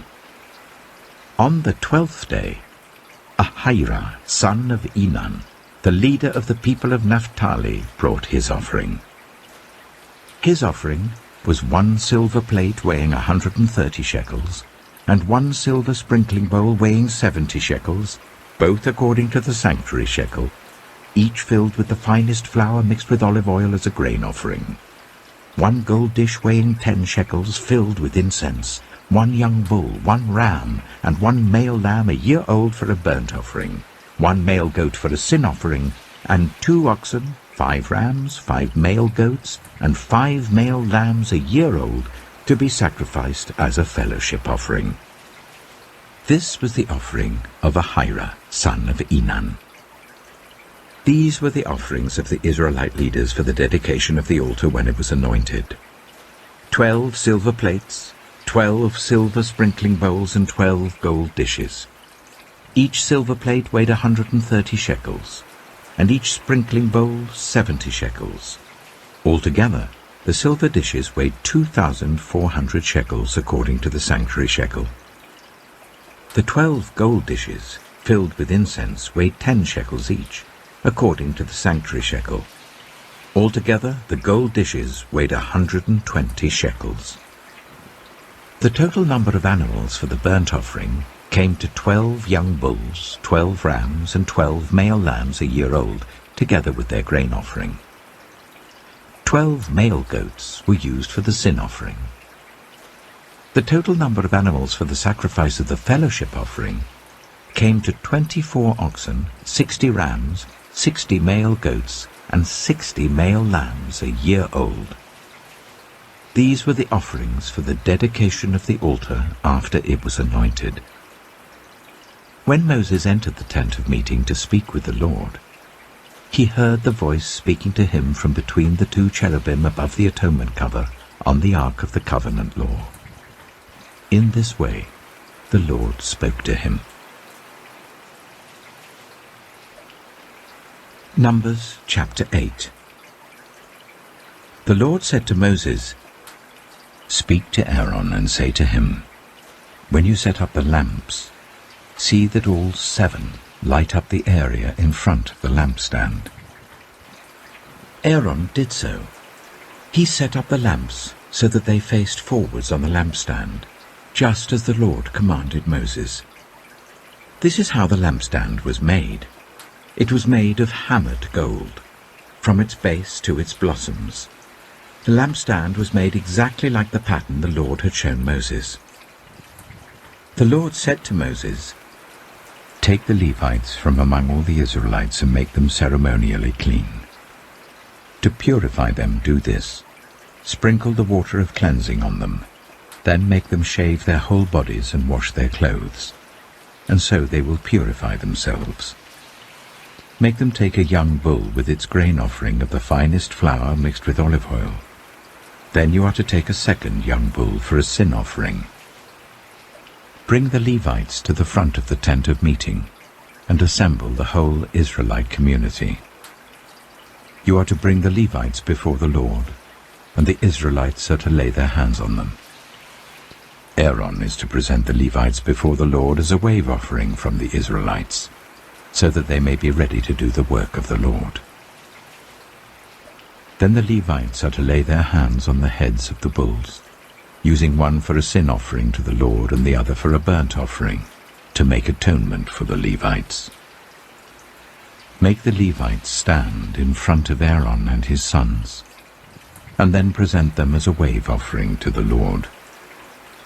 In this way you are to set the Levites apart from the other Israelites, and the Levites will be mine. After you have purified the Levites and presented them as a wave offering, they are to come to do their work at the tent of meeting. They are the Israelites who are to be given wholly to me. I have taken them as my own, in place of the firstborn, the first male offspring from every Israelite woman. Every firstborn male in Israel, whether human or animal, is mine. When I struck down all the firstborn in Egypt, I set them apart for myself. And I have taken the Levites in place of all the firstborn sons in Israel. From among all the Israelites, I have given the Levites as gifts to Aaron and his sons, to do the work at the tent of meeting on behalf of the Israelites, and to make atonement for them so that no plague will strike the Israelites when they go near the sanctuary. Moses, Aaron, and the whole Israelite community did with the Levites just as the Lord commanded Moses. The Levites purified themselves and washed their clothes. Then Aaron presented them as a wave offering before the Lord and made atonement for them to purify them. After that, the Levites came to do their work at the tent of meeting under the supervision of Aaron and his sons. They did with the Levites just as the Lord commanded Moses. The Lord said to Moses, "This applies to the Levites. Men 25 years old or more shall come to take part in the work at the tent of meeting, but at the age of 50 they must retire from their usual duties and work no longer. They may assist their brothers in performing their duties at the tent of meeting, but they themselves must not do the work. This, then, is how you are to assign the responsibilities of the Levites." Numbers chapter 9. The Lord spoke to Moses in the desert of Sinai in the first month of the second year after they came out of Egypt. He said, "Make the Israelites celebrate the Passover at the appointed time. Celebrate it at the appointed time, at twilight on the 14th day of this month, in accordance with all its rules and regulations." So Moses told the Israelites to celebrate the Passover, and they did so in the desert of Sinai at twilight on the 14th day of the first month. The Israelites did everything just as the Lord commanded Moses. But some of them could not celebrate the Passover on that day, because they were ceremonially unclean on account of a dead body. So they came to Moses and Aaron that same day, and said to Moses, "We have become unclean because of a dead body. But why should we be kept from presenting the Lord's offering with the other Israelites at the appointed time?" Moses answered them, "Wait until I find out what the Lord commands concerning you." Then the Lord said to Moses, "Tell the Israelites, when any of you or your descendants are unclean because of a dead body, or are away on a journey, they are still to celebrate the Lord's Passover. But they are to do it on the 14th day of the second month at twilight. They are to eat the lamb together with unleavened bread and bitter herbs. They must not leave any of it till morning or break any of its bones. When they celebrate the Passover, they must follow all the regulations. But if anyone who is ceremonially clean and not on a journey fails to celebrate the Passover, they must be cut off from their people for not presenting the Lord's offering at the appointed time. They will bear the consequences of their sin. A foreigner residing among you is also to celebrate the Lord's Passover in accordance with its rules and regulations. You must have the same regulations for both the foreigner and the native-born. On the day the tabernacle, the tent of the covenant law, was set up, the cloud covered it. From evening till morning the cloud above the tabernacle looked like fire. That is how it continued to be. The cloud covered it, and at night it looked like fire. Whenever the cloud lifted from above the tent, the Israelites set out. Wherever the cloud settled, the Israelites set up camp. At the Lord's command, the Israelites set out, and at his command, they set up camp. As long as the cloud stayed over the tabernacle, they remained in camp. When the cloud remained over the tabernacle a long time, the Israelites obeyed the Lord's order and did not set out. Sometimes the cloud was over the tabernacle for only a few days. At the Lord's command, they would set up camp, and then at his command, they would set out. Sometimes the cloud stayed only from evening till morning, and when it lifted in the morning, they set out. Whether by day or by night, whenever the cloud lifted, they set out. Whether the cloud stayed over the tabernacle for 2 days, or a month, or a year, the Israelites would remain in camp and not set out. But when it lifted, they would set out. At the Lord's command, they set up camp, and at the Lord's command, they set out. They obeyed the Lord's order in accordance with his command through Moses. Numbers chapter 10. The Lord said to Moses, "Make 2 trumpets of hammered silver, and use them for calling the community together and for the camps to set out. When both are sounded, the whole community is to assemble before you at the entrance to the tent of meeting. If only one is sounded, the leaders, the heads of the clans of Israel, are to assemble before you. When a trumpet blast is sounded, the tribes camping on the east are to set out. At the sounding of a second blast, the camps on the south are to set out. The blast will be the signal for setting out. To gather the assembly, blow the trumpets, but not with the signal for setting out. The sons of Aaron, the priests, are to blow the trumpets. This is to be a lasting ordinance for you and the generations to come. When you go into battle in your own land against an enemy who is oppressing you, sound a blast on the trumpets. Then you will be remembered by the Lord your God and rescued from your enemies. Also at your times of rejoicing, your appointed festivals and new moon feasts, you are to sound the trumpets over your burnt offerings and fellowship offerings, and they will be a memorial for you before your God. I am the Lord your God.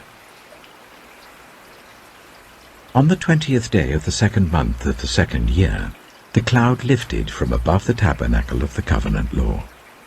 Then the Israelites set out from the desert of Sinai and travelled from place to place until the cloud came to rest in the desert of Paran. They set out this first time at the Lord's command through Moses. The divisions of the camp of Judah went first, under their standard. Nachshon, son of Amminadab, was in command. Nathanael, son of Zuar, was over the division of the tribe of Issachar, and Eliab, son of Helon, was over the division of the tribe of Zebulun. Then the tabernacle was taken down, and the Gershonites and Merarites who carried it set out. The divisions of the camp of Reuben went next under their standard. Elizur, son of Shedeur, was in command. Shelumiel, son of Zurishaddai, was over the division of the tribe of Simeon, and Eliasaph, son of Duel, was over the division of the tribe of Gad. Then the Kohathites set out carrying the holy things. The tabernacle was to be set up before they arrived. The divisions of the camp of Ephraim went next under their standard. Elishama, son of Ammihud, was in command. Gamaliel, son of Pedazur, was over the division of the tribe of Manasseh, and Abidah, son of Gideoni, was over the division of the tribe of Benjamin. Finally, as the rear guard for all the units, the divisions of the camp of Dan set out under their standards. Ahiezer, son of Ammishaddai, was in command. Pagiel, son of Ochran, was over the division of the tribe of Asher, and Ahira, son of Enan, was over the division of the tribe of Naphtali. This was the order of march for the Israelite divisions as they set out.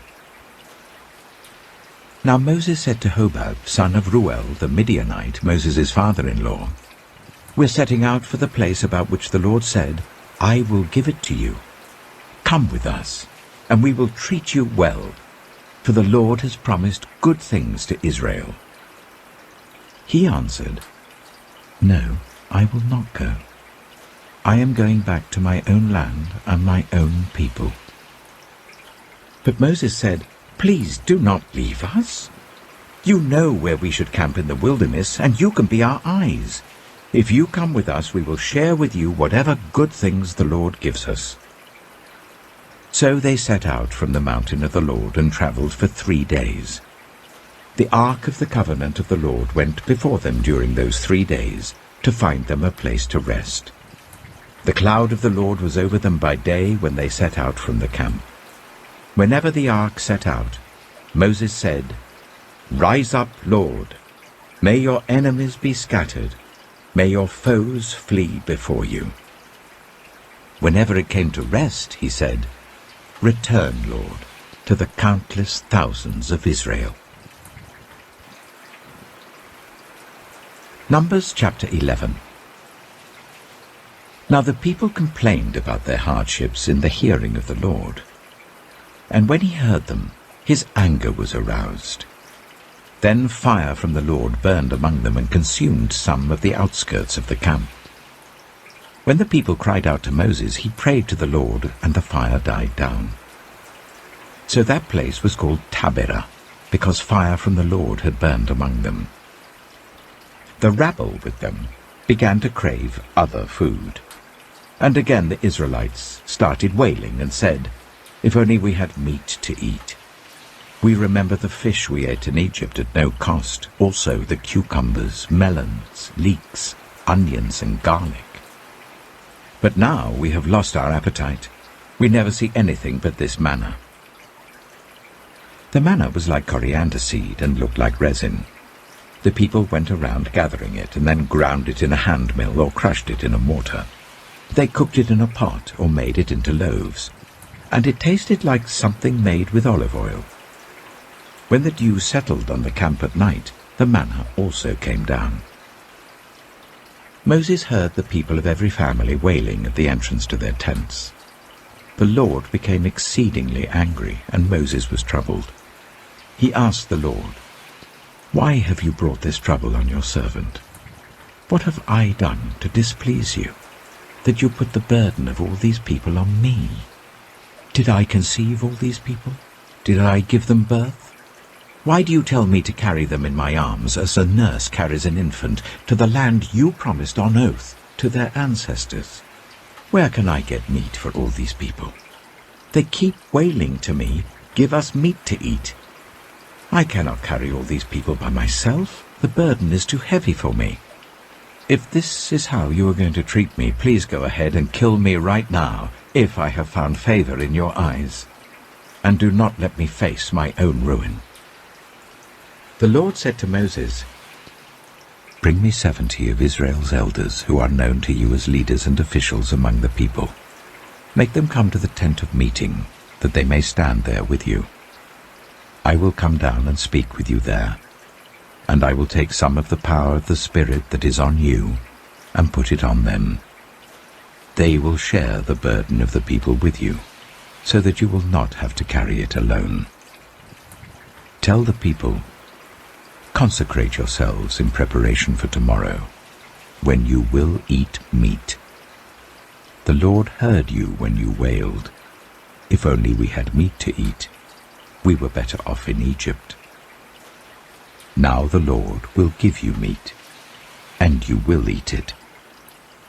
You will not eat it for just 1 day or 2 days or 5, 10, or 20 days, but for a whole month, until it comes out of your nostrils and you loathe it, because you have rejected the Lord who is among you, and have wailed before him, saying, 'Why did we ever leave Egypt?'" But Moses said, "Here I am among 600,000 men on foot, and you say, 'I will give them meat to eat for a whole month'? Would they have enough if flocks and herds were slaughtered for them? Would they have enough if all the fish in the sea were caught for them?" The Lord answered Moses, "Is the Lord's arm too short? Now you will see whether or not what I say will come true for you." So Moses went out and told the people what the Lord had said. He brought together 70 of their elders and made them stand round the tent. Then the Lord came down in the cloud and spoke with him, and he took some of the power of the Spirit that was on him and put it on the 70 elders. When the Spirit rested on them, they prophesied, but did not do so again. However, 2 men, whose names were Eldad and Medad, had remained in the camp. They were listed among the elders, but did not go out to the tent.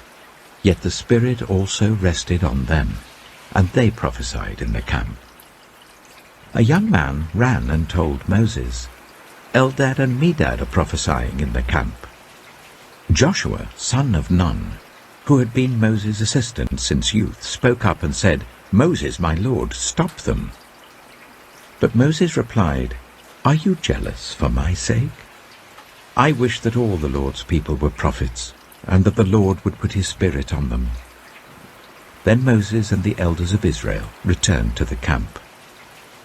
Now a wind went out from the Lord and drove quail in from the sea. It scattered them up to 2 cubits deep all round the camp, as far as a day's walk in any direction. All that day and night and all the next day the people went out and gathered quail. No one gathered less than 10 homers. Then they spread them out all around the camp.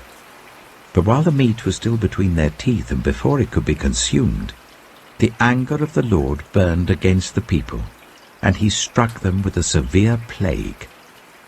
Therefore the place was named Kibroth Hattaavah, because there they buried the people who had craved other food. From Kibroth Hattaavah the people travelled to Hazeroth and stayed there.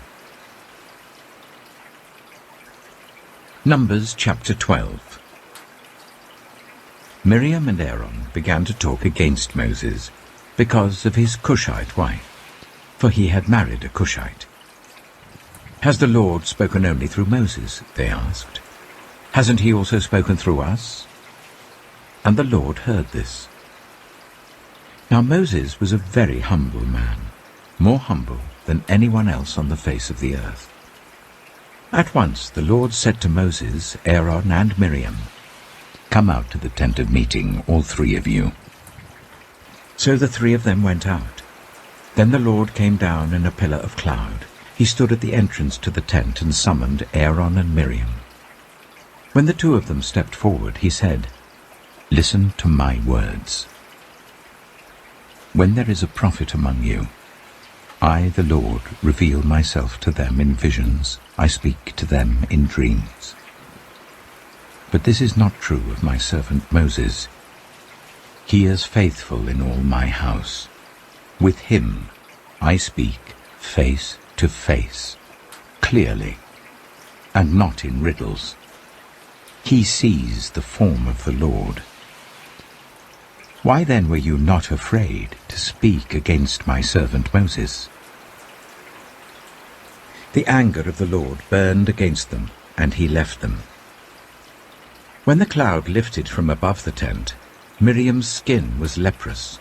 It became as white as snow. Aaron turned towards her and saw that she had a defiling skin disease, and he said to Moses, "Please, my lord, I ask you not to hold against us the sin we have so foolishly committed. Do not let her be like a stillborn infant coming from its mother's womb, with its flesh half eaten away." So Moses cried out to the Lord, "Please, God, heal her."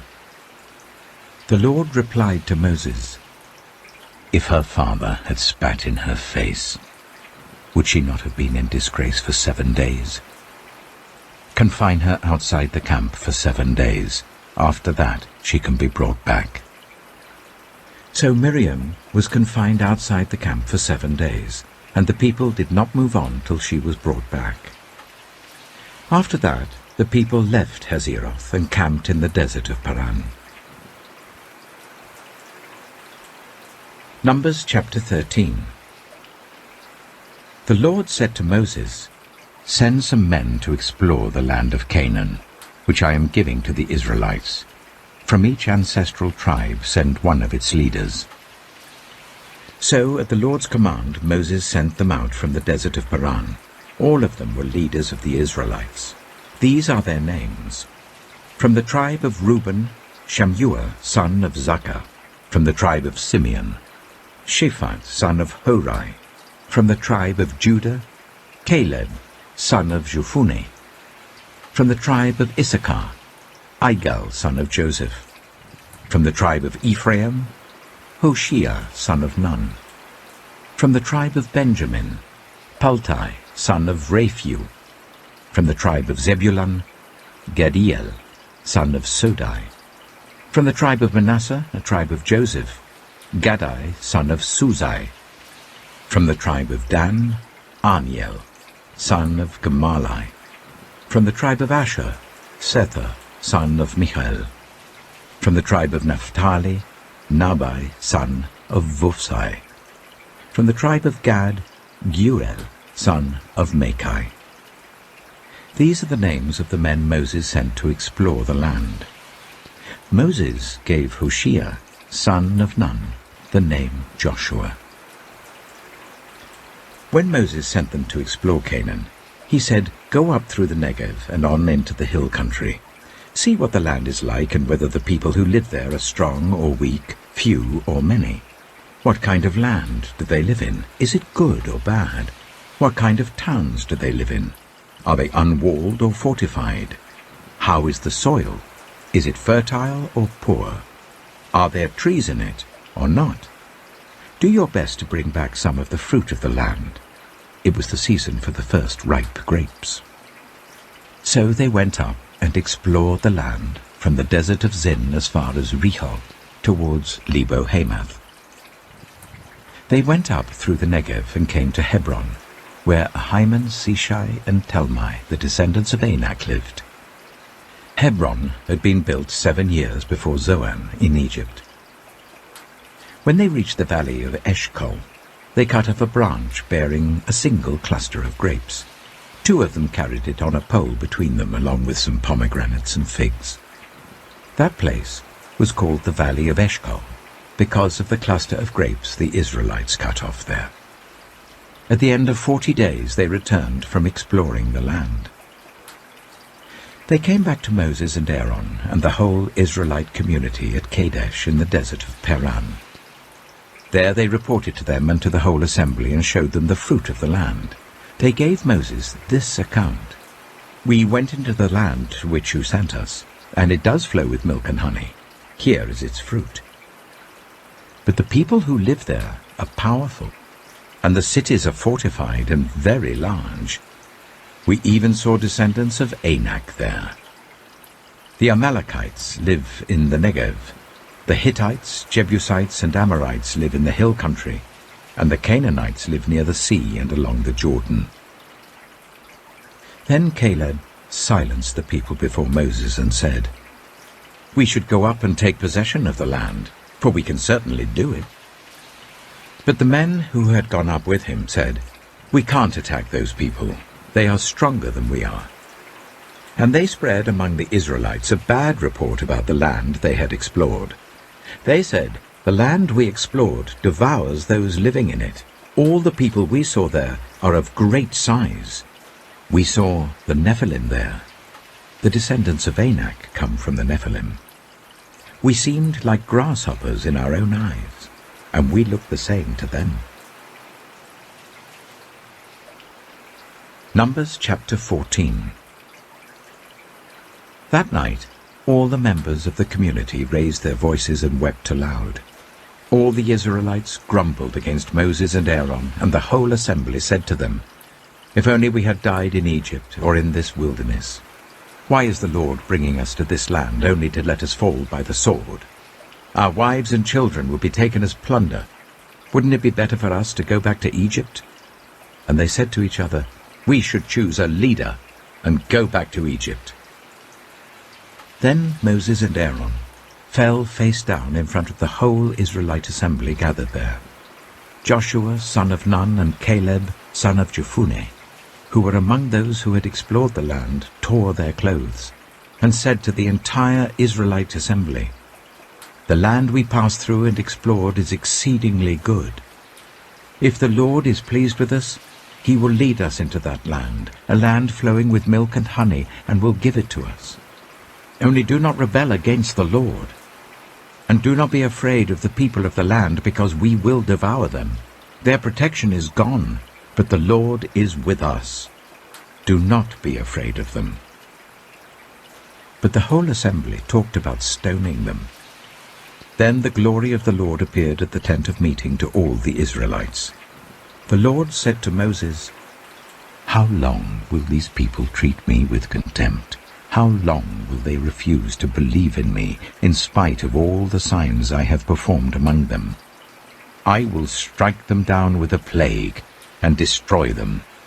But I will make you into a nation greater and stronger than they." Moses said to the Lord, "Then the Egyptians will hear about it. By your power you brought these people up from among them, and they will tell the inhabitants of this land about it.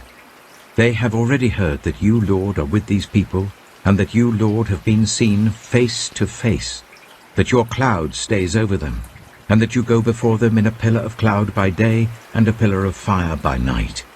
If you put all these people to death, leaving none alive, the nations who have heard this report about you will say, 'The Lord was not able to bring these people into the land he promised them on oath, so he slaughtered them in the wilderness.'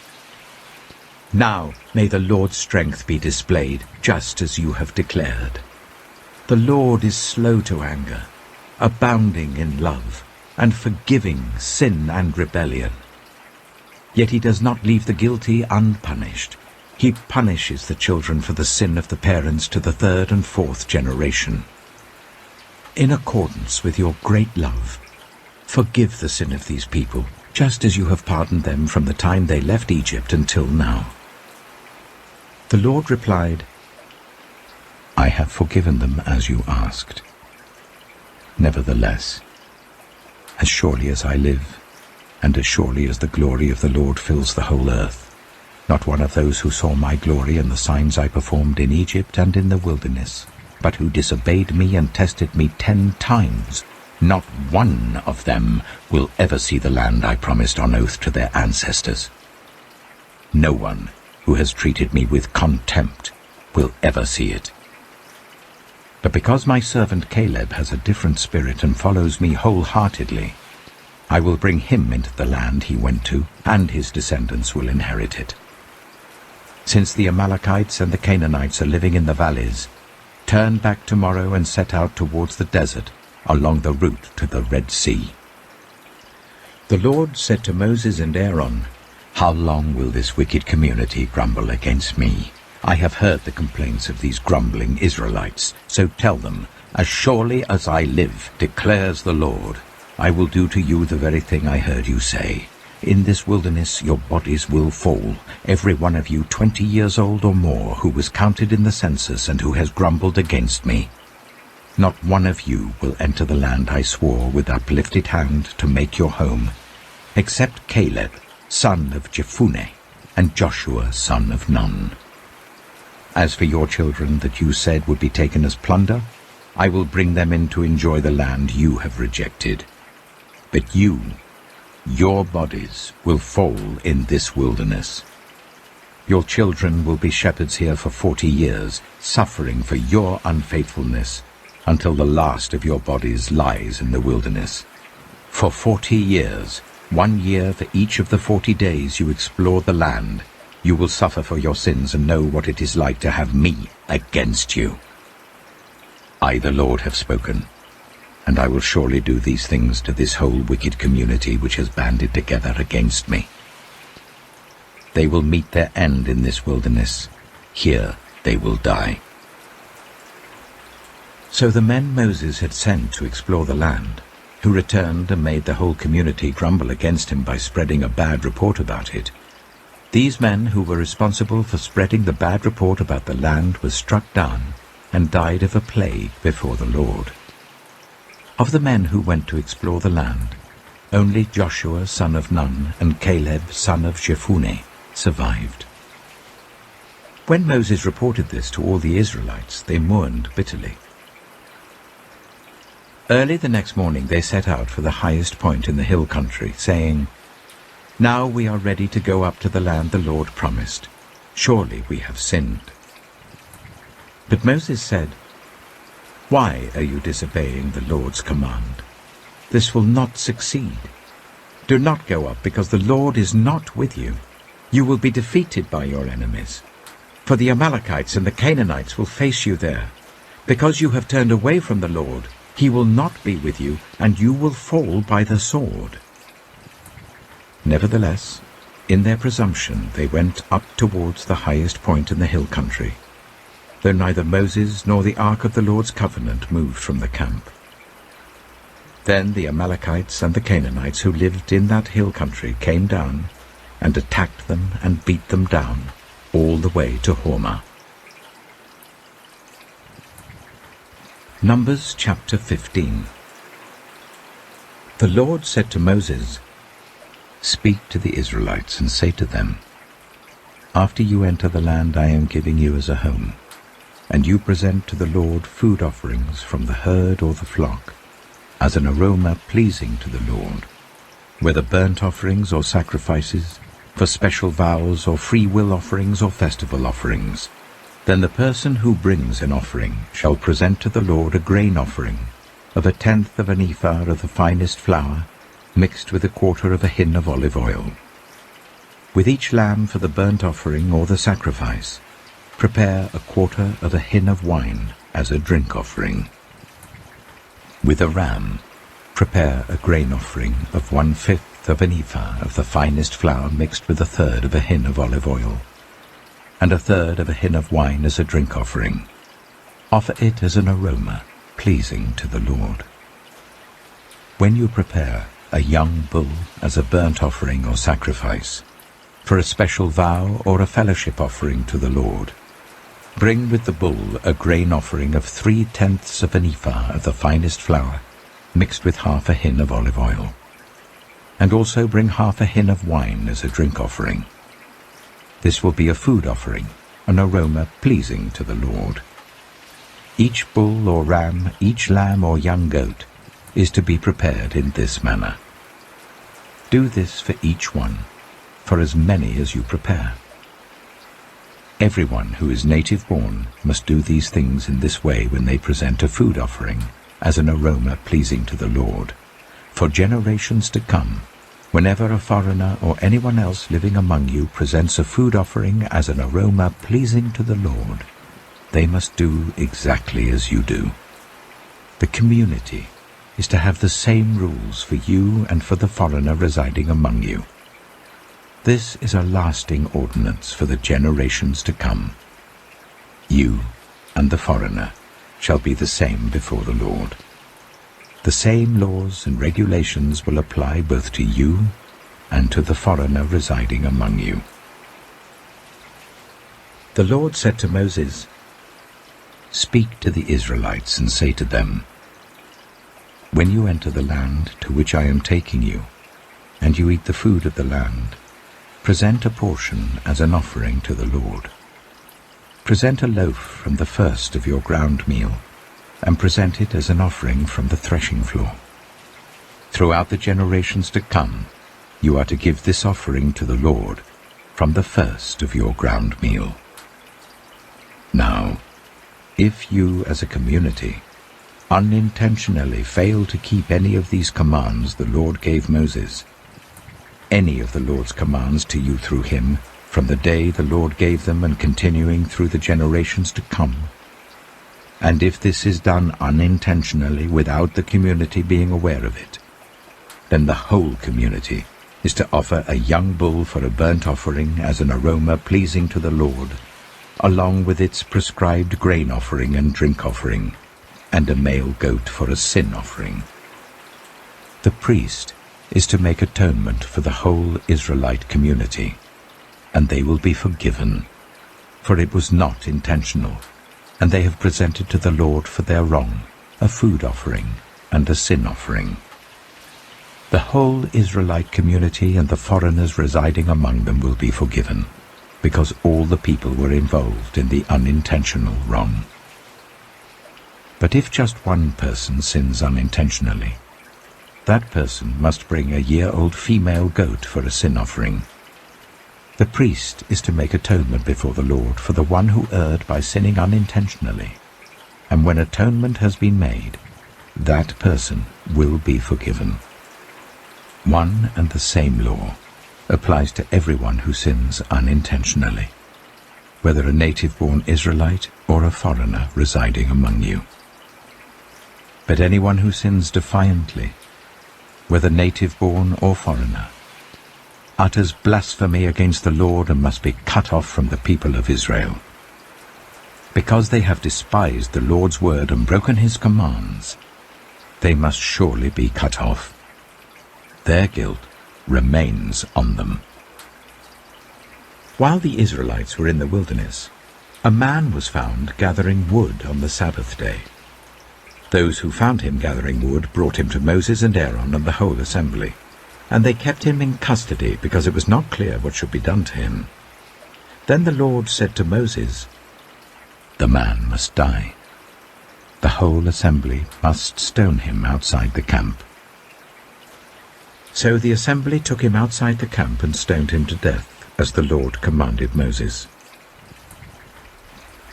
The Lord said to Moses, "Speak to the Israelites and say to them, throughout the generations to come, you are to make tassels on the corners of your garments, with a blue cord on each tassel.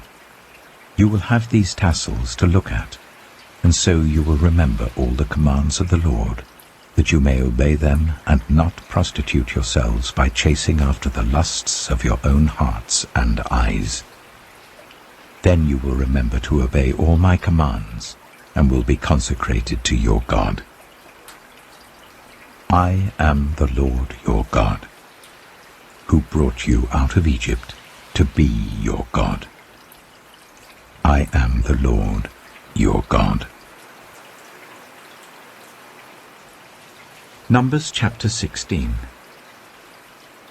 Korah, son of Esau, the son of Kohath, the son of Levi, and certain Reubenites, Dathan and Abiram, sons of Eliab, and On, son of Peleth, became insolent and rose up against Moses. With them were 250 Israelite men, well-known community leaders, who had been appointed members of the council.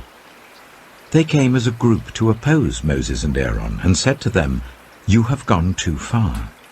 The whole community is holy, every one of them, and the Lord is with them. Why then do you set yourselves above the Lord's assembly?" When Moses heard this, he fell face down. Then he said to Korah and all his followers, "In the morning the Lord will show who belongs to him and who is holy, and he will make that person come near him. The man he chooses he will cause to come near him. You, Korah, and all your followers are to do this. Take censers, and tomorrow put burning coals and incense in them before the Lord. The man the Lord chooses will be the one who is holy. You Levites have gone too far." Moses also said to Korah, "Now listen, you Levites. Isn't it enough for you that the God of Israel has separated you from the rest of the Israelite community, and brought you near himself to do the work at the Lord's tabernacle, and to stand before the community and minister to them? He has brought you and all your fellow Levites near himself, but now you are trying to get the priesthood too. It is against the Lord that you and all your followers have banded together. Who is Aaron, that you should grumble against him?" Then Moses summoned Dathan and Abiram, the sons of Eliab. But they said, "We will not come. Isn't it enough that you have brought us up out of a land flowing with milk and honey to kill us in the wilderness? And now you also want to lord it over us? Moreover, you haven't brought us into a land flowing with milk and honey, or given us an inheritance of fields and vineyards. Do you want to treat these men like slaves? No, we will not come." Then Moses became very angry and said to the Lord, "Do not accept their offering.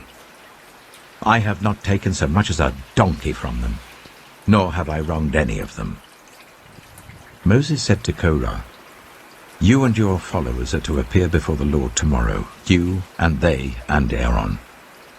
Each man is to take his censer and put incense in it, 250 censers in all, and present it before the Lord. You and Aaron are to present your censers also." So each of them took his censer, put burning coals and incense in it, and stood with Moses and Aaron at the entrance to the tent of meeting. When Korah had gathered all his followers in opposition to them at the entrance to the tent of meeting, the glory of the Lord appeared to the entire assembly. The Lord said to Moses and Aaron, "Separate yourselves from this assembly, so that I can put an end to them at once." But Moses and Aaron fell face down and cried out, "O God, the God who gives breath to all living things, will you be angry with the entire assembly when only one man sins?" Then the Lord said to Moses, "Say to the assembly, move away from the tents of Korah, Dathan, and Abiram." Moses got up and went to Dathan and Abiram, and the elders of Israel followed him.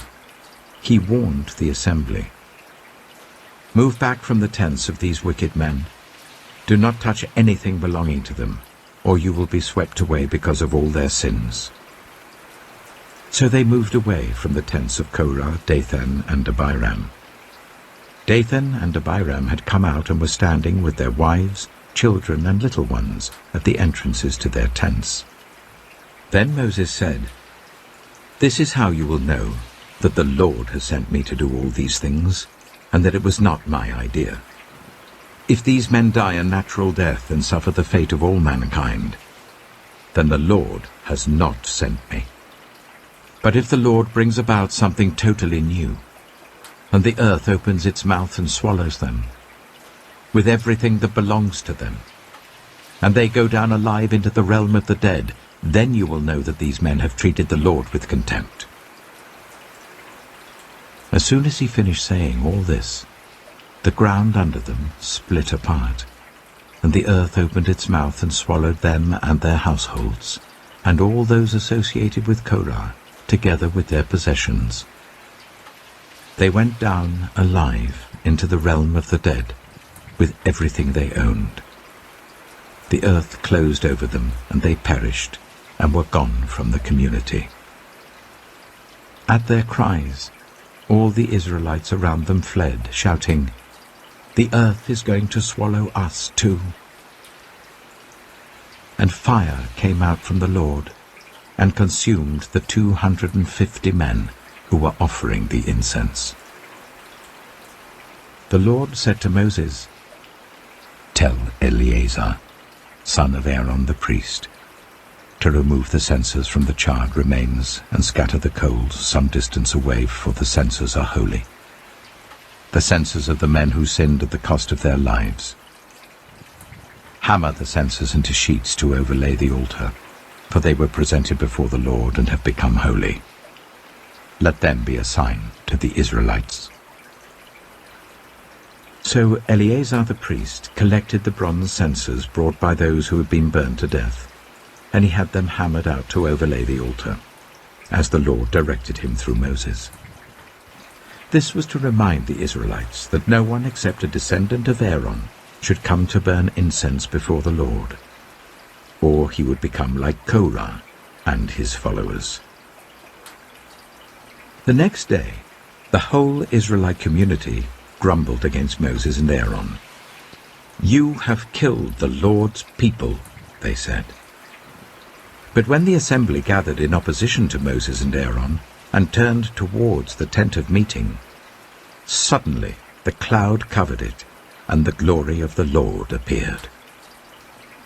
Then Moses and Aaron went to the front of the tent of meeting, and the Lord said to Moses, "Get away from this assembly, so that I can put an end to them at once."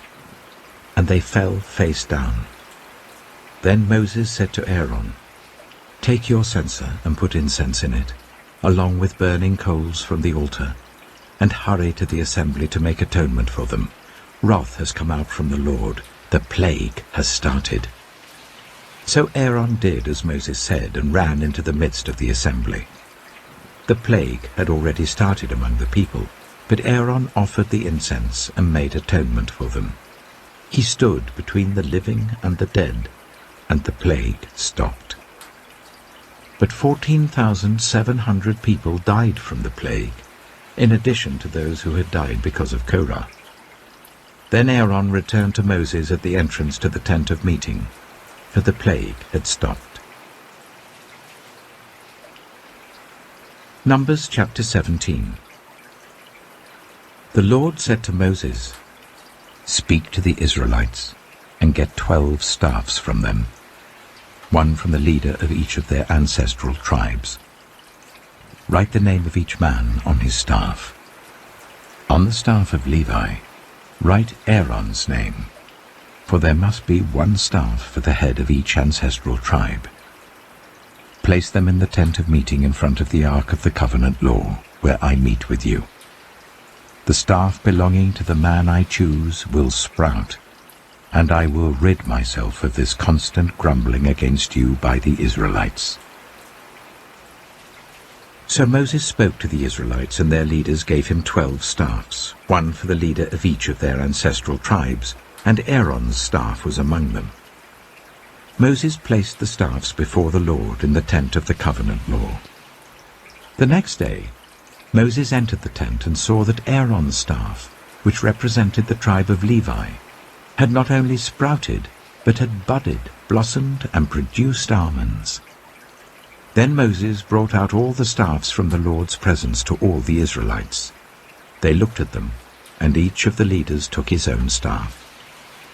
The Lord said to Moses, "Put back Aaron's staff in front of the ark of the covenant law, to be kept as a sign to the rebellious. This will put an end to their grumbling against me, so that they will not die." Moses did just as the Lord commanded him. The Israelites said to Moses, "We shall die. We are lost. We are all lost. Anyone who even comes near the tabernacle of the Lord will die. Are we all going to die?" Numbers chapter 18. The Lord said to Aaron, "You, your sons, and your family are to bear the responsibility for offenses connected with the sanctuary, and and you and your sons alone are to bear the responsibility for offenses connected with the priesthood. Bring your fellow Levites from your ancestral tribe to join you and assist you when you and your sons minister before the tent of the covenant law. They are to be held responsible to you, and are to perform all the duties of the tent. But they must not go near the furnishings of the sanctuary or the altar, otherwise both they and you will die. They are to join you and be responsible for the care of the tent of meeting, all the work at the tent, and no one else may come near where you are. You are to be responsible for the care of the sanctuary and the altar, so that my wrath will not fall on the Israelites again. I myself have selected your fellow Levites from among the Israelites as a gift to you, dedicated to the Lord to do the work at the tent of meeting. But only you and your sons may serve as priests in connection with everything at the altar and inside the curtain. I am giving you the service of the priesthood as a gift. Anyone else who comes near the sanctuary is to be put to death." Then the Lord said to Aaron, "I myself have put you in charge of the offerings presented to me. All the holy offerings the Israelites give me, I give to you and your sons as your portion, your perpetual share. You are to have the part of the most holy offerings that is kept from the fire. From all the gifts they bring me as most holy offerings, whether grain or sin or guilt offerings, that part belongs to you and your sons. Eat it as something most holy. Every male shall eat it. You must regard it as holy. This also is yours. Whatever is set aside from the gifts of all the wave offerings of the Israelites, I give this to you and your sons and daughters as your perpetual share. Everyone in your household who is ceremonially clean may eat it. I give you all the finest olive oil and all the finest new wine and grain they give to the Lord as the first fruits of their harvest. All the land's first fruits that they bring to the Lord will be yours. Everyone in your household who is ceremonially clean may eat it. Everything in Israel that is devoted to the Lord is yours. The first offspring of every womb, both human and animal, that is offered to the Lord is yours. But you must redeem every firstborn son and every firstborn male of unclean animals. When they are a month old, you must redeem them at the redemption price set at 5 shekels of silver, according to the sanctuary shekel, which weighs 20 gerahs. But you must not redeem the firstborn of an ox, a sheep, or a goat. They are holy. Splash their blood against the altar, and burn their fat as a food offering, an aroma pleasing to the Lord. Their meat is to be yours, just as the breast of the wave offering and the right thigh are yours. Whatever is set aside from the holy offerings the Israelites present to the Lord, I give to you and your sons and daughters as your perpetual share.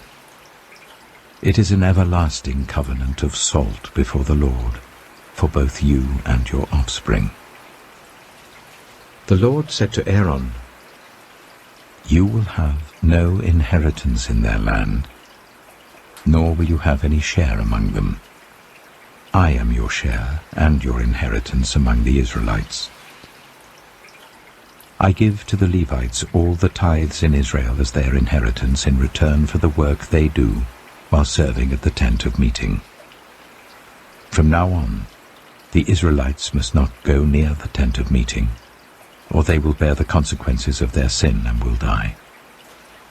It is the Levites who are to do the work at the tent of meeting and bear the responsibility for any offenses they commit against it.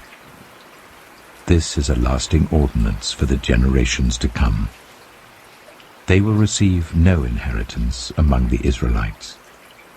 Instead, I give to the Levites as their inheritance the tithes that the Israelites present as an offering to the Lord. That is why I said concerning them, They will have no inheritance among the Israelites. The Lord said to Moses, "Speak to the Levites and say to them, when you receive from the Israelites the tithe I give you as your inheritance, you must present 1/10 of that tithe as the Lord's offering. Your offering will be reckoned to you as grain from the threshing floor, or juice from the winepress. In this way you also will present an offering to the Lord from all the tithes you receive from the Israelites. From these tithes you must give the Lord's portion to Aaron the priest. You must present as the Lord's portion the best and holiest part of everything given to you. Say to the Levites, when you present the best part, it will be reckoned to you as the product of the threshing floor or the winepress. You and your households may eat the rest of it anywhere, for it is your wages for your work at the tent of meeting. By presenting the best part of it, you will not be guilty in this matter. Then you will not defile the holy offerings of the Israelites, and you will not die." Numbers chapter 19. The Lord said to Moses and Aaron, "This is a requirement of the law that the Lord has commanded. Tell the Israelites to bring you a red heifer without defect or blemish, and that has never been under a yoke. Give it to Eleazar the priest. It is to be taken outside the camp and slaughtered in his presence. Then Eleazar the priest is to take some of its blood on his finger and sprinkle it 7 times towards the front of the tent of meeting. While he watches, the heifer is to be burned, its hide, flesh, blood, and intestines. The priest is to take some cedar wood, hyssop, and scarlet wool, and throw them onto the burning heifer. After that, the priest must wash his clothes and bathe himself with water. He may then come into the camp, but he will be ceremonially unclean till evening. The man who burns it must also wash his clothes and bathe with water, and he too will be unclean till evening. A man who is clean shall gather up the ashes of the heifer and put them in a ceremonially clean place outside the camp. They are to be kept by the Israelite community for use in the water of cleansing. It is for purification from sin. The man who gathers up the ashes of the heifer must also wash his clothes, and he too will be unclean till evening. This will be a lasting ordinance both for the Israelites and for the foreigners residing among them. Whoever touches a human corpse will be unclean for 7 days. They must purify themselves with the water on the 3rd day and on the 7th day. Then they will be clean. But if they do not purify themselves on the 3rd and 7th day, they will not be clean. If they fail to purify themselves after touching a human corpse, they defile the Lord's tabernacle. They must be cut off from Israel. Because the water of cleansing has not been sprinkled on them, they are unclean. Their uncleanness remains on them. This is the law that applies when a person dies in a tent. Anyone who enters the tent, and anyone who is in it, will be unclean for 7 days. And every open container without a lid fastened on it will be unclean. Anyone out in the open who touches someone who has been killed with a sword, or someone who has died a natural death, or anyone who touches a human bone or a grave, will be unclean for 7 days. For the unclean person, put some ashes from the burned purification offering into a jar, and pour fresh water over them. Then a man who is ceremonially clean is to take some hyssop, dip it in the water and sprinkle the tent and all the furnishings and the people who were there. He must also sprinkle anyone who has touched a human bone or a grave, or anyone who has been killed, or anyone who has died a natural death. The man who is clean is to sprinkle those who are unclean on the 3rd and 7th days, and on the 7th day he is to purify them. Those who are being cleansed must wash their clothes and bathe with water, and that evening they will be clean. But if those who are unclean do not purify themselves, they must be cut off from the community, because they have defiled the sanctuary of the Lord. The water of cleansing has not been sprinkled on them, and they are unclean. This is a lasting ordinance for them. The man who sprinkles the water of cleansing must also wash his clothes, and anyone who touches the water of cleansing will be unclean till evening. Anything that an unclean person touches becomes unclean, and anyone who touches it becomes unclean till evening. Numbers chapter 20. In the first month, the whole Israelite community arrived at the desert of Zin, and they stayed at Kadesh. There Miriam died and was buried. Now there was no water for the community, and the people gathered in opposition to Moses and Aaron. They quarreled with Moses and said, "If only we had died when our brothers fell dead before the Lord. Why did you bring the Lord's community into this wilderness, that we and our livestock should die here? Why did you bring us up out of Egypt to this terrible place? It has no corn or figs, grapevines or pomegranates, and there is no water to drink."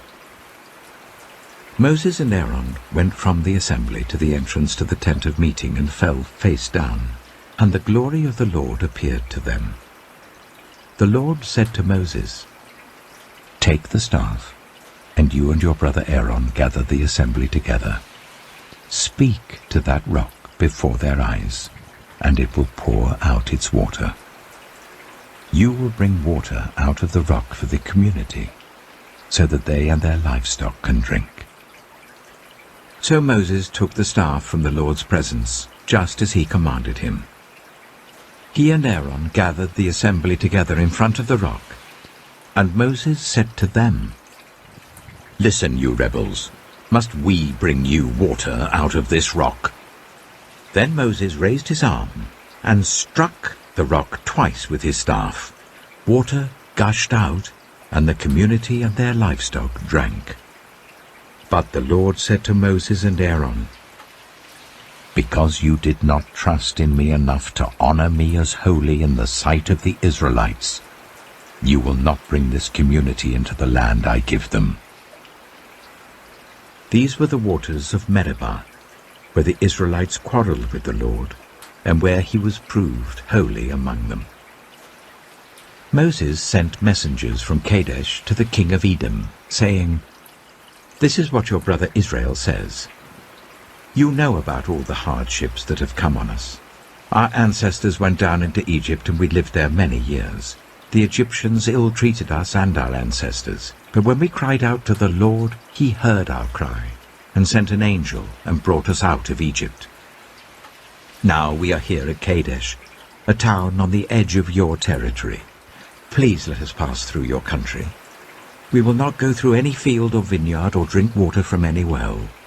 We will travel along the king's highway and not turn to the right or to the left until we have passed through your territory." But Edom answered, "You may not pass through here. If you try, we will march out and attack you with the sword." The Israelites replied, "We will go along the main road, and if we or our livestock drink any of your water, we will pay for it. We only want to pass through on foot, nothing else." Again they answered, "You may not pass through." Then Edom came out against them with a large and powerful army. Since Edom refused to let them go through their territory, Israel turned away from them. The whole Israelite community set out from Kadesh and came to Mount Hor. At Mount Hor, near the border of Edom, the Lord said to Moses and Aaron, "Aaron will be gathered to his people. He will not enter the land I give the Israelites, because both of you rebelled against my command at the waters of Meribah. Call Aaron and his son Eleazar, and take them up Mount Hor. Remove Aaron's garments and put them on his son Eleazar. For Aaron will be gathered to his people. He will die there." Moses did as the Lord commanded. They went up Mount Hor in the sight of the whole community. Moses removed Aaron's garments and put them on his son Eleazar, and Aaron died there on top of the mountain.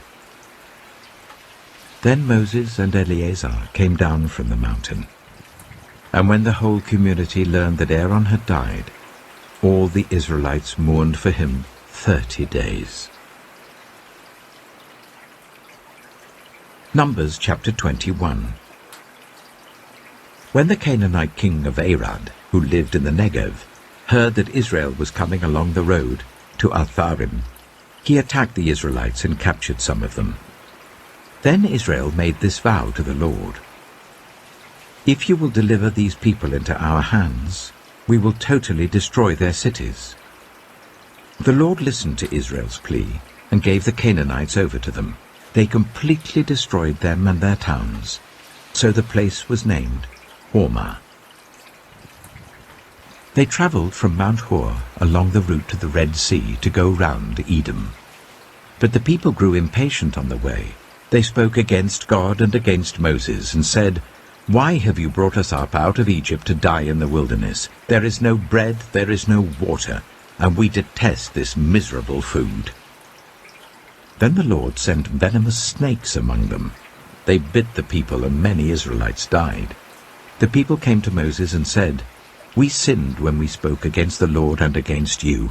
Pray that the Lord will take the snakes away from us." So Moses prayed for the people.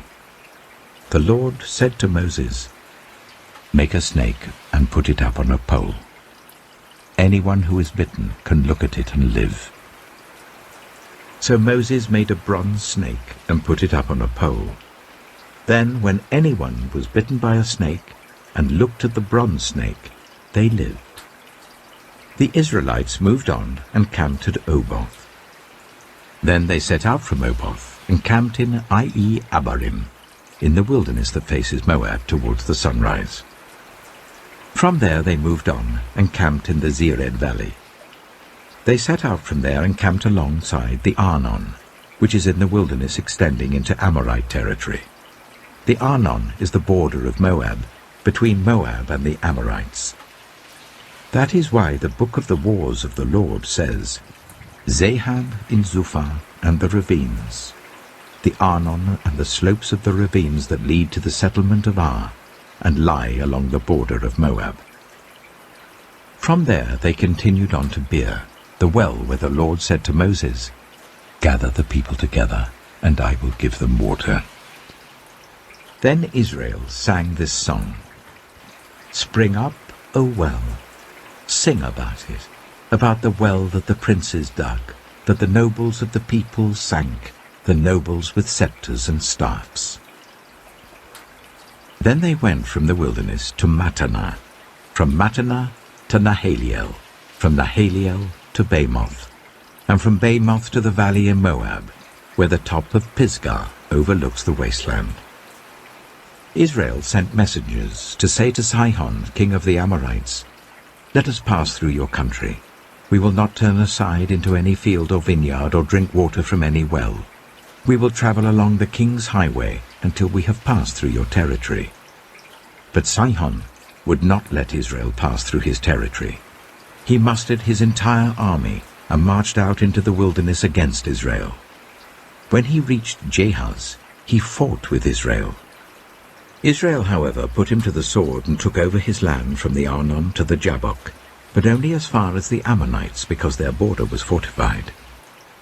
Israel captured all the cities of the Amorites and occupied them, including Heshbon and all its surrounding settlements. Heshbon was the city of Sihon, king of the Amorites, who had fought against the former king of Moab, and had taken from him all his land as far as the Arnon. That is why the poets say, "Come to Heshbon and let it be rebuilt. Let Sihon's city be restored." Fire went out from Heshbon, a blaze from the city of Sihon. It consumed Ar of Moab. the citizens of Arnon's heights. Woe to you, Moab! You are destroyed, people of Chemosh.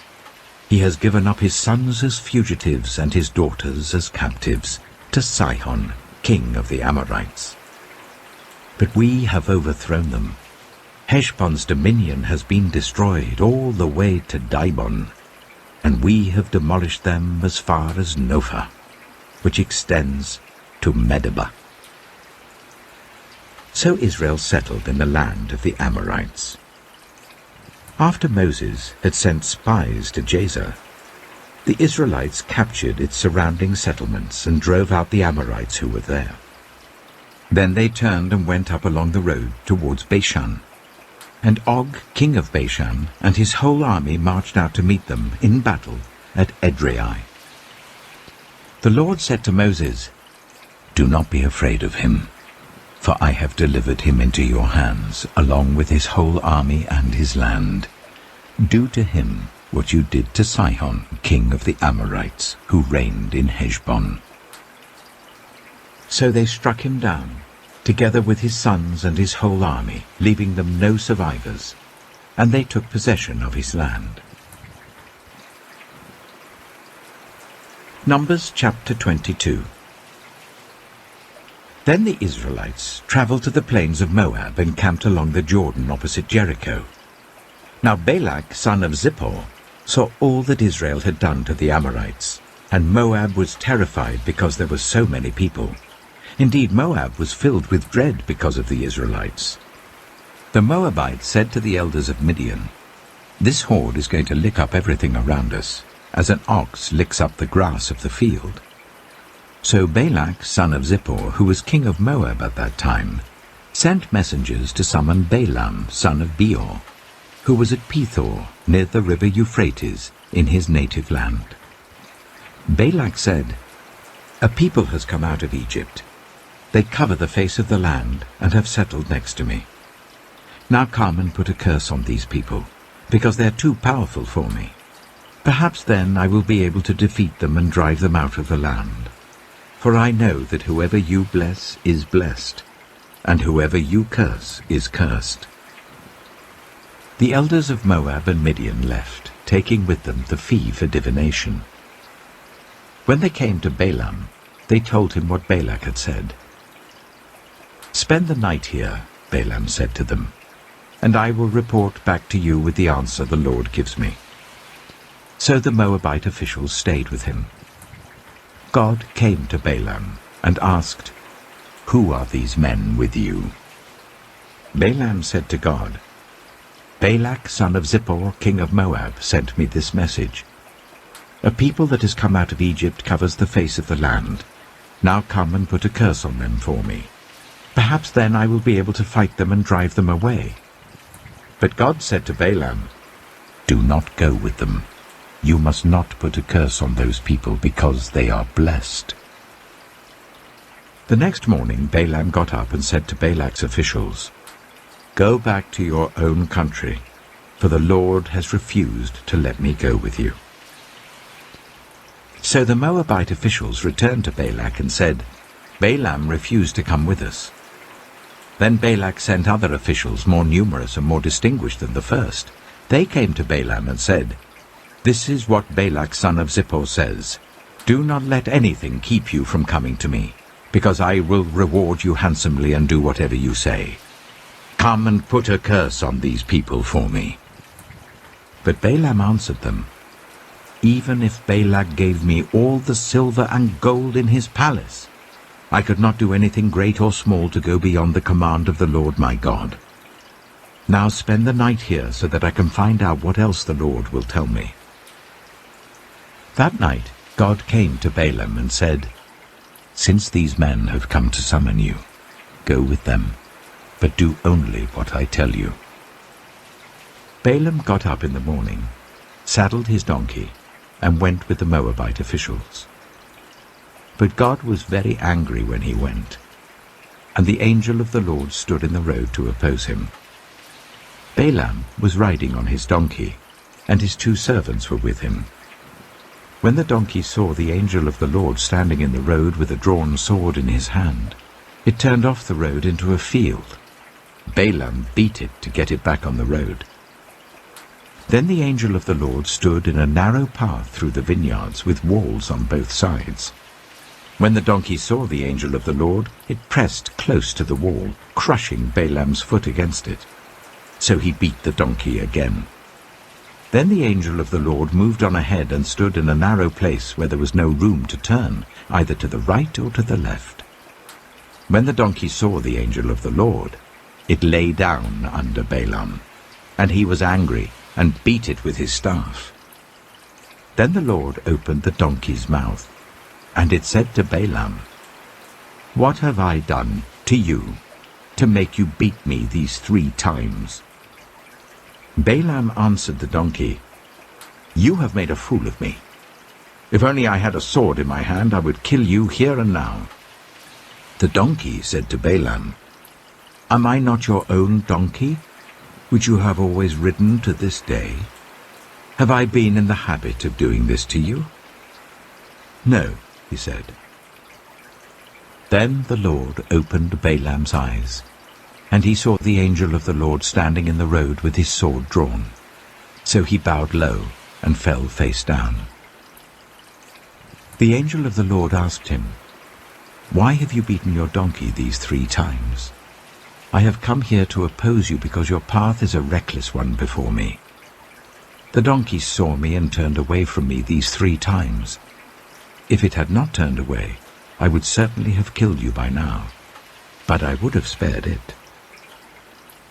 Balaam said to the angel of the Lord, "I have sinned. I did not realize you were standing in the road to oppose me. Now, if you are displeased, I will go back." The angel of the Lord said to Balaam, "Go with the men, but speak only what I tell you." So Balaam went with Balak's officials. When Balak heard that Balaam was coming, he went out to meet him at the Moabite town on the Arnon border, at the edge of his territory. Balak said to Balaam, "Did I not send you an urgent summons? Why didn't you come to me? Am I really not able to reward you?" "Well, I've come to you now," Balaam replied, "but I can't say whatever I please. I must speak only what God puts in my mouth." Then Balaam went with Balak to Kiriath-Huzoth. Balak sacrificed cattle and sheep and gave some to Balaam and the officials who were with him. The next morning Balak took Balaam up to Bamoth Baal, and from there he could see the outskirts of the Israelite camp. Numbers chapter 23. Balaam said, "Build me 7 altars here, and prepare 7 bulls and 7 rams for me." Balak did as Balaam said, and the 2 of them offered a bull and a ram on each altar. Then Balaam said to Balak, "Stay here beside your offering while I go aside. Perhaps the Lord will come to meet with me. Whatever he reveals to me I will tell you." Then he went off to a barren height. God met with him, and Balaam said, "I have prepared 7 altars, and on each altar I have offered a bull and a ram." The Lord put a word in Balaam's mouth and said, "Go back to Balak and give him this word." So he went back to him and found him standing beside his offering with all the Moabite officials. Then Balaam spoke his message. "Balak brought me from Aram, the king of Moab from the eastern mountains. Come," he said, "curse Jacob for me. Come, denounce Israel." How can I curse those whom God has not cursed? How can I denounce those whom the Lord has not denounced? From the rocky peaks I see them. From the heights I view them. I see people who live apart and do not consider themselves one of the nations. Who can count the dust of Jacob, or number even a fourth of Israel? Let me die the death of the righteous, and may my final end be like theirs. Balak said to Balaam, "What have you done to me? I brought you to curse my enemies, but you have done nothing but bless them." He answered, "Must I not speak what the Lord puts in my mouth?" Then Balak said to him, "Come with me to another place where you can see them. You will not see them all, but only the outskirts of their camp, and from there curse them for me." So he took him to the field of Zophim on the top of Pisgah, and there he built 7 altars and offered a bull and a ram on each altar. Balaam said to Balak, "Stay here beside your offering, while I meet with him over there." The Lord met with Balaam and put a word in his mouth and said, "Go back to Balak and give him this word." So he went to him and found him standing beside his offering with the Moabite officials. Balak asked him, "What did the Lord say?" Then he spoke his message. "Arise, Balak, and listen. Hear me, son of Zippor. God is not human, that he should lie, not a human being, that he should change his mind. Does he speak and then not act? Does he promise and not fulfill? I have received a command to bless. He has blessed, and I cannot change it. No misfortune is seen in Jacob, no misery observed in Israel. The Lord their God is with them. The shout of the king is among them. God brought them out of Egypt. They have the strength of a wild ox. There is no divination against Jacob, no evil omens against Israel. It will now be said of Jacob and of Israel, see what God has done. The people rise like a lioness. They rouse themselves like a lion that does not rest till it devours its prey and drinks the blood of its victims. Then Balak said to Balaam, neither curse them at all, nor bless them at all. Balaam answered, did I not tell you I must do whatever the Lord says? Then Balak said to Balaam, come, let me take you to another place. Perhaps it will please God to let you curse them for me from there. And Balak took Balaam to the top of Peor, overlooking the wasteland. Balaam said, build me 7 altars here, and prepare 7 bulls and 7 rams for me. Balak did as Balaam had said, and offered a bull and a ram on each altar. Numbers chapter 24. Now when Balaam saw that it pleased the Lord to bless Israel, he did not resort to divination as at other times, but turned his face toward the wilderness. When Balaam looked out and saw Israel encamped tribe by tribe, the Spirit of God came on him, and he spoke his message. The prophecy of Balaam, son of Beor, the prophecy of one whose eye sees clearly, the prophecy of one who hears the words of God, who sees a vision from the Almighty, who falls prostrate and whose eyes are opened. How beautiful are your tents, Jacob, your dwelling places, Israel. Like valleys they spread out, like gardens beside a river, like aloes planted by the Lord, like cedars beside the waters. Water will flow from their buckets, their seed will have abundant water. Their king will be greater than Agag, their kingdom will be exalted. God brought them out of Egypt, they have the strength of a wild ox. They devour hostile nations and break their bones in pieces. With their arrows they pierce them. Like a lion they crouch and lie down, like a lioness. Who dares to rouse them? May those who bless you be blessed, and those who curse you be cursed. Then Balak's anger burned against Balaam. He struck his hands together and said to him, I summoned you to curse my enemies, but you have blessed them these 3 times. Now leave at once and go home. I said I would reward you handsomely, but the Lord has kept you from being rewarded. Balaam answered Balak, did I not tell the messengers you sent me? Even if Balak gave me all the silver and gold in his palace, I could not do anything of my own accord, good or bad, to go beyond the command of the Lord. and I must say only what the Lord says? Now I am going back to my people, but come, let me warn you of what this people will do to your people in days to come." Then he spoke his message.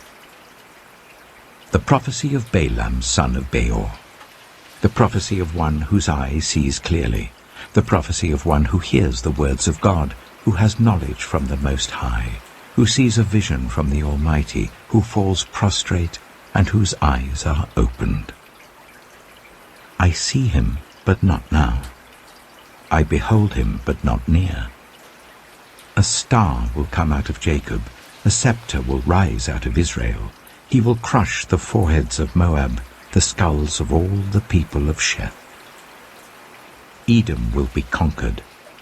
Seir, his enemy, will be conquered, but Israel will grow strong. A ruler will come out of Jacob and destroy the survivors of the city. Then Balaam saw Amalek and spoke his message. Amalek was first among the nations, but their end will be utter destruction. Then he saw the Kenites and spoke his message. Your dwelling place is secure, your nest is set in a rock, yet you Kenites will be destroyed when Ashur takes you captive. Then he spoke his message. Alas, who can live when God does this? Ships will come from the shores of Cyprus. They will subdue Ashur and Eber, but they too will come to ruin. Then Balaam got up and returned home, and Balak went his own way. Numbers chapter 25. While Israel was staying in Shittim, the men began to indulge in sexual immorality with Moabite women, who invited them to the sacrifices to their gods. The people ate the sacrificial meal and bowed down before these gods. So Israel yoked themselves to the Baal of Peor, and the Lord's anger burned against them. The Lord said to Moses, "Take all the leaders of these people, kill them, and expose them in broad daylight before the Lord, so that the Lord's fierce anger may turn away from Israel." So Moses said to Israel's judges, "Each of you must put to death those of your people who have yoked themselves to the Baal of Peor." Then an Israelite man brought into the camp a Midianite woman right before the eyes of Moses and the whole assembly of Israel, while they were weeping at the entrance to the tent of meeting. When Phinehas, son of Eleazar, the son of Aaron the priest, saw this, he left the assembly, took a spear in his hand, and followed the Israelite into the tent. He drove the spear into both of them, right through the Israelite man and into the woman's stomach. Then the plague against the Israelites was stopped. But those who died in the plague numbered 24,000. The Lord said to Moses, "Phinehas, son of Eleazar, the son of Aaron the priest, has turned my anger away from the Israelites. Since he was as zealous for my honor among them as I am, I did not put an end to them in my zeal. Therefore tell him, I am making my covenant of peace with him. He and his descendants will have a covenant of a lasting priesthood, because he was zealous for the honor of his God, and made atonement for the Israelites." The name of the Israelite who was killed with the Midianite woman was Zimri, son of Salu, the leader of a Simeonite family. And the name of the Midianite woman who was put to death was Cosbi, daughter of Zur, a tribal chief of a Midianite family. The Lord said to Moses, "Treat the Midianites as enemies and kill them. They treated you as enemies when they deceived you in the Peor incident involving their sister Cosbi, the daughter of a Midianite leader, the woman who was killed when the plague came as a result of that incident." Numbers chapter 26. After the plague, the Lord said to Moses and Eleazar, son of Aaron the priest, Take a census of the whole Israelite community by families, all those 20 years old or more who were able to serve in the army of Israel. So on the plains of Moab by the Jordan opposite Jericho, Moses and Eleazar the priest spoke with them and said, Take a census of men 20 years old or more, as the Lord commanded Moses. These were the Israelites who came out of Egypt. The descendants of Reuben, the firstborn son of Israel, were, through Hanok, the Hanokite clan, through Palu, the Paluite clan, through Hezron, the Hezronite clan, through Carmi, the Carmite clan. These were the clans of Reuben. Those numbered were 43,730. The son of Palu was Eliab. The sons of Eliab were Nemuel, Dathan, and Abiram. The same Dathan and Abiram were the community officials who rebelled against Moses and Aaron, and were among Korah's followers when they rebelled against the Lord. The earth opened its mouth and swallowed them along with Korah, whose followers died when the fire devoured the 250 men, and they served as a warning sign. The line of Korah, however, did not die out. The descendants of Simeon by their clans were, through Nemuel, the Nemuelite clan, through Jamin, the Jaminite clan, through Jachin, the Jachinite clan, through Zerah, the Zerahite clan, through Sheol, the Sheolite clan. These were the clans of Simeon. Those numbered were 22,200.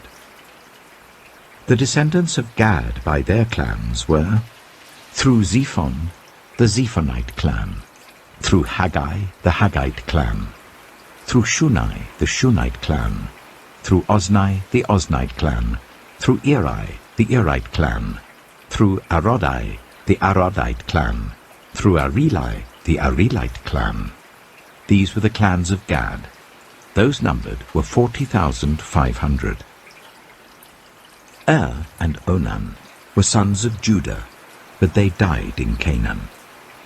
The descendants of Judah by their clans were, through Shelah, the Shelahite clan, through Perez, the Perezite clan, through Zerah, the Zerahite clan. The descendants of Perez were, through Hezron, the Hezronite clan, through Hamul, the Hamulite clan. These were the clans of Judah. Those numbered were 76,500.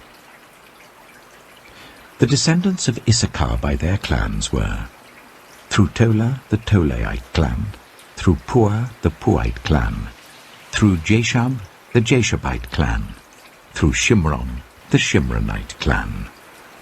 These were the clans of Issachar. Those numbered were 64,300. The descendants of Zebulun by their clans were, through Sered, the Seredite clan, through Elon, the Elonite clan, through Jaliel, the Jalielite clan. These were the clans of Zebulun. Those numbered were 60,500.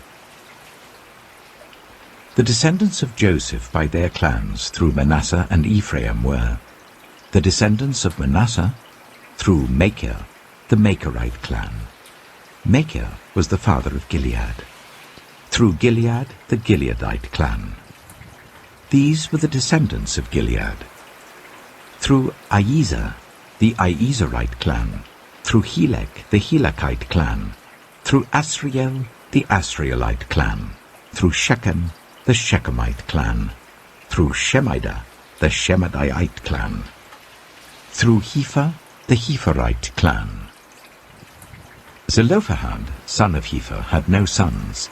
He had only daughters, whose names were Mahlah, Noah, Hoglah, Milcah, and Tirzah.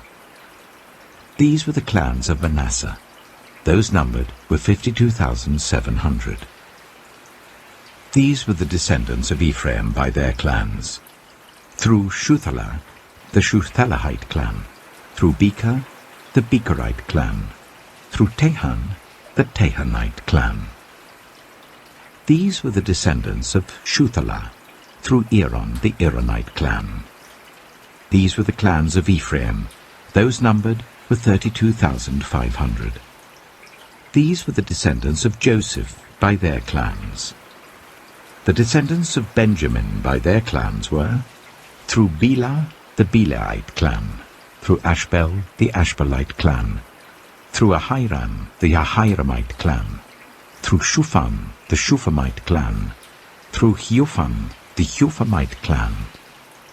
The descendants of Bela through Ard and Naaman were, through Ard, the Ardite clan, through Naaman, the Naamite clan. These were the clans of Benjamin. Those numbered were 45,600. These were the descendants of Dan by their clans, through Shuham, the Shuhamite clan. These were the clans of Dan. All of them were Shuhamite clans, and those numbered were 64,400. The descendants of Asher by their clans were, through Imnah, the Imnite clan, through Ishvi, the Ishvite clan, through Bariah, the Bariahite clan, and through the descendants of Bariah, through Heber, the Heberite clan, through Malkiel, the Malkielite clan. Asher had a daughter named Sirah.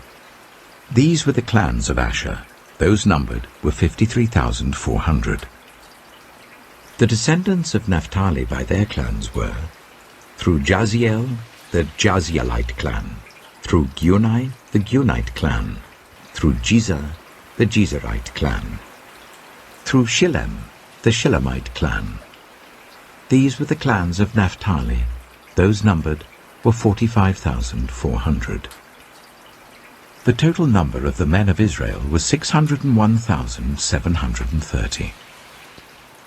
The Lord said to Moses, "The land is to be allotted to them as an inheritance based on the number of names. To a larger group give a larger inheritance, and to a smaller group a smaller one. Each is to receive its inheritance according to the number of those listed. Be sure that the land is distributed by lot.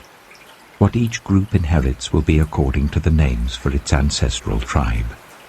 Each inheritance is to be distributed by lot among the larger and smaller groups." These were the Levites who were counted by their clans. Through Gershon, the Gershonite clan. Through Kohath, the Kohathite clan. Through Merari, the Merarite clan. These also were Levite clans: the Libnite clan, the Hebronite clan, the Marlite clan, the Mushite clan, the Korahite clan. Kohath was the forefather of Amram. The name of Amram's wife was Jochebed, a descendant of Levi who was born to the Levites in Egypt. To Amram she bore Aaron, Moses, and their sister Miriam.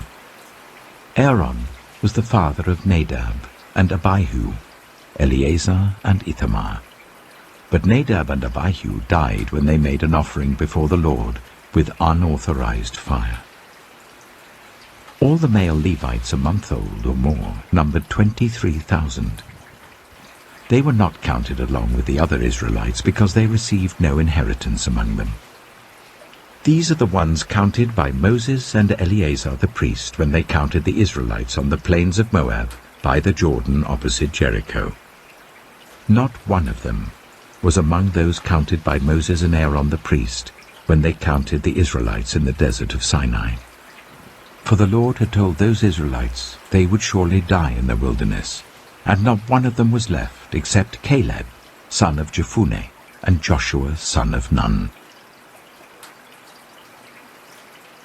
Numbers chapter 27. The daughters of Zelophehad, son of Hepher, the son of Gilead, the son of Machir, the son of Manasseh, belonged to the clans of Manasseh, son of Joseph. The names of the daughters were Mahlah, Noah, Hoglah, Milcah, and Tirzah. They came forward and stood before Moses, Eleazar the priest, the leaders and the whole assembly at the entrance to the tent of meeting, and said, "Our father died in the wilderness. He was not among Korah's followers who banded together against the Lord, but he died for his own sin and left no sons. Why should our father's name disappear from his clan, because he had no son? Give us property among our father's relatives." So Moses brought their case before the Lord, and the Lord said to him, "What Zelophehad's daughters are saying is right. You must certainly give them property as an inheritance among their father's relatives, and give their father's inheritance to them. Say to the Israelites, if a man dies and leaves no son, give his inheritance to his daughter. If he has no daughter, give his inheritance to his brothers. If he has no brothers, give his inheritance to his father's brothers. If his father had no brothers, give his inheritance to the nearest relative in his clan, that he may possess it.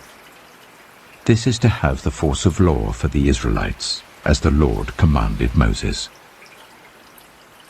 Then the Lord said to Moses, "Go up this mountain in the Abarim range, and see the land I have given the Israelites. After you have seen it, you too will be gathered to your people as your brother Aaron was. For when the community rebelled at the waters in the desert of Zin, both of you disobeyed my command to honor me as holy before their eyes." These were the waters of Meribah Kadesh, in the desert of Zin. Moses said to the Lord, "May the Lord, the God who gives breath to all living things, appoint someone over this community to go out and come in before them, one who will lead them out and bring them in, so that the Lord's people will not be like sheep without a shepherd." So the Lord said to Moses, "Take Joshua, son of Nun, a man in whom is the spirit of leadership, and lay your hand on him. Make him stand before Eleazar the priest and the entire assembly, and commission him in their presence. Give him some of your authority, so that the whole Israelite community will obey him. He is to stand before Eleazar the priest, who will obtain decisions for him by inquiring of the Urim before the Lord. At his command, he and the entire community of the Israelites will go out, and at his command they will come in." Moses did as the Lord commanded him. He took Joshua and made him stand before Eleazar the priest and the whole assembly. Then he laid his hands on him and commissioned him, as the Lord instructed through Moses. Numbers chapter 28. The Lord said to Moses, "Give this command to the Israelites, and say to them, make sure that you present to me at the appointed time my food offerings as an aroma pleasing to me. Say to them, this is the food offering you are to present to the Lord. 2 lambs a year old without defect as a regular burnt offering each day. Offer 1 lamb in the morning and the other at twilight, together with a grain offering of 1/10 of an ephah of the finest flour, mixed with 1/4 of a hin of oil from pressed olives. This is the regular burnt offering instituted at Mount Sinai as a pleasing aroma, a food offering presented to the Lord. The accompanying drink offering is to be 1/4 of a hin of fermented drink with each lamb. Pour out the drink offering to the Lord at the sanctuary. Offer the 2nd lamb at twilight, along with the same kind of grain offering and drink offering that you offer in the morning. This is a food offering, an aroma pleasing to the Lord. On the Sabbath day, make an offering of 2 lambs a year old without defect, together with its drink offering, and a grain offering of 1/5 of an ephah of the finest flour mixed with olive oil.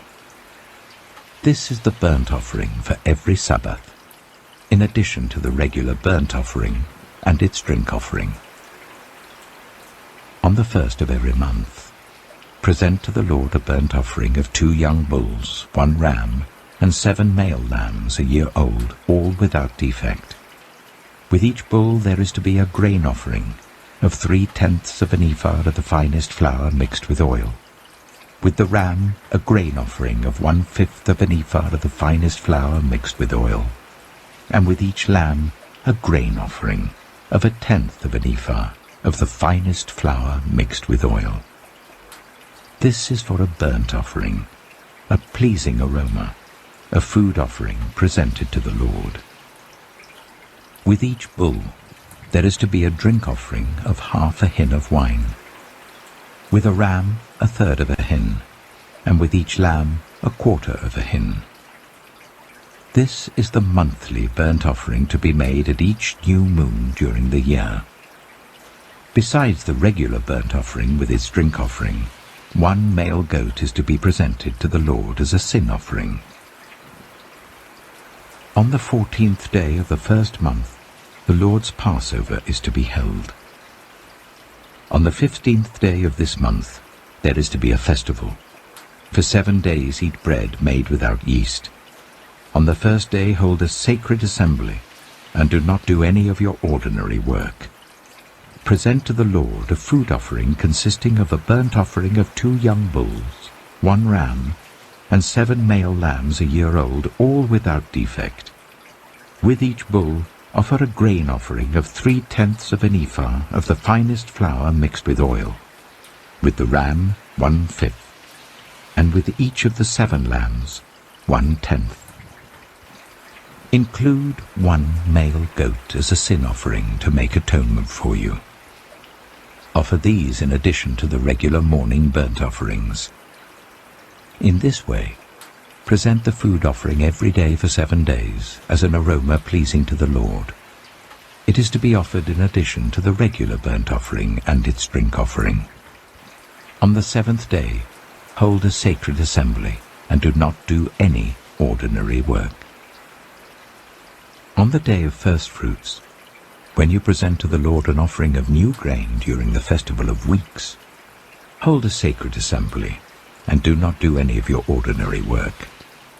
Present a burnt offering of 2 young bulls, 1 ram, and 7 male lambs a year old as an aroma pleasing to the Lord. With each bull there is to be a grain offering of 3/10 of an ephah of the finest flour mixed with oil. With the ram 1/5, and with each of the 7 lambs 1/10. Include 1 male goat to make atonement for you. Offer these together with their drink offerings, in addition to the regular burnt offering and its grain offering. Be sure the animals are without defect. Numbers chapter 29. On the first day of the 7th month hold a sacred assembly, and do not do any of your ordinary work. It is a day for you to sound the trumpets. As an aroma pleasing to the Lord, offer a burnt offering of 1 young bull, 1 ram, and 7 male lambs a year old, all without defect. With the bull offer a grain offering of 3/10 of an ephah of the finest flour mixed with olive oil. With the ram 1/5, and with each of the 7 lambs 1/10. Include 1 male goat as a sin offering to make atonement for you. These are in addition to the monthly and daily burnt offerings with their grain offerings and drink offerings as specified. They are food offerings presented to the Lord, a pleasing aroma. On the 10th day of this 7th month, hold a sacred assembly. You must deny yourselves and do no work. Present as an aroma pleasing to the Lord a burnt offering of 1 young bull, 1 ram, and 7 male lambs a year old, all without defect. With the bull offer a grain offering of 3/10 of an ephah of the finest flour mixed with oil.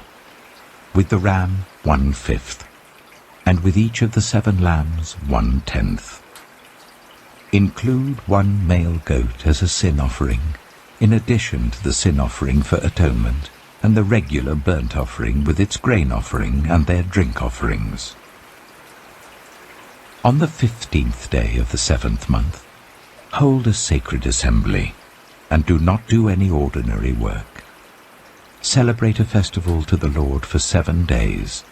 Present as an aroma pleasing to the Lord a food offering consisting of a burnt offering of 13 young bulls, 2 rams, and 14 male lambs a year old, all without defect. With each of the 13 bulls, offer a grain offering of 3/10 of an ephah of the finest flour mixed with oil. With each of the 2 rams, 1/5, and with each of the 14 lambs, 1/10. Include 1 male goat as a sin offering, in addition to the regular burnt offering with its grain offering and drink offering. On the 2nd day, offer 12 young bulls, 2 rams and 14 male lambs a year old, all without defect. With the bulls, rams, and lambs, offer their grain offerings and drink offerings according to the number specified. Include 1 male goat as a sin offering, in addition to the regular burnt offering with its grain offering and their drink offerings. On the 3rd day, offer 11 bulls, 2 rams, and 14 male lambs a year old, all without defect. With the bulls, rams, and lambs, offer their grain offerings and drink offerings according to the number specified. Include 1 male goat as a sin offering, in addition to the regular burnt offering with its grain offering and drink offering. On the 4th day, offer 10 bulls, 2 rams, and 14 male lambs a year old, all without defect. With the bulls, rams, and lambs, offer their grain offerings and drink offerings according to the number specified. Include 1 male goat as a sin offering, in addition to the regular burnt offering with its grain offering and drink offering. On the 5th day, offer 9 bulls, 2 rams, and 14 male lambs a year old, all without defect. With the bulls, rams, and lambs, offer their grain offerings and drink offerings according to the number specified.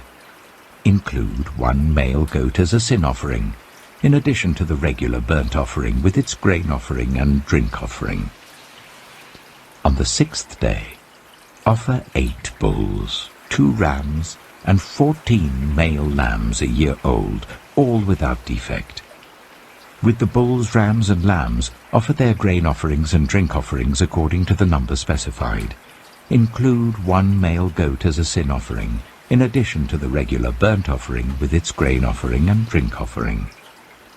On the 7th day, offer 7 bulls, 2 rams, and 14 male lambs a year old, all without defect. With the bulls, rams, and lambs, offer their grain offerings and drink offerings according to the number specified.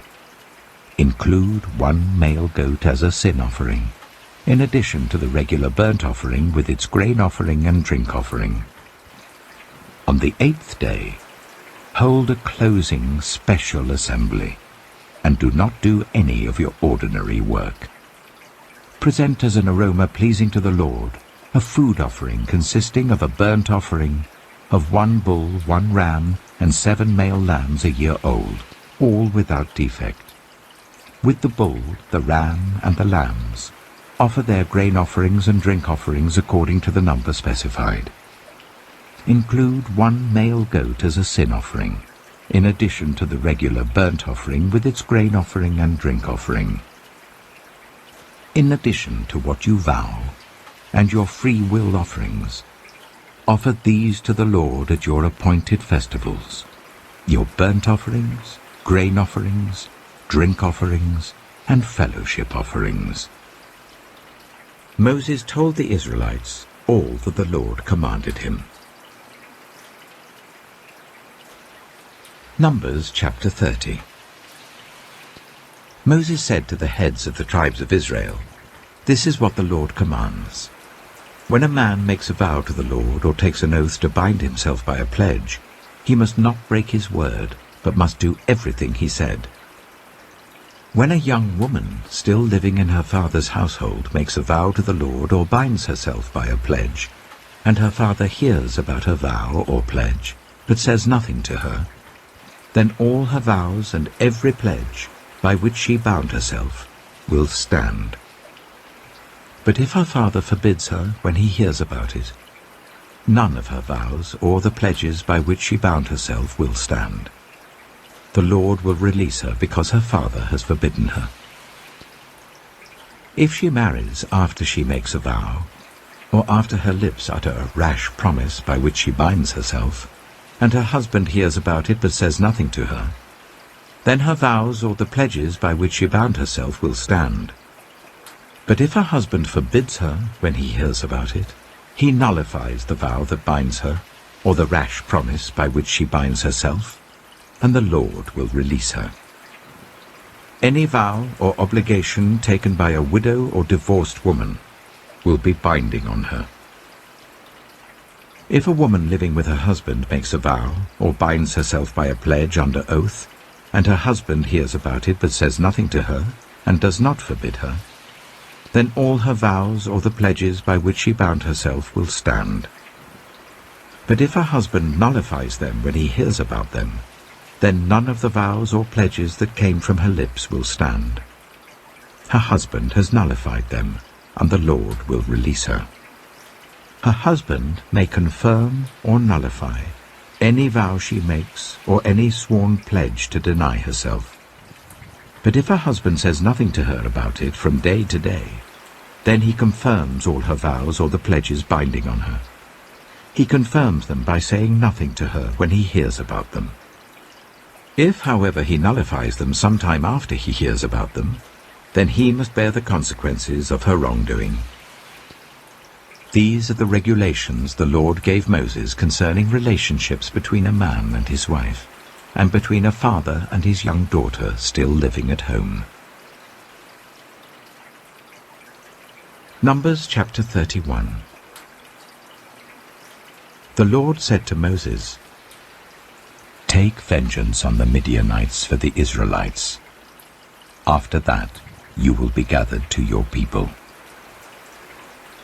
So Moses said to the people, "Arm some of your men to go to war against the Midianites, so that they may carry out the Lord's vengeance on them. Send into battle 1,000 men from each of the tribes of Israel." So 12,000 men armed for battle, 1,000 from each tribe, were supplied from the clans of Israel. Moses sent them into battle, 1,000 from each tribe, along with Phinehas, son of Eleazar the priest, who took with him articles from the sanctuary and the trumpets for signaling. They fought against Midian, as the Lord commanded Moses, and killed every man. Among their victims were Evi, Rechem, Zur, Hur, and Reba, the 5 kings of Midian. They also killed Balaam, son of Beor, with the sword. The Israelites captured the Midianite women and children, and took all the Midianite herds, flocks, and goods as plunder. They burned all the towns where the Midianites had settled, as well as all their camps. They took all the plunder and spoils, including the people and animals, and brought the captives, spoils, and plunder to Moses and Eleazar the priest, and the Israelite assembly at their camp on the plains of Moab, by the Jordan opposite Jericho. Moses, Eleazar the priest, and all the leaders of the community went to meet them outside the camp. Moses was angry with the officers of the army, the commanders of thousands and commanders of hundreds, who returned from the battle. "Have you allowed all the women to live?" he asked them. They were the ones who followed Balaam's advice and enticed the Israelites to be unfaithful to the Lord in the Peor incident, so that a plague struck the Lord's people. Now kill all the boys, and kill every woman who has slept with a man, but save for yourselves every girl who has never slept with a man. Anyone who has killed someone, or touched someone who was killed, must stay outside the camp 7 days. On the 3rd and 7th days, you must purify yourselves and your captives. Purify every garment as well as everything made of leather, goat hair, or wood. Then Eleazar the priest said to the soldiers who had gone into battle, "This is what is required by the law that the Lord gave Moses. Gold, silver, bronze, iron, tin, lead, and anything else that can withstand fire must be put through the fire, and then it will be clean. but it must also be purified with the water of cleansing. And whatever cannot withstand fire must be put through that water. On the 7th day wash your clothes, and you will be clean. Then you may come into the camp. The Lord said to Moses, "You and Eleazar, the priest, and the family heads of the community, are to count all the people and animals that were captured. Divide the spoils equally between the soldiers who took part in the battle and the rest of the community. From the soldiers who fought in the battle, set apart as tribute for the Lord 1 out of every 500, whether people, cattle, donkeys, or sheep. Take this tribute from their half share and give it to Eleazar the priest as the Lord's part. From the Israelites' half, select 1 out of every 50, whether people, cattle, donkeys, sheep, or other animals. Give them to the Levites, who are responsible for the care of the Lord's tabernacle." So Moses and Eleazar the priest did as the Lord commanded Moses.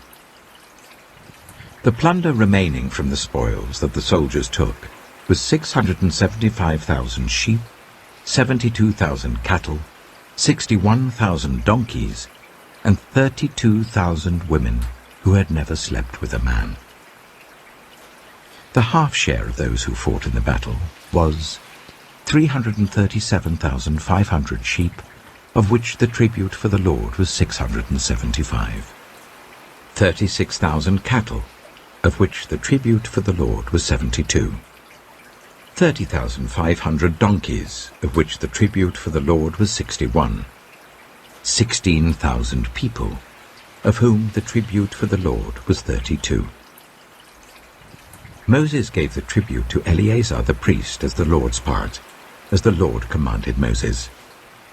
The half belonging to the Israelites, which Moses set apart from that of the fighting men, the community's half, was 337,500 sheep, 36,000 cattle, 30,500 donkeys, and 16,000 people. From the Israelites' half, Moses selected 1 out of every 50 people and animals, as the Lord commanded him, and gave them to the Levites, who were responsible for the care of the Lord's tabernacle. Then the officers who were over the units of the army, the commanders of thousands and commanders of hundreds, went to Moses and said to him, "Your servants have counted the soldiers under our command, and not one is missing. So we have brought as an offering to the Lord the gold articles each of us acquired, armlets, bracelets, signet rings, earrings, and necklaces, to make atonement for ourselves before the Lord." Moses and Eleazar the priest accepted from them the gold, all the handcrafted articles. All the gold from the commanders of thousands and commanders of hundreds that Moses and Eleazar presented as a gift to the Lord weighed 16,750 shekels. Each soldier had taken plunder for himself. Moses and Eleazar the priest accepted the gold from the commanders of thousands and commanders of hundreds, and brought it into the tent of meeting as a memorial for the Israelites before the Lord. Numbers chapter 32. The Reubenites and Gadites, who had very large herds and flocks, saw that the lands of Jazer and Gilead were suitable for livestock. So they came to Moses and Eleazar the priest, and to the leaders of the community, and said, "Ataroth, Dibon, Jazer, Nimrah, Heshbon, Elealeh, Sebam, Nebo, and Beon, the land the Lord subdued before the people of Israel, are suitable for livestock, and your servants have livestock. If we have found favor in your eyes," they said, "let this land be given to your servants as our possession. Do not make us cross the Jordan." Moses said to the Gadites and Reubenites, "Should your fellow Israelites go to war while you sit here? Why do you discourage the Israelites from crossing over into the land the Lord has given them? This is what your fathers did when I sent them from Kadesh Barnea to look over the land. After they went up to the valley of Eshcol and viewed the land, they discouraged the Israelites from entering the land the Lord had given them. The Lord's anger was aroused that day, and he swore this oath: "Because they have not followed me wholeheartedly, not one of those who were 20 years old or more when they came up out of Egypt will see the land I promised on oath to Abraham, Isaac, and Jacob, not one, except Caleb, son of Jephunneh, the Kenizzite, and Joshua, son of Nun, for they followed the Lord wholeheartedly." The Lord's anger burned against Israel, and he made them wander in the wilderness for 40 years until the whole generation of those who had done evil in his sight was gone. And here you are, a brood of sinners, standing in the place of your fathers and making the Lord even more angry with Israel. If you turn away from following him, he will again leave all this people in the wilderness, and you will be the cause of their destruction. Then they came up to him and said, "We would like to build pens here for our livestock and cities for our women and children. But we will arm ourselves for battle and go ahead of the Israelites until we have brought them to their place. Meanwhile, our women and children will live in fortified cities for protection from the inhabitants of the land. We will not return to our homes until each of the Israelites has received their inheritance. We will not receive any inheritance with them on the other side of the Jordan, because our inheritance has come to us on the east side of the Jordan." Then Moses said to them, "If you will do this, if you will arm yourselves before the Lord for battle, and if all of you who are armed cross over the Jordan before the Lord until he has driven his enemies out before him, then when the land is subdued before the Lord, you may return and be free from your obligation to the Lord and to Israel, and this land will be your possession before the Lord. But if you fail to do this, you will be sinning against the Lord, and you may be sure that your sin will find you out. Build cities for your women and children, and pens for your flocks, but do what you have promised." The Gadites and Reubenites said to Moses, "We, your servants, will do as our Lord commands. Our children and wives, our flocks and herds, will remain here in the cities of Gilead. But your servants, every man who is armed for battle, will cross over to fight before the Lord, just as our Lord says." Then Moses gave orders about them to Eleazar the priest and Joshua son of Nun, and to the family heads of the Israelite tribes. He said to them, "If the Gadites and Reubenites, every man armed for battle, cross over the Jordan with you before the Lord, then when the land is subdued before you, you must give them the land of Gilead as their possession. But if they do not cross over with you armed, they must accept their possession with you in Canaan." The Gadites and Reubenites answered, "Your servants will do what the Lord has said. We will cross over before the Lord into Canaan armed, but the property we inherit will be on this side of the Jordan." Then Moses gave to the Gadites, the Reubenites, and the half-tribe of Manasseh, son of Joseph, the kingdom of Sihon, king of the Amorites, and the kingdom of Og, king of Bashan, the whole land with its cities and the territory around them. The Gadites built up Dibon, Ataroth, Aroah, Atroth-Shophan, Jazer, Jogbedah, Beth-Nimrah, and Beth-Haran, as fortified cities, and built pens for their flocks. And the Reubenites rebuilt Heshbon, Elealeh, and Kiriathaim, as well as Nebo and Baal-Meon. These names were changed. And Sibmah. They gave names to the cities they rebuilt.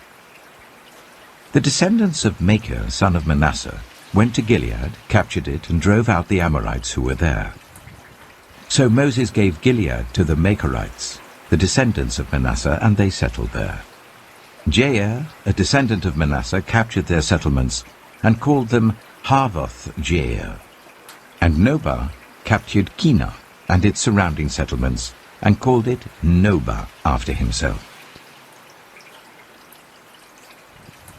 Numbers chapter 33. Here are the stages in the journey of the Israelites when they came out of Egypt by divisions under the leadership of Moses and Aaron. At the Lord's command, Moses recorded the stages in their journey. This is their journey by stages. The Israelites set out from Ramesses on the 15th day of the first month, the day after the Passover. They marched out defiantly in full view of all the Egyptians, who were burying all their firstborn, whom the Lord had struck down among them, for the Lord had brought judgment on their gods. The Israelites left Ramesses and camped at Succoth. They left Succoth and camped at Etham, on the edge of the desert. They left Etham and turned back to Pi-hahiroth, to the east of Baal-zephon, and camped near Migdol. They left Pi-hahiroth and passed through the sea into the desert, and when they had travelled for 3 days in the desert of Etham, they camped at Marah. They left Marah and went to Elim, where there were 12 springs and 70 palm trees, and they camped there. They left Elim and camped by the Red Sea. They left the Red Sea and camped in the desert of Sin. They left the desert of Sin and camped at Dophkah. They left Dophkah and camped at Ailush. They left Ailush and camped at Rephidim, where there was no water for the people to drink. They left Rephidim and camped in the desert of Sinai.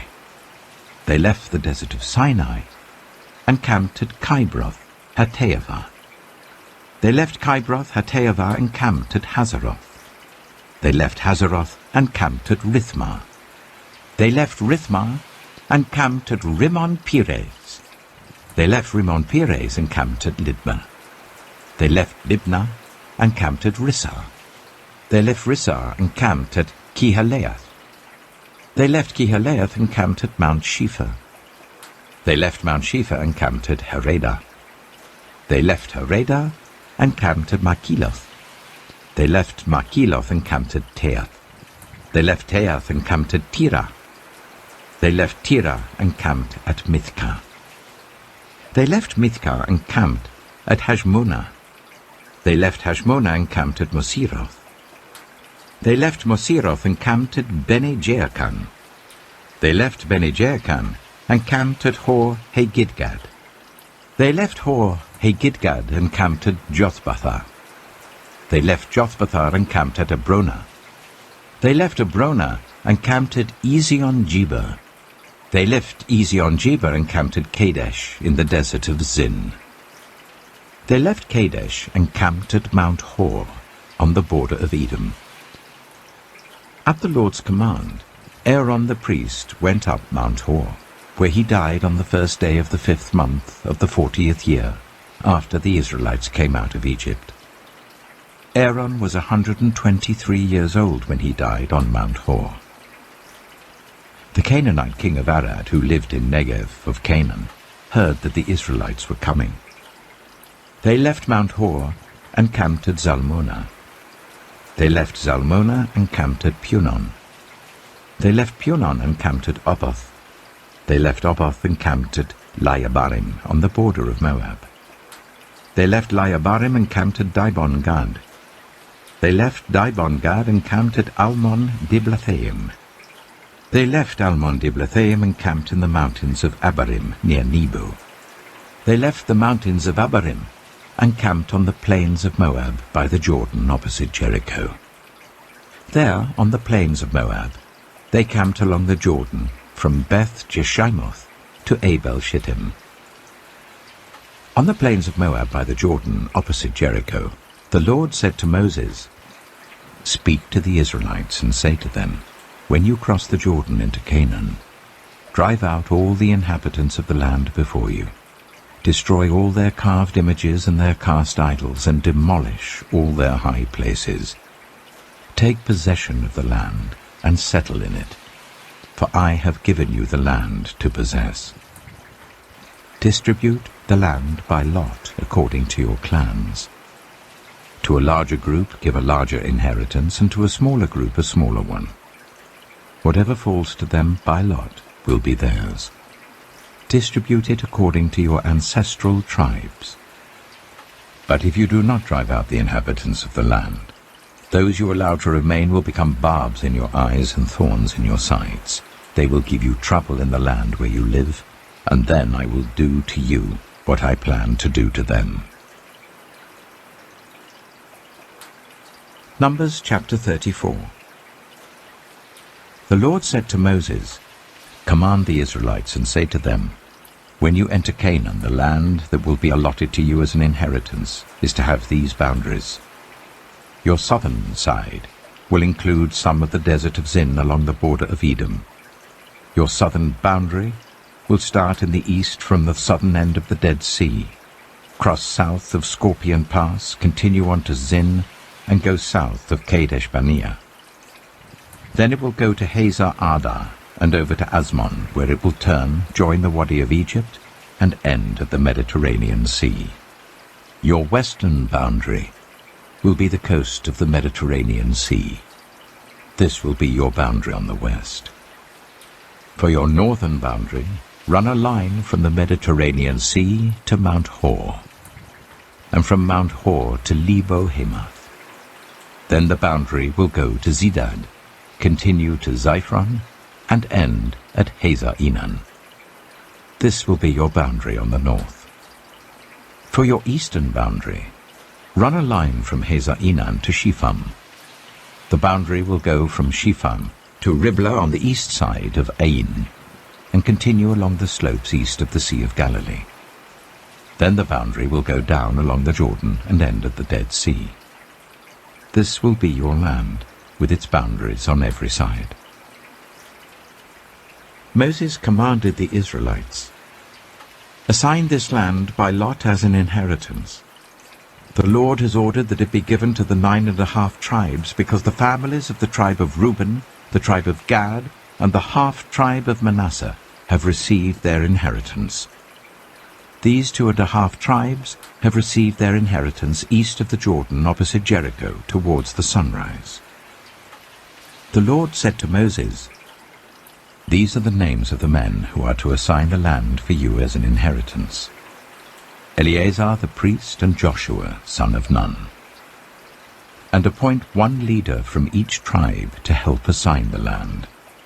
These are their names: Caleb, son of Jephunneh, from the tribe of Judah; Shemuel, son of Ammihud, from the tribe of Simeon; Elidad, son of Kislon, from the tribe of Benjamin; Bakai, son of Joglai, the leader from the tribe of Dan; Haniel, son of Ephod, the leader from the tribe of Manasseh, son of Joseph; Kemuel, son of Shiftan, the leader from the tribe of Ephraim, son of Joseph; Elizaphan, son of Parnak, the leader from the tribe of Zebulun; Paltiel, son of Azan, the leader from the tribe of Issachar; Ahihud, son of Shelomai, the leader from the tribe of Asher; Pedahel, son of Ammihud, the leader from the tribe of Naphtali.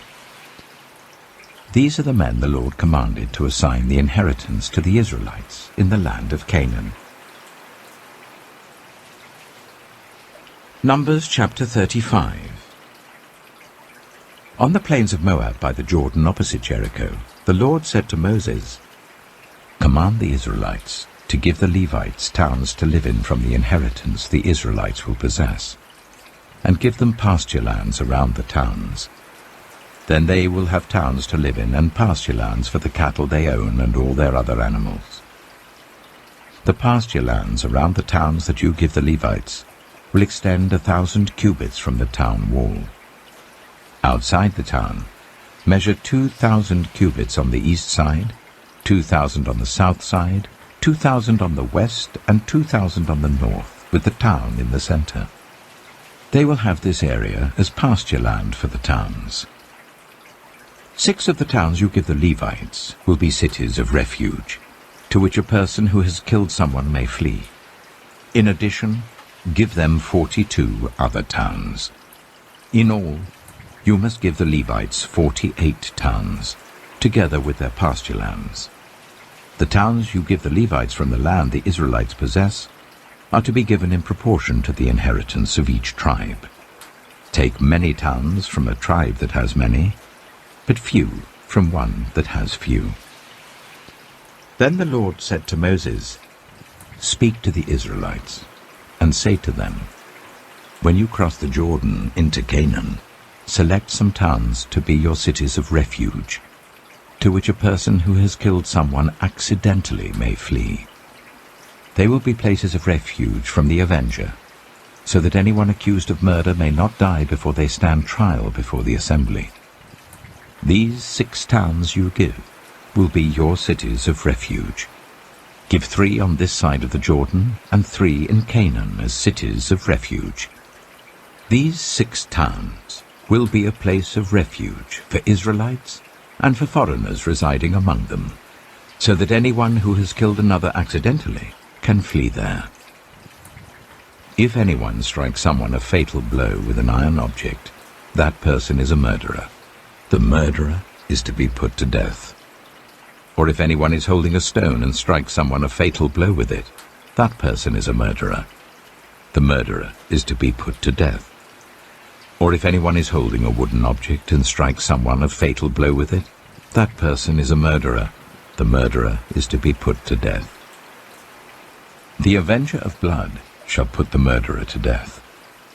When the avenger comes upon the murderer, the avenger shall put the murderer to death. If anyone with malice aforethought pushes another, or throws something at them intentionally so that they die, or if out of enmity one person hits another with their fist so that the other dies, that person is to be put to death. That person is a murderer. The avenger of blood shall put the murderer to death when they meet. But if, without enmity, someone suddenly pushes another, or throws something at them unintentionally, or without seeing them, drops on them a stone heavy enough to kill them and they die, then since that other person was not an enemy and no harm was intended, the assembly must judge between the accused and the avenger of blood according to these regulations. The assembly must protect the one accused of murder from the avenger of blood, and send the accused back to the city of refuge to which they fled. The accused must stay there until the death of the high priest, who was anointed with holy oil. But if the accused ever goes outside the limits of the city of refuge to which they fled, and the avenger of blood finds them outside the city, the avenger of blood may kill the accused without being guilty of murder. The accused must stay in the city of refuge until the death of the high priest. Only after the death of the high priest may they return to their own property. This is to have the force of law for you throughout the generations to come, wherever you live. Anyone who kills a person is to be put to death as a murderer only on the testimony of witnesses, but no one is to be put to death on the testimony of only one witness. Do not accept a ransom for the life of a murderer who deserves to die. They are to be put to death. Do not accept a ransom for anyone who has fled to a city of refuge and so allow them to go back and live on their own land before the death of the high priest. Do not pollute the land where you are. Bloodshed pollutes the land, and atonement cannot be made for the land on which blood has been shed, except by the blood of the one who shed it. Do not defile the land where you live and where I dwell, for I, the Lord, dwell among the Israelites. Numbers chapter 36. The family heads of the clan of Gilead, son of Machir, the son of Manasseh, who were from the clans of the descendants of Joseph, came and spoke before Moses and the leaders, the heads of the Israelite families. They said, "When the Lord commanded my Lord to give the land as an inheritance to the Israelites by lot, he ordered you to give the inheritance of our brother Zelophehad to his daughters. Now suppose they marry men from other Israelite tribes, then their inheritance will be taken from our ancestral inheritance and added to that of the tribe they marry into. And so part of the inheritance allotted to us will be taken away. When the year of Jubilee for the Israelites comes, their inheritance will be added to that of the tribe into which they marry, and their property will be taken from the tribal inheritance of our ancestors." Then at the Lord's command, Moses gave this order to the Israelites. What the tribe of the descendants of Joseph is saying is right. This is what the Lord commands for Zelophehad's daughters. They may marry anyone they please, as long as they marry within their father's tribal clan. No inheritance in Israel is to pass from one tribe to another, for every Israelite shall keep the tribal inheritance of their ancestors. Every daughter who inherits the land in any Israelite tribe must marry someone in her father's tribal clan, so that every Israelite will possess the inheritance of their ancestors. No inheritance may pass from one tribe to another, for each Israelite tribe is to keep the land it inherits. So Zelophehad's daughters did as the Lord commanded Moses. Zelophehad's daughters, Mahlah, Tirzah, Hoglah, Milcah, and Noah, married their cousins on their father's side. They married within the clans of the descendants of Manasseh son of Joseph, and their inheritance remained in their father's tribe and clan. These are the commands and regulations the Lord gave through Moses to the Israelites on the plains of Moab, by the Jordan, opposite Jericho.